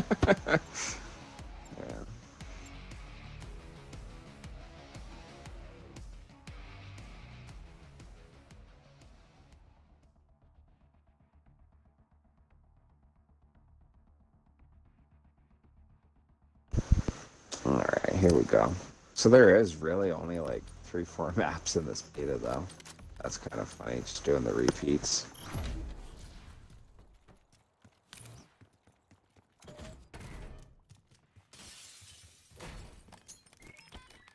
See if Sky Captain gets kicked for inactivity as we run around doing this. Hostiles have captured the hard point.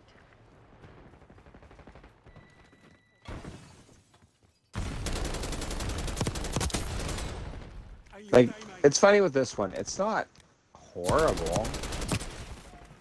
and like the motion is overplayed. It frustrates me when people are diving around and all that, but it's not as common as like some of the hate videos I've seen about it. But it is. It doesn't feel overall as good as Modern Warfare, which is funny. I kind of like that Sky Captain agrees with that. Actually, it sounds like he's got more of a hate for this than me. But yeah, it's not like unplayable at the moment, at least. As I run around shooting. Hardpoint locked down. Hostile UAV established overhead. Hostiles have the hardpoint. But you guys in the chat, you keep us alive as I take a look.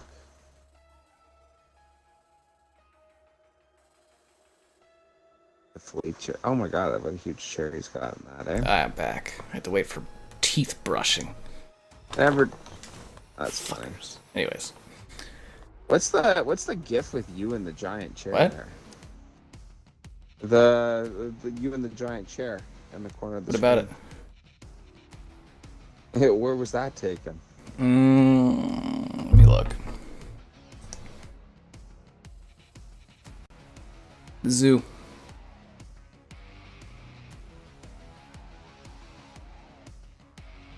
Yeah, the zoo. They have a spot. Yeah. It's pretty cool though, right? It's the Costco chair, but it's massive. Yeah, that's pretty sweet. Like, it was supposed to be a photo, or I think it was supposed to be a video of me in the chair, and then I accidentally fell backwards. Because you can tell that I'm, like, kind of laughing about it, but it's basically me going, like, oh, and then kind of being like, oh. Yeah, because that wasn't supposed to happen, and I was just like, whoa. I don't have it on there, but there's one where I'm, like, going down the Google slide, and I'm so fucking hungover, I'm, like, dying. That's funny. I don't think I have it on here. Chair slide? Is that it, or is that a different one? No, that's the same one there. Yeah, I don't know if I have it, but there's one where... Yeah, maybe it's on the Discord or something, but there's one where I'm like, it's like a slide. And I'm supposed to do more. It's supposed to do these like once a month because we have certain members at certain levels, but it's hard to come up with them. And I've fallen behind on them, but like... The hell, it's not even searching? What the fuck? Is it... Are you not in the match? Oh, it did boot check. Yeah, it kicked me for inactivity. What was it? Was it COD or another game?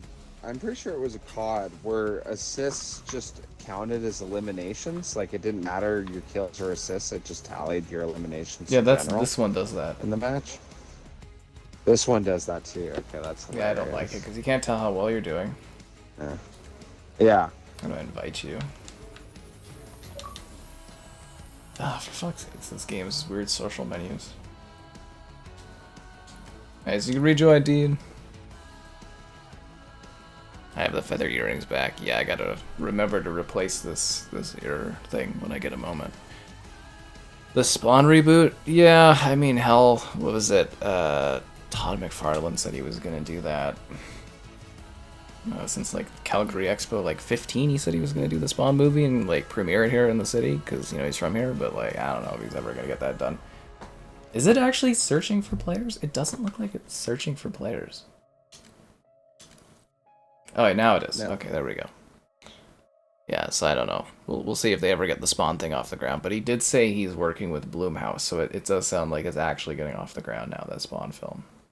Weirdest thing in the world was Todd McFarlane trying to sell us NFTs for like 20 minutes during the last expo. Or 30 minutes. Just fucking bizarre, man. Trying to justify it why a kid in, I guess, Africa or something would rather have a virtual figure because they can't get the real one because it costs too much or something. I was like, okay, dude, a little weird, but alright. Yeah.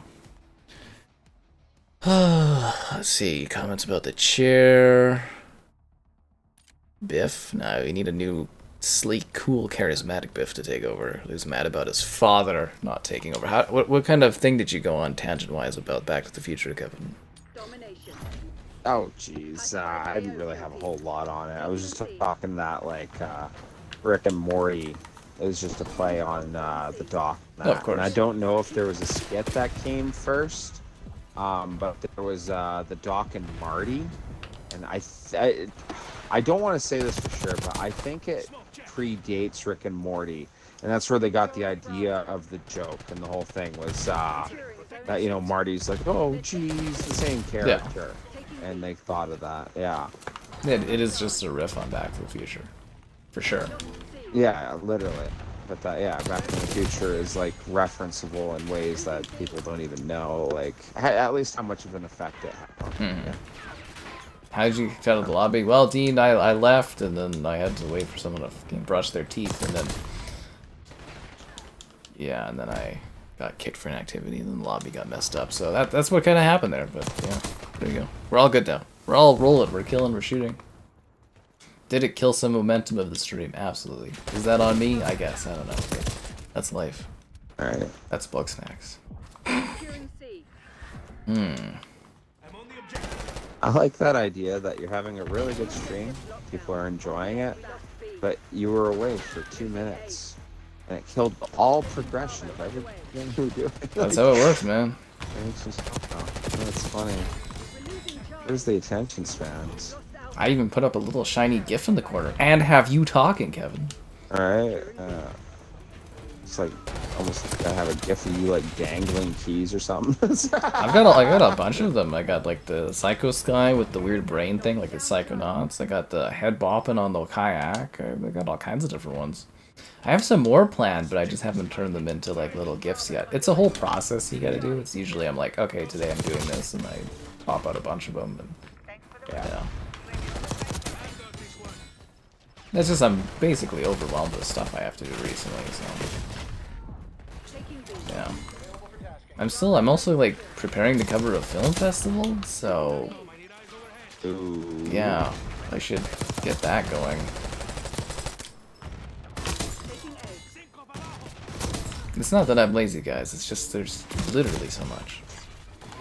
Yeah. Canada beat USA on football. Yeah, yeah, soccer, I guess. Yeah, we beat them for the first time since 1953 or 57 or something like that on US soil. Bottom, get good, America. Yeah, I guess like for men's. But I was like, well, we did win gold against the Americans and female stuff, but I guess that doesn't count as much. But well, that wasn't on American soil anyways, but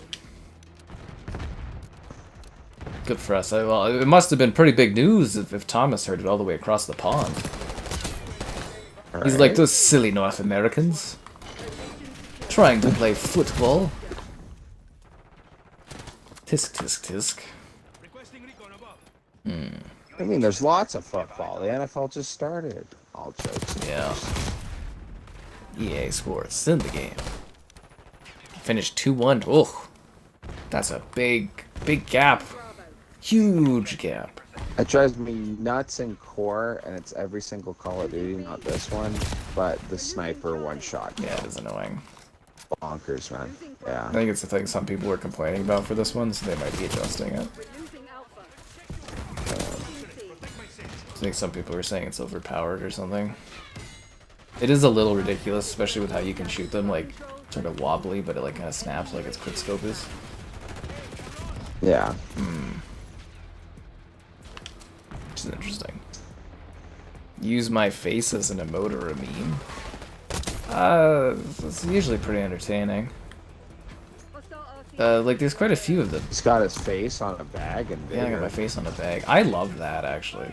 I really do. I think it's marvelous. They're like, you sure? I was like, fuck yeah. And they're like, alright, sign the waiver. And I was like, alright. I don't know. We got Slaughter here. I don't know if he's online right now. His profile picture on Xbox is me with the fake face thing. Personally, like, I'm fine with the meme stuff, but I don't like this because it's like, that's not how I look. Like, the smile thing that's added. I don't like the sort of adjustment of my face in weird ways like that, if that makes sense. Like, superimposing, like, a smile that doesn't look like mine on my face is a little weird.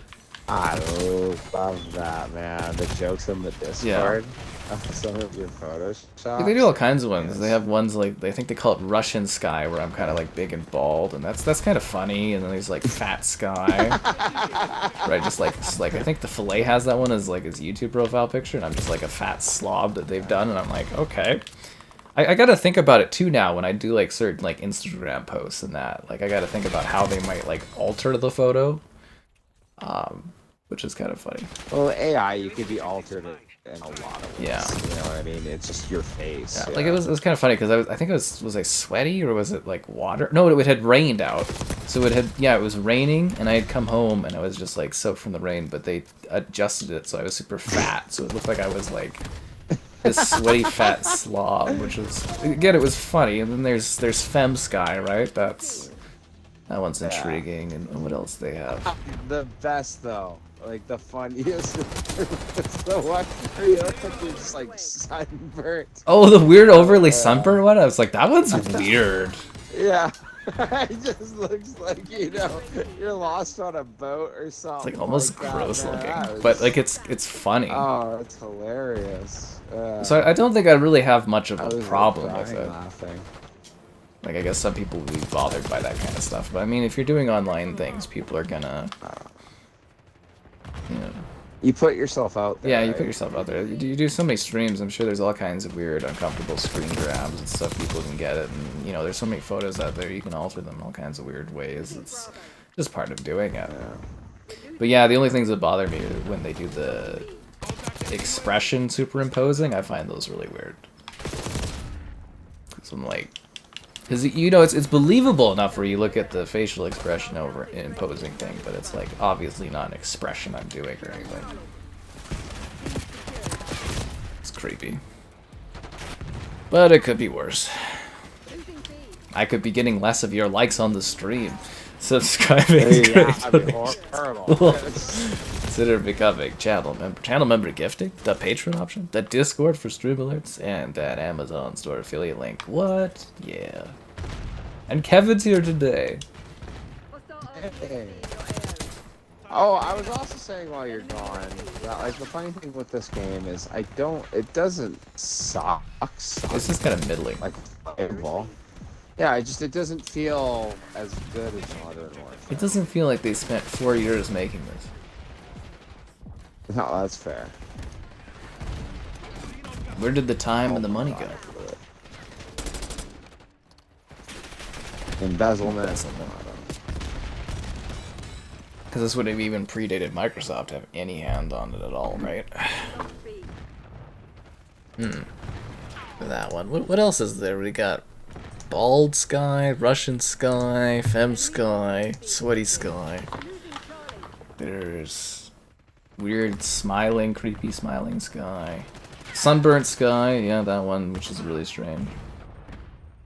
I theorize that Slaughter and Filet have like a folder of pics of me and stuff, and because I noticed that a lot of my like pictures on Instagram get like saved, and I feel like they're like building a collection that they use. I theorize this. It's hilarious. I've never said anything about it, but I theorize it because it tells you when your Instagram posts have been like saved or shared by people. Oh, that's concerning. No, I'm joking. It's concerning. No. I'm just kind of like, Because it's like also like when you ask on Discord too, they can like summon the photos pretty like quickly. Yeah, very quick. That's where I hopped on the Discord. I was like, okay, what do you guys got? And it was like, boom, boom, boom. I think they told you they'd have to like take a second though for some of them. I think was the Fem Sky one they'd have Yeah, to, some of them. Yeah, the Fem Sky one. Yeah. And the other ones they just have. Let's be honest, that's the one everybody wants to see. It's like a few of them. There's like a few of them. There's the hockey one, the chair one. I think there's like another one or something like that. Russian Sky. What's the one? It's like Mitchell or something holding up Fem Sky's photo. Yeah, that's what it was. It's like, yeah, cause. Yeah, that's good stuff. This is my girlfriend back home. Yeah. that one does look pretty funny. I'm playing for you. I thought it was kind of neat because that photo itself, it kind of looks like I'm a picture at the. Well, I can't because Mitchell's on the ice there. So it was a neat angle and stuff. And, you know, it's kind of funny. Well, they like aged up Mitchell or something because he doesn't look quite right. Yeah. Or Mitchell out there skiing for weeks. Yeah. Back to the Future 4 should be Michael J. Fox. Going into the future to stop them making 4? Well, I don't think Michael J. Fox can really, like... That would be funny. You know, I don't think he can move enough to perform anymore, right? Like... No way, dude. You get him, prop him up, and then do it. Yeah, They just have like a body stunt double. That's so weird. I don't think Yeah. they're gonna allow that. Isn't that horrible? I hate when they do the superimposing stuff. It's so odd. Kevin prefers not to reveal his face. I don't think it's necessarily that Kevin prefers not to reveal his face. It's that it's just kind of become like a thing. It's a bit. Yeah, it's a bit. Yeah. And we love our bits here. I don't know if you've noticed that, but we Yes. love our bits. They're taking Don't worry, my face will be revealed upon my untimely death. I mean, you were perfectly created and shown in WWE 2K22. Yeah, actually, could just put a link to that. You know, if you really want to know what Kevin looks like, this is literally shot for shot. And you know, we do dress code and the everything. yearly Xbox conference pre-chat stream, and you know, there's a picture of you shown over your chatter, and you know, the chiseled chin and stuff, and the dark backdrop. It's accurate, lore accurate, Kevin. Well, we were talking about doing like an IRL like mini golf stream, and like either. Because I think the program I have, I don't know how good it would be. Like, I think you can actually like blur people out while you're streaming. But we were talking about like shooting the golf stream as if like literally as if Kevin's not there, but he is there. Like we'd see him like shooting the ball, we'd hear him. Maybe you'd see his like feet or something. I thought that would be really funny. Right. Yeah, doing it in a very masterful way. I guess we could just literally have you being the one that was like holding the camera. Then it wouldn't be. And you could put your like hand in front and be like, "Hey guys," because there's ways to do that where you can like, because it would almost be funny too, because people would be like, you know, it's really like if you're not familiar with the channel and you watched that stream of us mini golfing, someone would probably be like, "Is it kind of weird that the guy talking you just never see?" See, You know, it's like a bit thing. Because you could shoot in the way where it's not. The other problem too, though, is it's live, so Yeah. obviously you can't like mess up on doing that, right? Or it doesn't work. you just have to put some work into the camera angle or something. We could definitely do it, but it's. Or I only come into screen when someone's holding said camera, you know. Or we'd like, shoot it just from like whenever you're there, it'd be like looking down just at like where your golf club is and shooting the ball. Because obviously, if you're doing a stream of it, you want to show everybody like kind of hitting the ball and the reaction and seeing how it goes. But the only issue would be like forgetting not to like show you. Because if you film a video, you can edit it, right? But if you're streaming, it's gotta be done. Right? We could put a mask on you, but that would be a little weird. Yeah. It's not the streaming of the event. It's putting a mask on Kevin would be strange. It's like a Mike Myers mask. Not Michael Myers, Mike Myers. You ever see, what is that? Is that Baby Driver that does that? Oh god, that's funny. Have you seen Baby Driver? Okay, No. guys. Okay, so they do like the heist thing, right? And the guy's like, okay, we want Michael Myers masks, but the guy buys Mike Myers, like, you know, like Austin about it. Yeah. He's like, I said Michael Myers, not Mike Myers. They're all dressed as Mike Myers doing a heist. Fucking funny. Oh. What's going on out there? Tighten up and show some He said Mike Myers. No, we said Michael Myers. fire in your AR. Why would we say Mike Myers? Where would you also get Mike Myers masks? Damn it, we've lost the lead. Fuck. Our HV But it was basically to show like their heist was just like a mess and nothing was going right. Was the idea. took out their HVT. The day I slip up and film Kevin accidentally, you're gonna screenshot his face and put it on your wall. Well, the idea was that when Kevin dies, we can do like a big face reveal thing and milk it, right? Yeah. Yeah, that was the idea.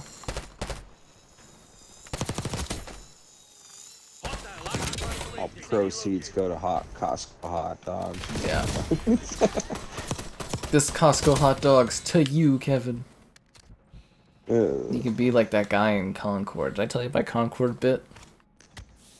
They have like a fat character in Concord. Well, Concord's dead anyway, so it doesn't matter. But they have a fat character in Concord, and he moves a little bit slower. And when I shot him, I'd be like, when I go to Costco, I order 1 hot dog. He orders 2 and wraps 1 in a pizza. Ooh, there you go. But it's like, how can you be a mercenary? They even made the heavier guy slower, eh? Yeah, he's slower. Which is logical. But I'm just like, you can't be a mercenary in that business and not be in shape, dude. Because they're supposed to be mercenaries, and I'm just like, you just get killed. Everybody knows that in the mercenary game. Actually funny. I was watching one former ranger, and he was talking about, you know, like, oh, survivalist this, survivalist that, and he was like, the one thing he always thinks is really funny, like, especially with like American survivalists, is like, oh, well, I have this many weapons and that many ammo, and he's like, you know, it's the main thing you want to work on for survival. Cardio. Cardio is really important. Because like, you can have all the equipment and night vision you want in the world, but if you can't get from point A to point B, you're not gonna make it. Yeah. Dude, I hate the chopper gunner in this game. It is so hard to use. It's like the worst chopper gunner I've seen in COD in a while. I think it was like this in Cold War, but... Hey, wait, are you in control? No, but it's like, it's a fixed, like, angle, and it's, like, so hard to kill people. Like, that Skyline map, it basically just showed me a wall for, like, 75% of my chopper gunner. That's hilarious. Yeah. Like, it's literally the worst chopper gunner. I want to end the helicopter. Could you take out this chopper? Did. Oh, you did? That's awesome. I mean, why wouldn't you be able to do that? I don't know. I just thought of it, kind of. And go figure, you just did it. Yeah. Well, you guys are welcome. Kevin as a Slipknot member, or Kevin as a Mexican wrestler? A Mexican wrestler mask. A little bit of both. Would that be like cultural appropriation? Are we allowed to do that anymore? Yeah, right. Kevin, the best name ever. Ooh, there you go. I don't know if you're allowed to do that anymore. Is it weird that I have to think like that now? I feel like that'd be one of those things that they'd be like, oh, that doesn't age very well, and like talking about us like 10 years later or something. Remember that time they had Kevin in like a wrestler mask? It'd be like shame. Yeah, how insensitive. Yeah. Obviously, they hate baby puppies. Yeah. You know.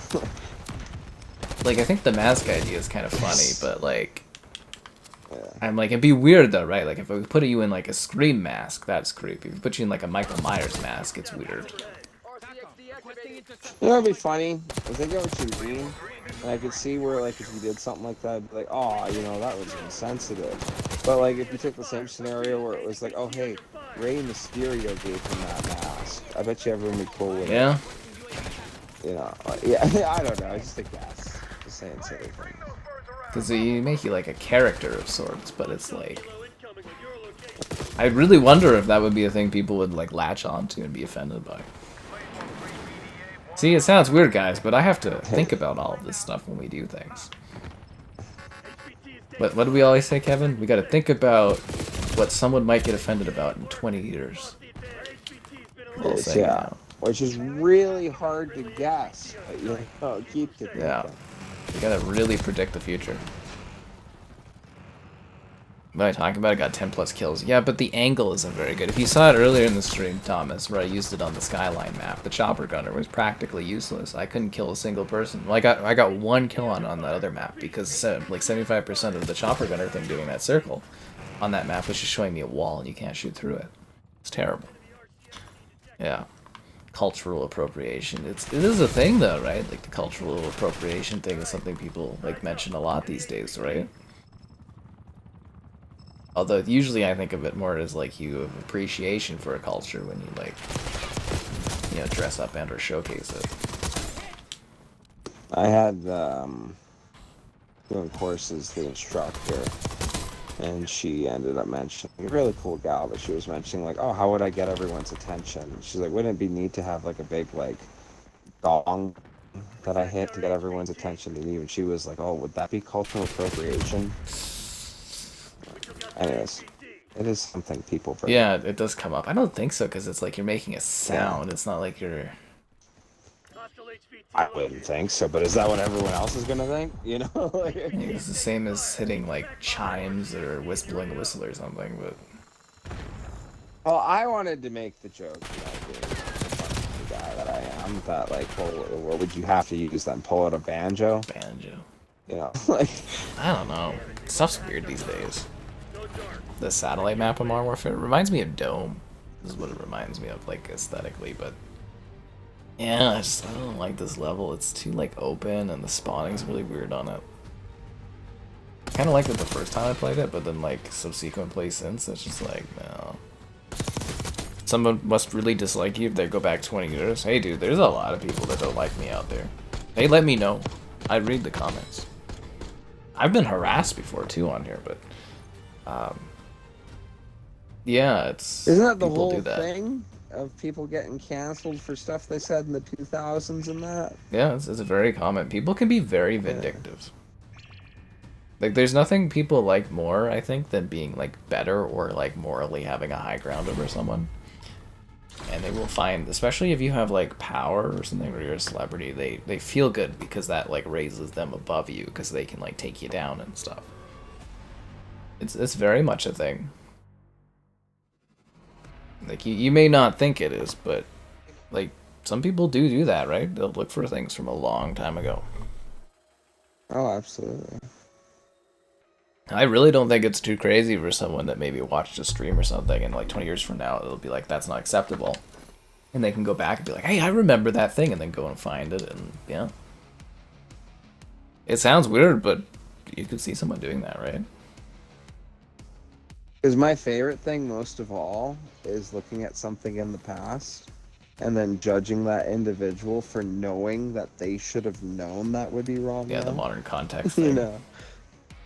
Yeah, that's really fun. Like, to some degree, it is good that some stuff gets brought up that was, like, literally bad stuff. But, like, some stuff you're just like, really? We're going back against that kind of thing from then?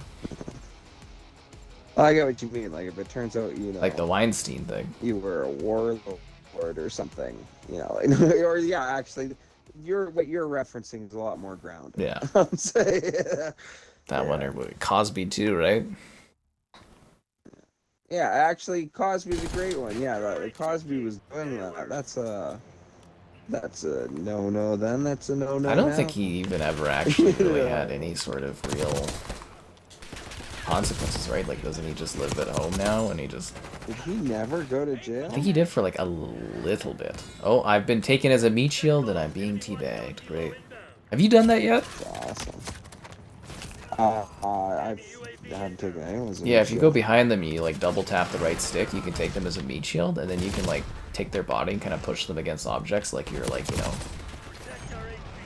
taking them from behind and stuff. It's a really neat new way to humiliate people and, you know, be a dick and stuff. It's fantastic. Yeah. Are you kidding me? Someone has a chocolate? Oh, we joined in progress.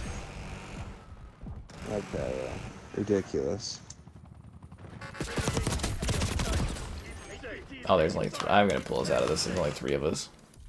Yeah, that's really bad. It does that. Don't throw you in a match. That's where you're just getting pounded from behind. Like when you're in meat shielded.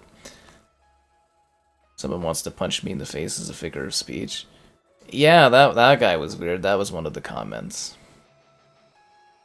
There was that one lady when she was having, that we both know, when she was having a bad day that one time. She's like, sometimes, Jason, I just really want to punch you in the face. And I was just like, okay.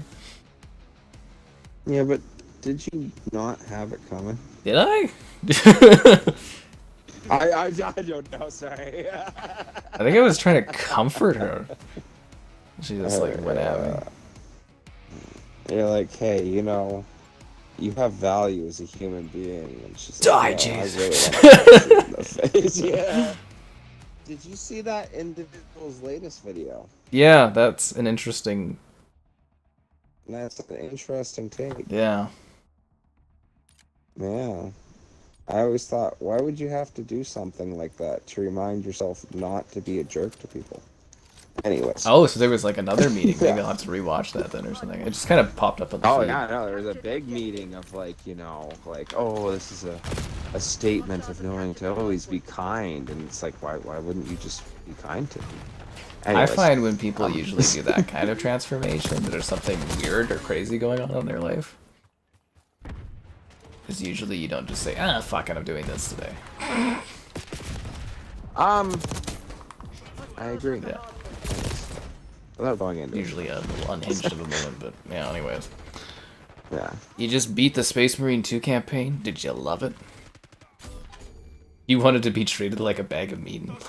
Well, the funny thing is like, you know, looking back, I'm kind of surprised Gears never had hearing the other team when you were taking them as a meat bag. Like, that seems like such a Gears thing to, like, have.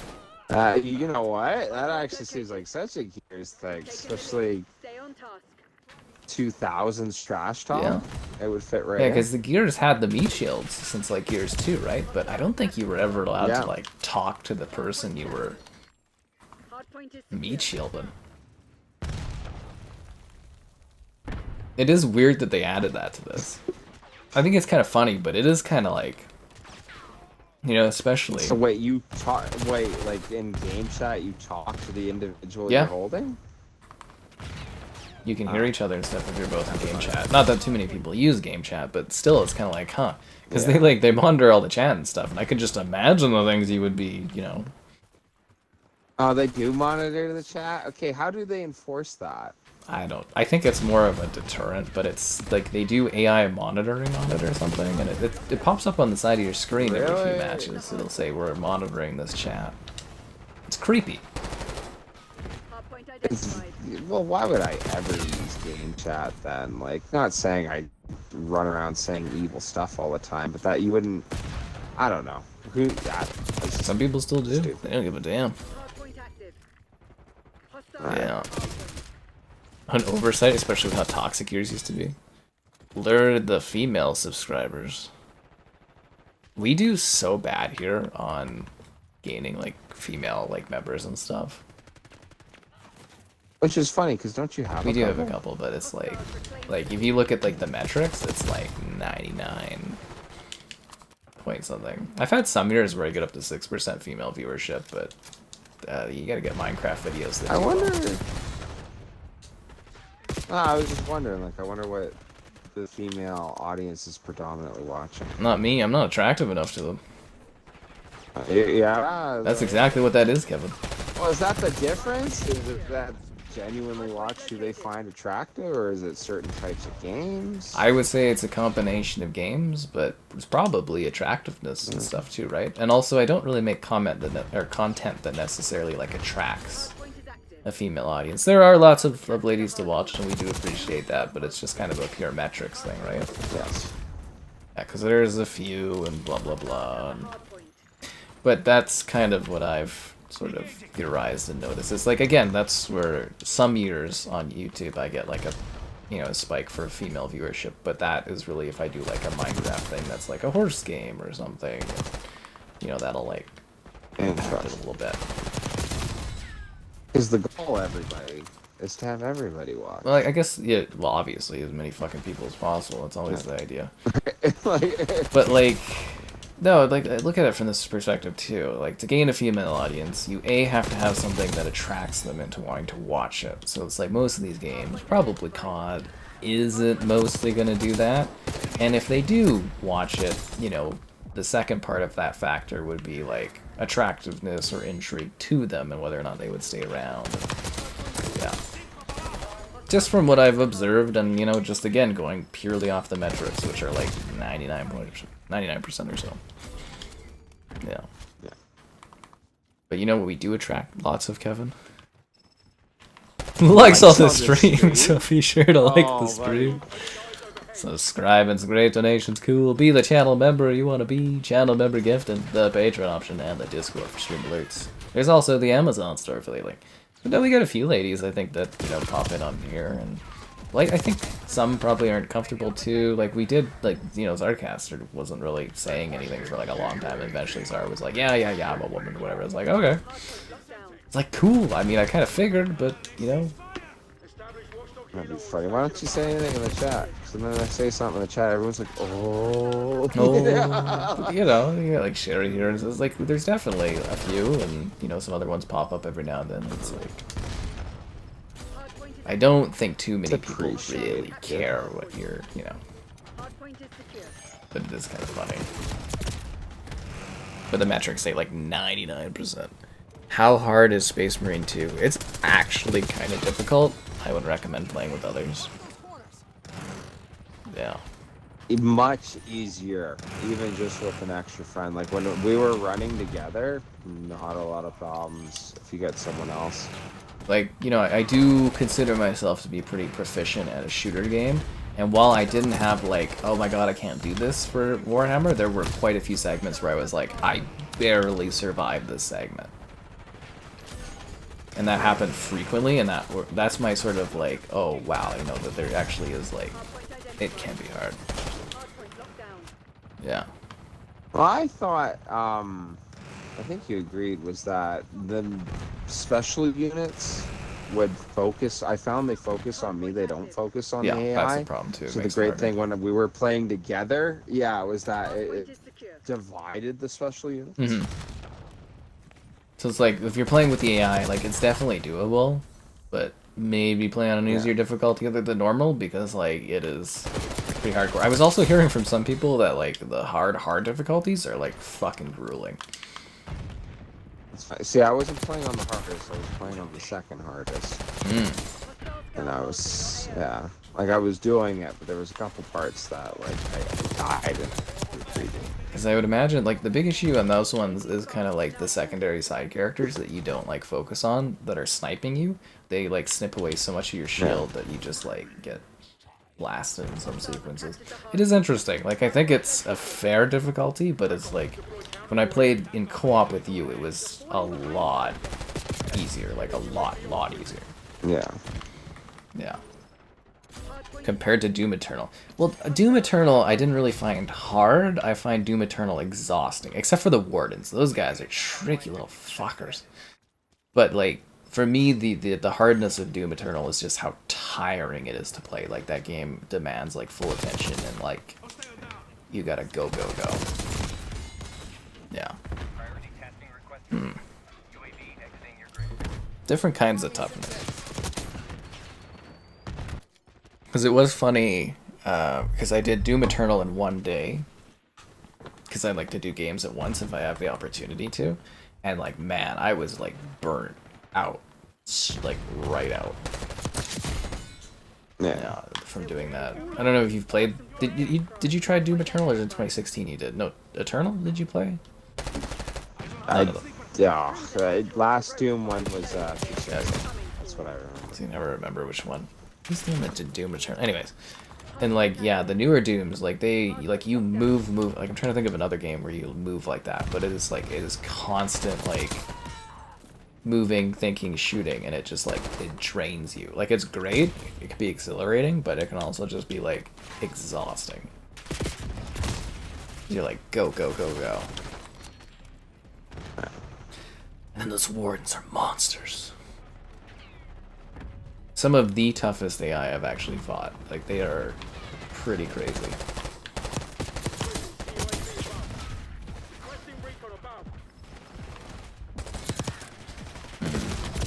Damn.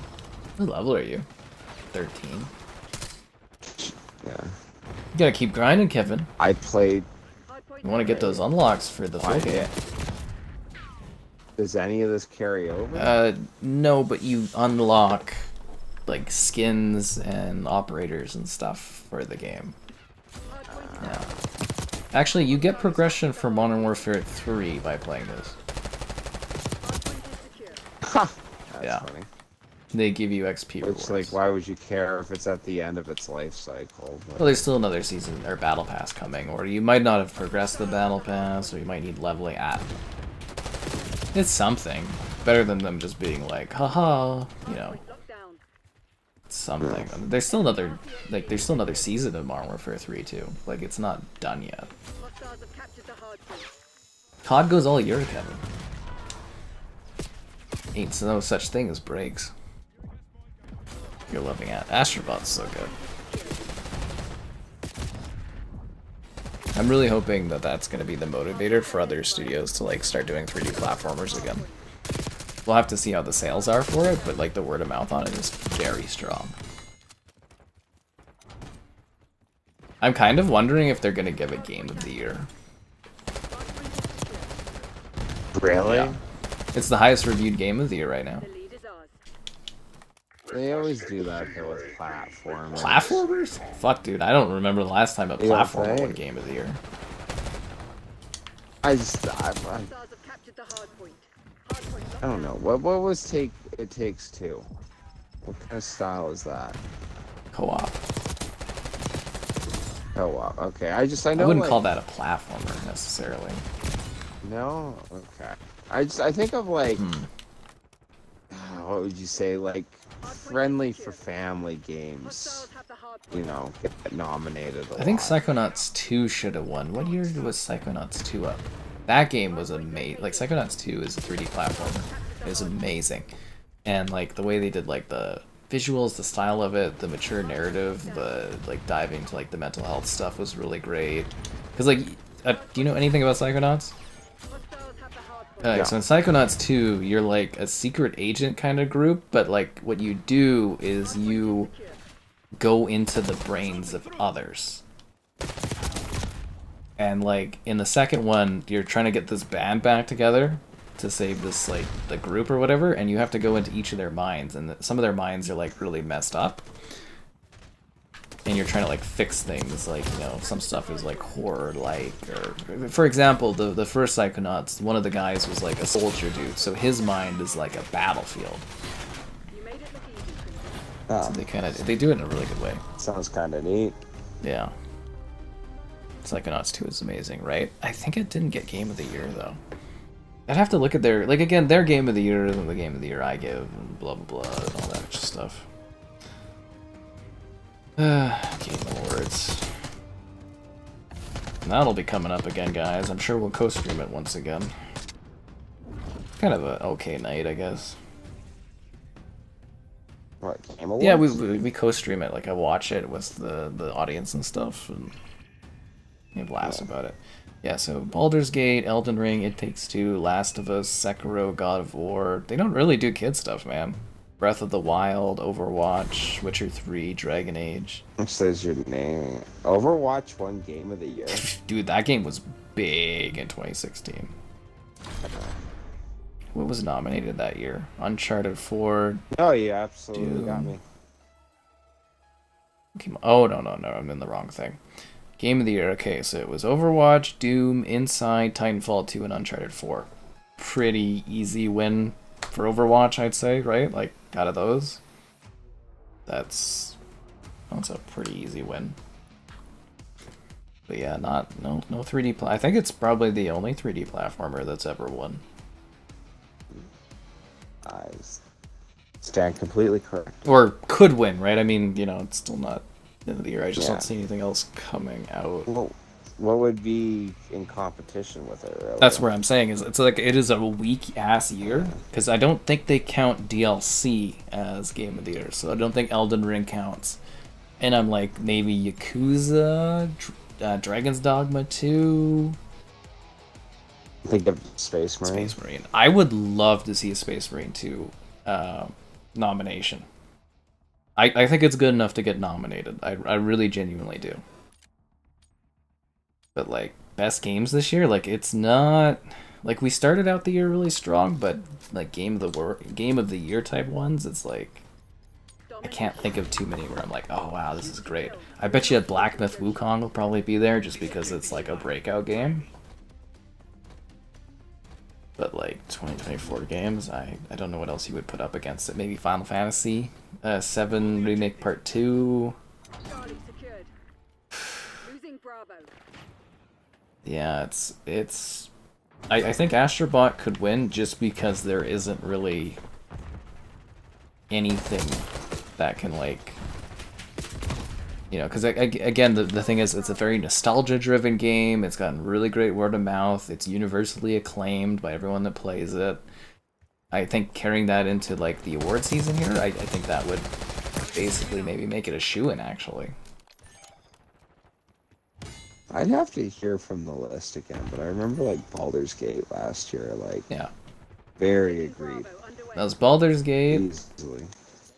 and then It Takes Two was the year before that, and then it was...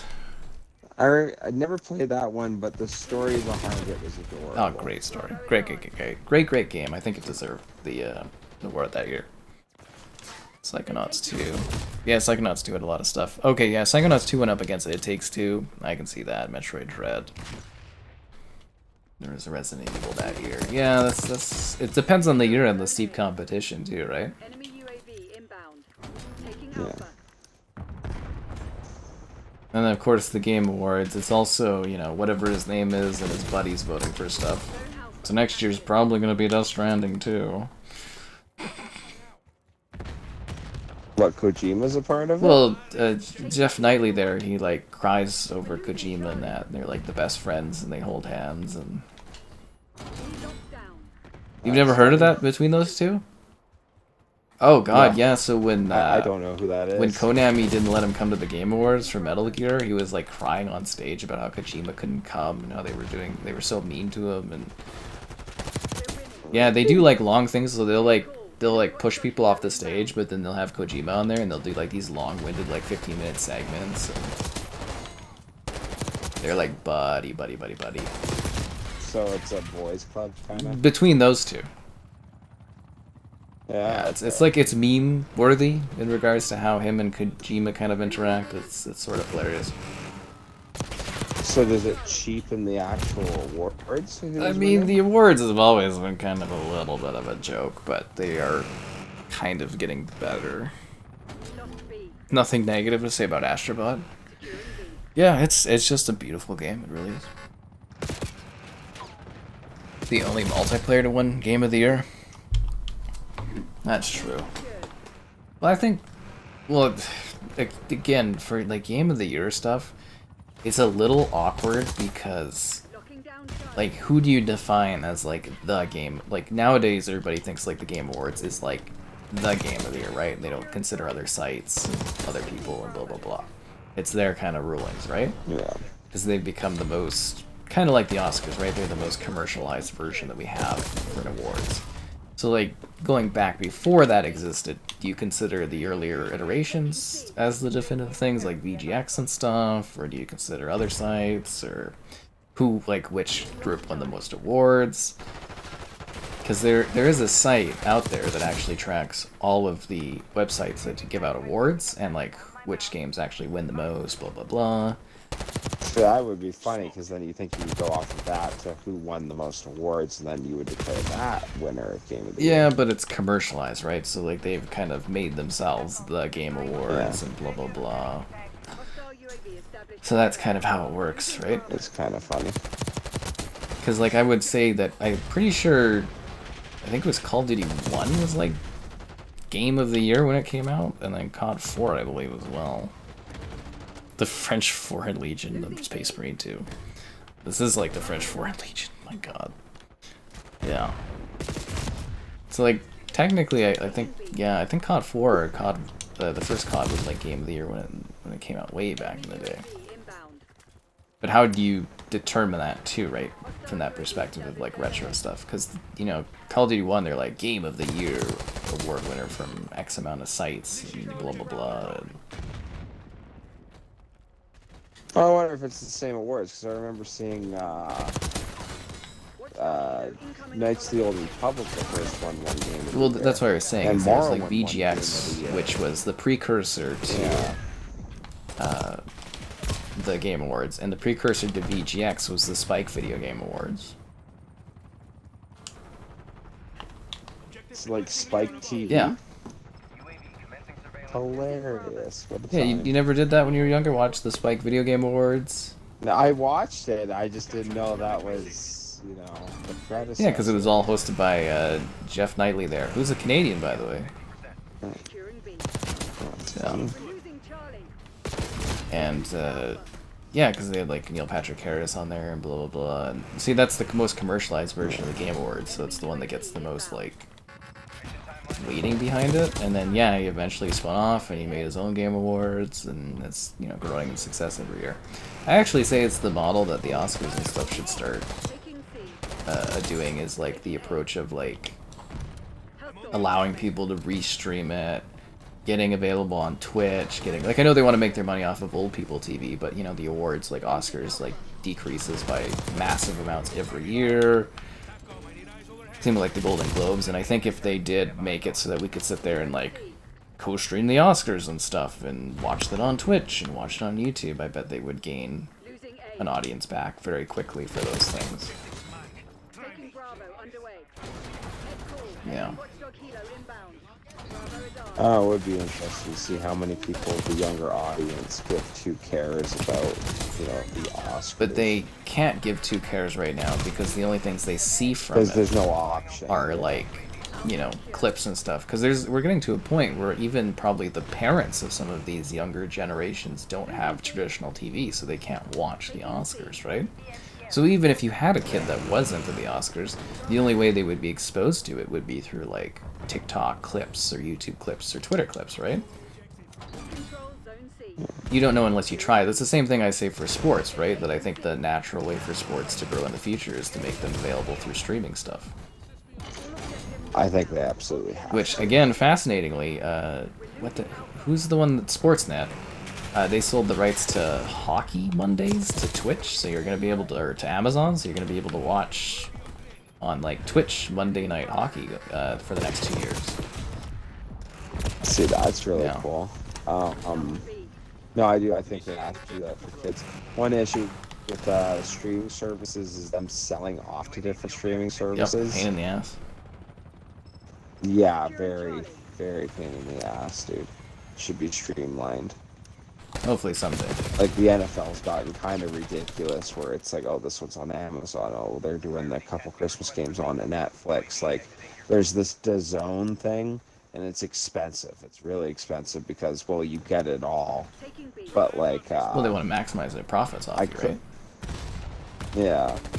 But like even on cable TV, the Packers game on Friday that was hosted in Brazil, Oh, yeah. you could not catch it even on cable sports. Like I had to see it on the streaming service. I think the NFL was probably pretty pissed because, you know, Twitter's banned there right now, eh?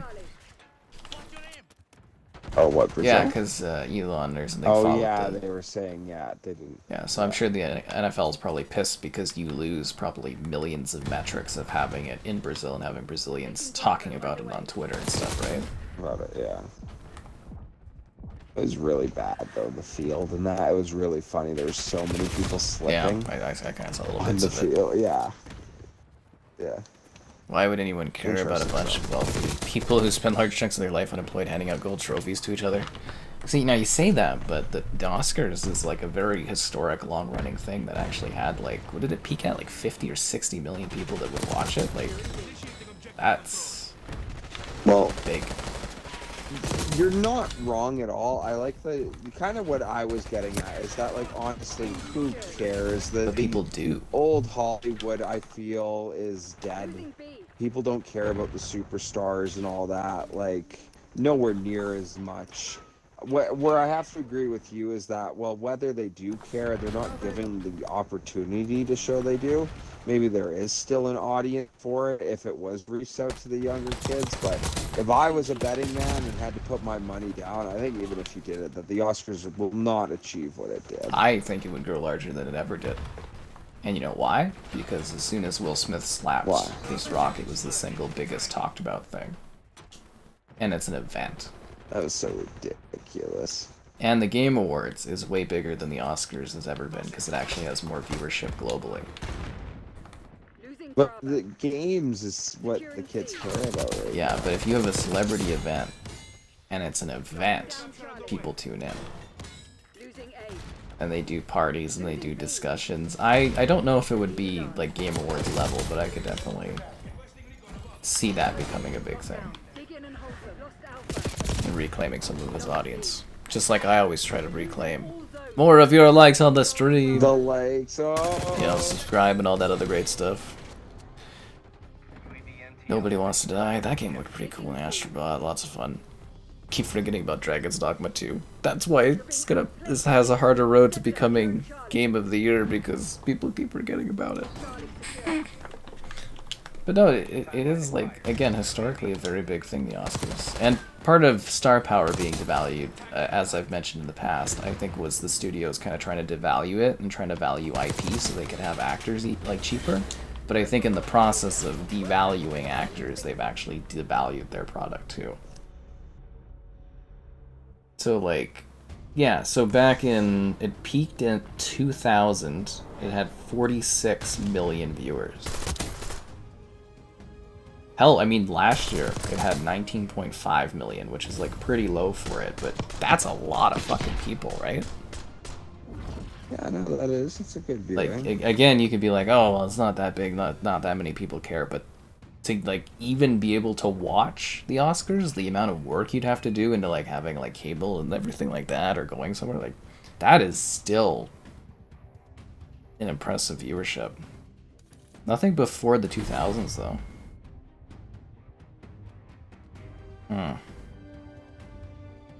Wonder if there is, like, a pre-2000s thing. And again, you'd be like, oh, well, who cares, blah, blah, blah, but like 20 million people is still like...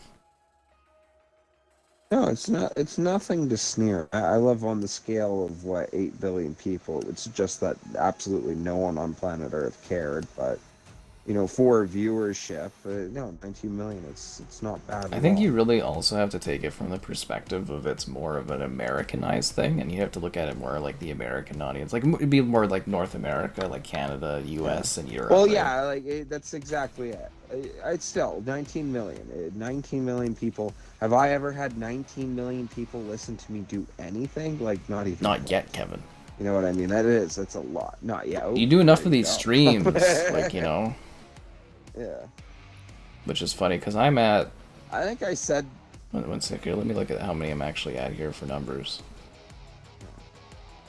You can keep talking, Kevin, I gotta look this up. Oh, I was gonna say that actually, I was arguing with one guy in our Discord, or whatever, and he was like, you know, he mentioned the one thing, he's like, oh, well, Kevin, you know, no one cares what you say. Like, well, I don't know. I did a video with my buddy there that has 30,000 people. I was like, have you had 30,000 people listen to you do anything? I got a big laugh for that, you know? Alright, so like on the channel I've had 80 million over my lifespan. No, and that's awesome. That is spectacular. And no, like, sorry, like, I love statistics or whatever, and my big joke is that, yeah, 19 million in the scale of the world is nothing, but no, still 19 million on anything, that's huge. 19 million. A lot of people. You could invade a country with 19 million soldiers. You know what I mean? Like, it's a lot of people. It's like half of Canada. Yeah, half of Canada, actually. I was just going to make the comment. I don't think there's ever been an army that reached 19 million. Anyways, the Mongolians! Yeah. Maybe? Maybe the Romans? Yeah, maybe. No. I think the Soviet army hit, what, 6 or 10 at the right? Never think of this stuff. Either way, that's a huge. It's massive. Anyway, it's absolutely massive, and yeah, especially when you consider, again, it's a mostly Western audience. Like, I'm not trying to. All I'm saying is I'm not downplaying 19 million. It is an absolute massive number. Especially since its heyday, like 24 years ago. We don't. Again, I don't know what the 90s or 80s or anything, but 40 million people. Well, 40 million, especially 2000s. I think that's uber impressive. I like the fact of the Tragically Hip final concert. What was it? 67% of Canada watched. Was it 67 or was it 30? 67. That warms my heart to hear, actually. I can't remember what percentage it was, but it was a massive percentage of Canada watched that. I'm thinking 67 or 70% of Canadians watched the 70s hockey. You know, the summit fight against the Russians? That was, I think they hit 70% of Canadians watched that. Which is like And that's amazing. awesome. But I can't remember the tragic like hit number was, but I was like, I don't think we'll ever have an event like that again in Canada where you have that many people watching something. Hardpoint located. They deserve it. Tragically hit. Yeah, truly anything. And they did it ad free. Yeah. And everything like that. And I was like, that's why the CBC should exist as a radio or a radio station. Well, they are a radio station, but should exist as like a satellite thing, as for Canadian cultural events like that. That's very important. Yeah. Yeah. Well, any rich person, because somebody's talking about Musk thing, but like any rich person will buy influence. You know, like other old rich people used to buy like newspapers. Like Bezos owns a newspaper. He owns is it the New York Post or something like that? New York Times. It's the way of the world. I could name some old names, but everybody buys influence. They used to buy, is it like Rupert or something like that, or Murdoch? They bought all the TV stations in the U.S. and stuff. And yeah, we were... Watch Succession. Me and my one that buddy... goes over it. Yeah. I was going to say, me and my one buddy, we were reading a little bit of an autobiography on Teddy Roosevelt. Mm-hmm. And like we're talking like 1800s, and it was actually talking about how Teddy's father was one of the big business owners, and he was doing a lot of work around New York, and that where the Roosevelts got their huge name was that he just bought up all these assets, and that he was fighting another family that you don't even hear about. But one of the things he did was buy a lot of the local newspapers to talk about how great the Roosevelt properties were and stuff. Like, I'm just saying, like, that's literally in the 1800s. Yeah, literally, you know. 100 years ago. Yeah, because you want things to sound good about you. And, like, even, like, what is it? I think it's the New York Times or something that Bezos owns. But, like, you do that to control the narrative around yourself. Even if it's a failing thing, like newspapers don't make money and stuff. Even if it doesn't make you money, it's still an asset to own. It's out there. Because you control a narrative. Rupert Murdoch. Ugh. Yeah. Do I occasionally watch TV? Like old people TV? Not out of my way to do so if I'm like interacting with someone that has it on, sure, but I don't like watching old people TV. There's nothing to watch. Yeah. I joked about it before. Only sports or the Olympics? The household has it. Maybe? Like, yeah. The household had it, and I would only watch sports. It was funny because I remember like even in high school tuning on to like Adult Swim for all the funny cartoons and all that, you know. There's nothing. It's all reruns, all of it. And I talked about it before. I love looking up the MTV thing. That MTV only plays ridiculousness. And I was like, well, why is that? And when I searched into it, the MTV producer that runs the old network cable TV said that the only people who still watch old person TV, that's all they watch, and their ratings drop with it. So they said that's all they're ever really going to show until it's taken like it's off. being But sunset, there's like nothing watching. They're squeezing all the money they can out of the audience they have left, and then eventually it's just going to vanish. Because Warner, they wrote off 10 billion for TV, and then Paramount wrote off 8 billion for TV this year, or last quarter even, actually. So those, they call it like linear distribution or something like that, and that it's basically dead. But you know, you still make X amount, like maybe even a billion, or like you still make money off of it, but you're kind of riding. There's some cash. Yeah. But that was actually the bank, or the backbone of companies like Disney, Warner Brothers, and Paramount and stuff, was their TV divisions, made them great steady income for all the commercials and all that. But that income's now vanishing because they destroyed it to push streaming, and, you know, yeah. Well, streaming did kill TV, but, you know, TV was huge before streaming. Like, it's not like before streaming people weren't watching stuff. It's just, I don't know, the classic joke, shit, we see memes about it, like, you know, the generation will never understand, of like, oh, it's on, but, yeah, I don't know, I reference when The Walking Dead was big. It was a cultural event. But yeah, my mom was telling me, oh, hey, you know, like, me and my sister, oh, it's on in, like, 15 minutes. We're like, okay, cool. And we'd all meet in the living room and watch it, because that's specifically when you were going to watch it, or you would wait an hour for the rerun. You know, and I'm talking 2011. And you'd watch The Talking Dead. Dead. Not that. Yeah. Yeah, you know what? Yeah, exactly. All that. But yeah, all the shows. All of You them. watch it and then you watch them was talk on about TV. it. Yeah. And then you talk about watching them talk about it. Ridiculousness is your favorite your favorite show. What? Capture the hard point. They didn't have AI, but they had the equivalents of social media and AI and blah blah blah back in like the 1800s with the railroads, with the newspapers, with the printing, with the the flow of commerce. Newspaper was huge. That's all you'd hear. Nowadays, you can get like social media in that where it's oversaturated with news, and then you can talk about problems with that. But you can get news in many different news stations. But with the newspaper, who else is going to talk about it? That might be your only information of news that month on what's happening. Yep. Like, I think the control of the newspapers in the 1800s was more powerful yeah. than it controls social media now. Yeah. And I'd argue in the 90s, 80s, or maybe even early 2000s, owning all of the TV cable stations and stuff, and that was how most people actually were delivered news, information, and content. Yeah. Well, I think even when you see it, like the main, this would get really deep, but like even the way people argue about information now or their opinions, like if you only ever got your opinion from 3 to 4, stations on TV, I think it really reflected even as a kid because you wouldn't hear as many opinions. Yeah, you For wouldn't now, be told pick to have any different opinions either. YouTuber you want. Yeah, exactly. But yeah, now pick any YouTuber you want who will give you their specific take on any little bit of news, whether it's real or not, and then go figure everybody and their dog has their own opinion, Yeah. Like, I mean, hell, like, rich Yeah. people used to own whole fucking towns. yeah, no, literally. Yeah, people have always, if you have the assets to do so, you always push for more power and influence.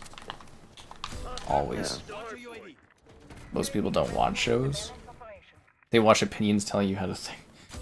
Enemy scout. Yeah, but that's how it's evolved, right? It's just an evolution of things over time. You go and you talk to the guy of the town who knows what's happening in the town. And then there would be people distributing the newspaper, which was the talk of the town. Or you'd have like a town crier, or you'd go to your priest to get information what's happening in the town. And then it evolves, and then it's TV, and then you get it off your phone, and then you get it off of people that are giving you opinions streamed on the online, and then it just evolves and changes, but it's always the same.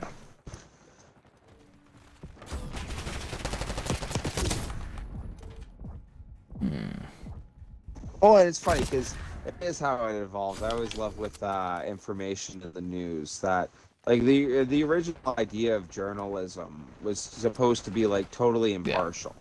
That you would just That doesn't make money. This is what happened. Yeah, it is that the president of Venezuela said this. The president of Georgia had an attempt on his life here. And that you would tell what happened at the NFL game. This much money was made. That's the original core concept, but it's turned into opinion columns, and it's not even so much just the news. It's everywhere. It's just kind of the way it's developed. Referencing picking your favorite YouTuber or Instagram thing. It's all opinion posting. Yeah, but that's what people want. What was told, what was happened, and then something else. Yeah, but that's literally what people want. That's why you have like 4 billion people that come into my streams, and they always want to know your thoughts. That's what they ask me. Yeah, exactly. Yeah, it's just your thoughts. Yeah. How things have evolved, actually, if you really break it. Because again, the stuff we do now, like this, did not exist like literally 15 years ago. Or 10 years ago. 50, yeah, literally, 100%. Well, I think it's 15 now, right? But isn't its like infancy then? But like, time keeps going. Like this did not exist. Like this wouldn't have even been a job. This wouldn't have been a thing to make money. This wouldn't have been a thing where people would go to. This did not exist. No, we talked about it a little bit with the Space Marine stream, but yeah, no, exactly. Like 2011, there was people doing like YouTube and that, but it was very niche and for like the younger kids, like, you know what I mean? Factual news. But yeah, like what's factual news? Yeah. All right, Kevin, we got 2 minutes to kill. 2 minutes to kill. Meow, bark, moo. Talk about the game? Oink, quack. We've already talked about this game. Now we're talking about the railroads. What's that, like, did you watch the Barbie movie? Oh, because there's a part where she's like, she called me a fascist, but I don't control the commerce of goods or the railroads. That's awesome. And she's just crying about it. Oh god. But no, it is interesting how that stuff's all evolved and changed over time, because it's like, yeah, this stuff literally, like, Call of Duty didn't even exist. Like, this is the 20th anniversary of COD this year, I think. Yeah. Never got to experience waiting for the new episode of Married with Children. What are you talking about, dude? We're from the fucking 2000s, you know, or we're from the 90s, but, like, we grew up in the 2000s. We had, like, I had my TV blocks. Kevin was talking about The Walking Dead. That's all we watched? Yeah, Yeah, we had blocks where it was, like, House and How I Met Your Mother. TV And guide on the newspaper, and you'd see what was coming. Look, I had satellite in the 2000s. I've always had satellite. Oh, did you? Oh, hey, Yeah. yeah. Every day you reveal the class disparity between you and I growing Yeah. up. Always had satellite. Oh, that's just because the old man fucking loves TV. That's awesome. Yeah. We didn't have everything, but fuck did we have satellite.